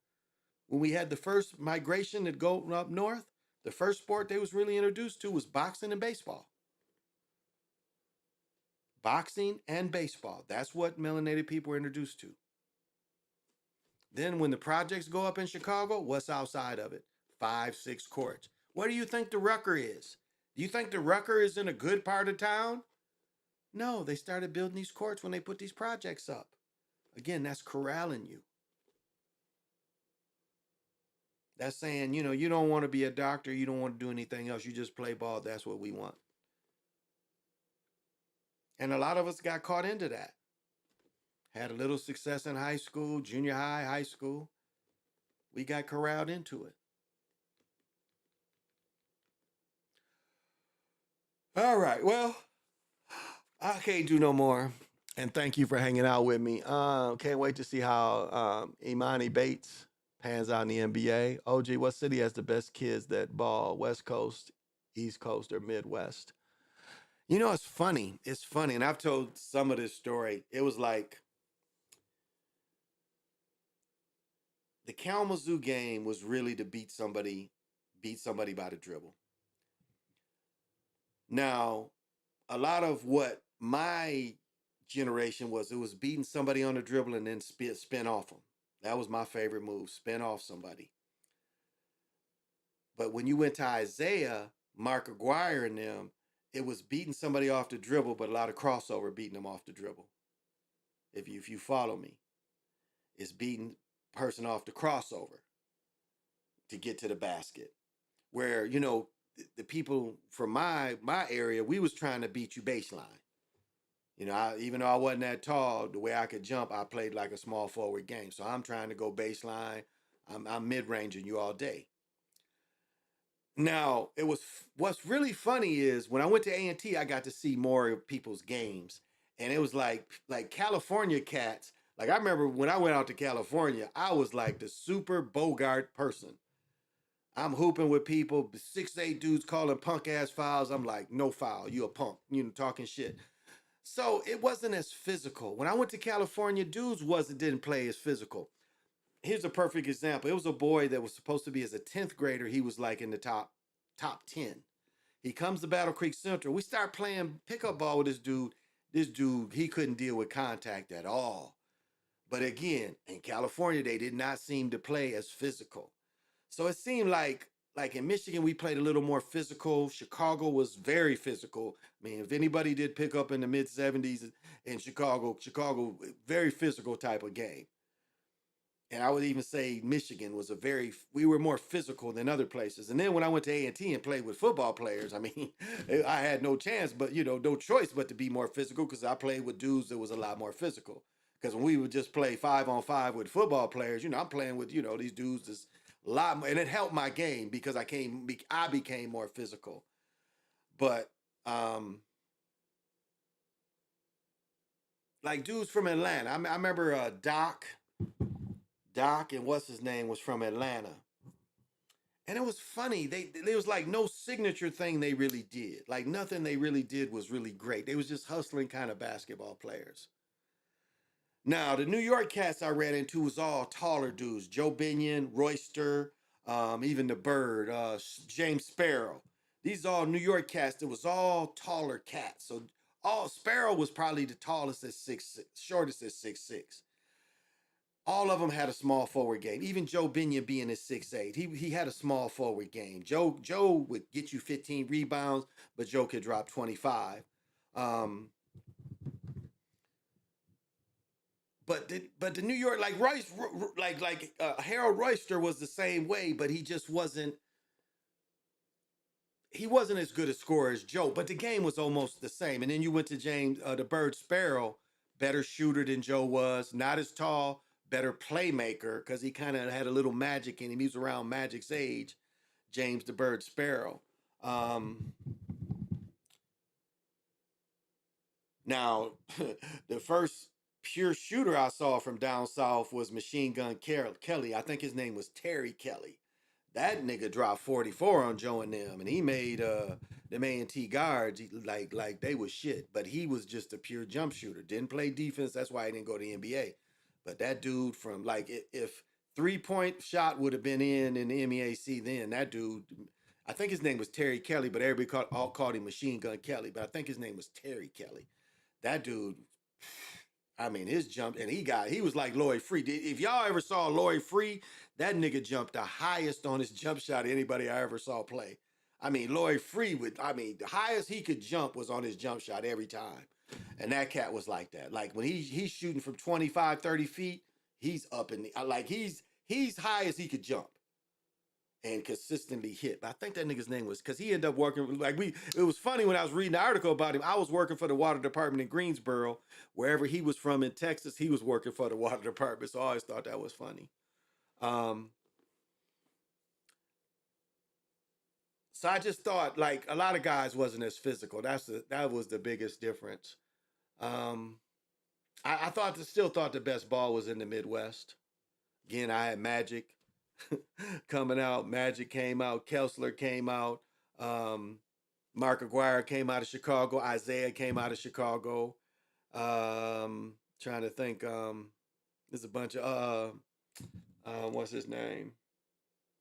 He ended up going to jail. Him and his brother, Sam's brother, Sam Vincent, Jay and Sam Vincent. I wonder if Jay Vincent out of jail. He was doing some scamming shit. You know, Michael let Sam coach for a while. So Sam Vincent, Jay Vincent, both these dudes. Sam was, I would say Sam was really close to Isaiah type of game, beating a person on the dribble. It was like that game where I watched him and Tim Reed go at it. And the coach was like talking about how they stop Sam. And he was like, he pushed the coach and said, "How are they stopping me?" I never forget.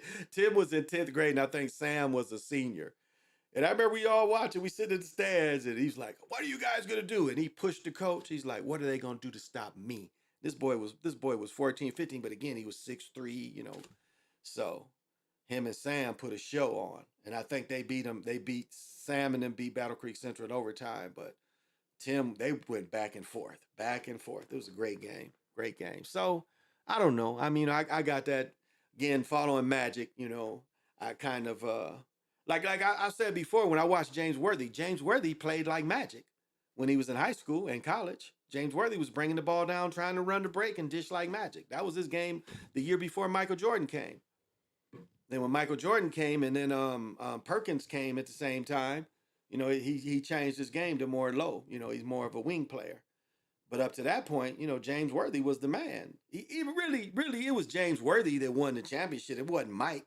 If you looked who carried the season, it was James Worthy. James Worthy says, he's like, well, Mike, he learned that 2 weeks in, Michael was the best player on the team. That's bullshit. That's a bullshit story.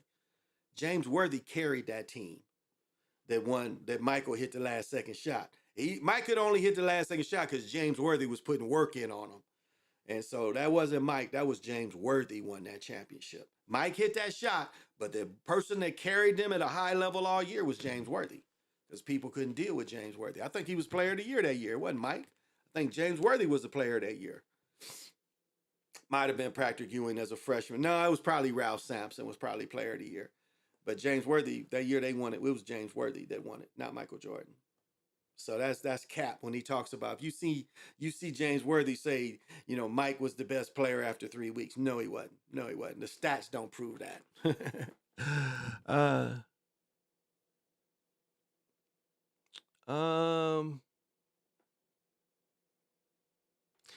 It appears like that. It appears like it goes back to this. Like players really didn't like each other. Isaiah was an asshole. He really was an asshole. He thought he was a little gangster because where his family lived and shit, Isaiah thought he was a gangster. But Isaiah, he was shielded from the gangsters. So that shit where Michael Jordan say they didn't shake hands, that ain't had nothing to do with it. It was the personality. Isaiah truly hated Larry Bird. Now, Isaiah was a disciple of Magic. Isaiah, Magic, Greg Kelser, Mark Aguirre. All them was under Tuck. I told you, you look in Winning Time, that dude wearing glasses, the Woods brother that's wearing glasses, that's Dr. Tucker's character. And Dr. Tucker at one time was all of their agents. He was all four of their agents. Okay, so Magic was cool with Isaiah, but the beating that Isaiah and them put on Michael Jordan when they didn't win, that made Michael Jordan not like Isaiah. Now remember what Karl Malone did to Isaiah. Karl Malone hit Isaiah and bust his shit up. You still see it. Karl Malone didn't like him. Look at the wars that Boston had with Detroit. So they didn't like each other. Larry Bird, Isaiah didn't like Larry Bird. Larry Bird didn't like Isaiah. So, that's kind of how that went. That's what kept him off the team. Remember, because John Stockton was hurt. They put a hurt John Stockton on the team. And remember, they banned Shaq too. Shaq was better than Christian Laettner. That's really when he got exposed that he couldn't play. People forget that. Now, much as I like Christian Laettner wasn't Larry Bird. But so, yeah, it was all of them. All of them that, Isaiah's kind of an asshole. If you ever met him, he was kind of an asshole. Isaiah's like, I wonder if, because Isaiah was about my height. We was both, I think, when we was younger, about 6'1.5".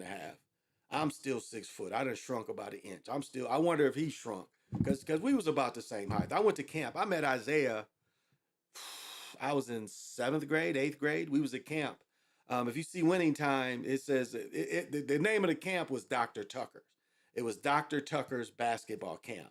It wasn't Magic's basketball camp. It was Dr. Tucker's. When you got the shirt said Dr. Tucker's basketball camp. It didn't say Magic nowhere. I wish I still had one. I'm about to ask some people at home if they still got the Dr. Tucker shirts. But that's where I met Mark Aguirre. I met Kelser because they was counselors. Let me see. That first year, when I was in 8th grade, Mark Aguirre was in 10th. So Mark Aguirre wasn't a counselor when I was in 8th grade. He was still in camp. And I wasn't overly impressed with him either. I could jump. So I could deal with anybody because I could jump. And I played football, so I was always physical. So, but yeah. So that's why they didn't like Isaiah, because of the bad boys. And it was Michael Jordan. They didn't like him. He was an asshole. He was kind of an asshole. He was. There's no way to put about it. He was kind of, if you've been around, he was kind of an asshole. It was like he had a chip on his shoulder and he played fake gangster because he was from Chicago and he wasn't a gangster. I mean, the way he got played with the checks told you he wasn't a gangster. I mean, what nigga loses money and then writes checks? Checks leave a trail. So that's he rubbed people wrong. That's what it was. He rubbed people wrong. But I thought, I never really, the few times I met him, like as boys, I didn't really mind him. But I saw as he got older. I mean, people forget Brandon Sure, his son coaches, but Brandon Sir.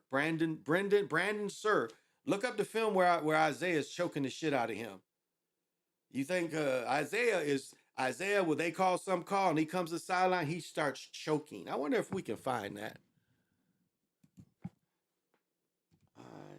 Isaiah Thomas choking coach. I wonder if I'll be able to find that.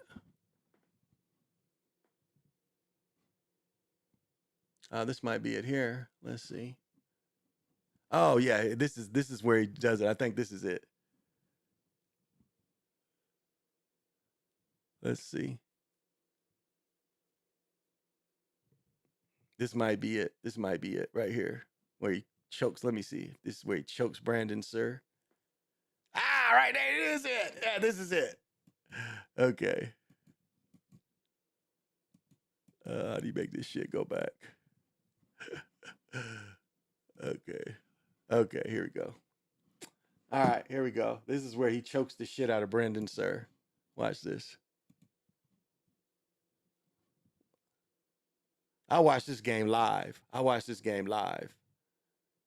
him choke the coach.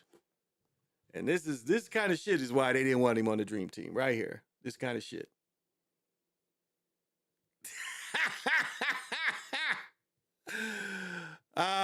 He started choking that motherfucker. Look at that. Look, he's choking the shit out of me.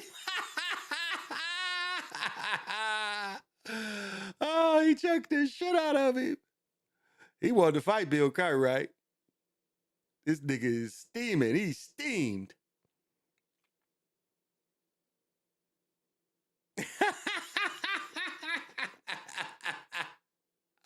Watch the other angle though. Watch the other angle. Watch the dude. Watch it show. He's like,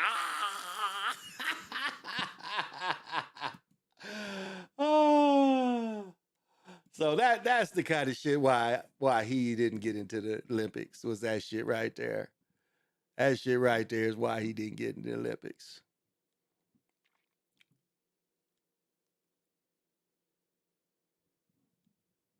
They say Isaiah punches Rick Mahorn and he didn't flinch.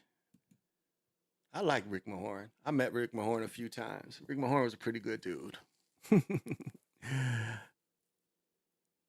Yeah, he acted like a weirdo, exactly. But he was asshole. If you was around him, he was kind of asshole. He kind of had a small man's mentality. And again, this nigga's not really hood. He's not really in the gangs. He's like, well, my brothers and all was in the like. He's talking about, my brothers was all in the gangs, and I was able to give Michael Jordan a pass when he's in Chicago. And I'm like, come on now, come on. You didn't have it like that, nigga. You didn't have it like that. Your brothers made sure you was away from that kind of stuff, and it showed when he was hustling. I mean, again, you lose money to a motherfucker. You writing checks? Come on, for 100,000? Come on. That's asking to get caught. Well, y'all, I'm gonna have to cut it right here.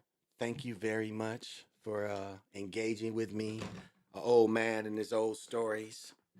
I think I'm gonna smoke some more weed and I might go drink another beer. Because tomorrow is already here. It is Sunday night, Sunday morning, and most of y'all, except PJ Allen, unless they go on strike, we're gonna send PJ Allen a care package, but he's gonna still be getting paid. It's just he ain't gotta worry about the workers because the workers gonna be out there with picket signs. I don't know. I might come down there and cross the picket line.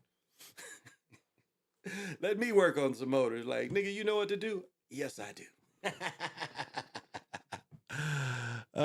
Chuck Daly, yeah, I did like Chuck Daly as a coach, and his rules with Jordan was very significant. He had the right people to implement to push Jordan to his left. That's what they'll tell you. Make him go to his left. Jordan was right hand dominant. I mean, look at his dunks and shit. He was right hand dominant. Well, I do have to go. Thank you for coming. Catch me Monday afternoon, 2, 3-ish. Not coming on tomorrow. I might start coming because as the weather changes, I'm going to see if people still playing in the morning. Eventually, I'm going to have to start playing pickleball indoors. But even before then, I might end up getting my knee scoped. So might have to do that and then start going through therapy again is what I'm thinking. So because before I try to hoop, I know my knee is kind of jacked up a little. I can play pickleball with it, but others I can't really. So thank you very much. Look for me, the Big Eagle Hour, probably around 1, 2 o'clock. Depends on how long I play, but I'll be back on Monday afternoon. And then possibly next Sunday. And I know Thursday, probably Friday afternoon, I'll probably talk about the before Thursday game. If I don't come on Thursday night to talk about the game. Just depends. So thank you, everybody. I appreciate it. And I think the sleepy kind, the indica is the sleepy kind. This other kind, I got some wax though. I didn't bring. Well, shit, it's wax in this motherfucker. But this leaves your throat dry. That's why I switched to this big boy. More water. You can put water or ice in this motherfucker, and it cools the smoke down. So, well, y'all. Till we meet again,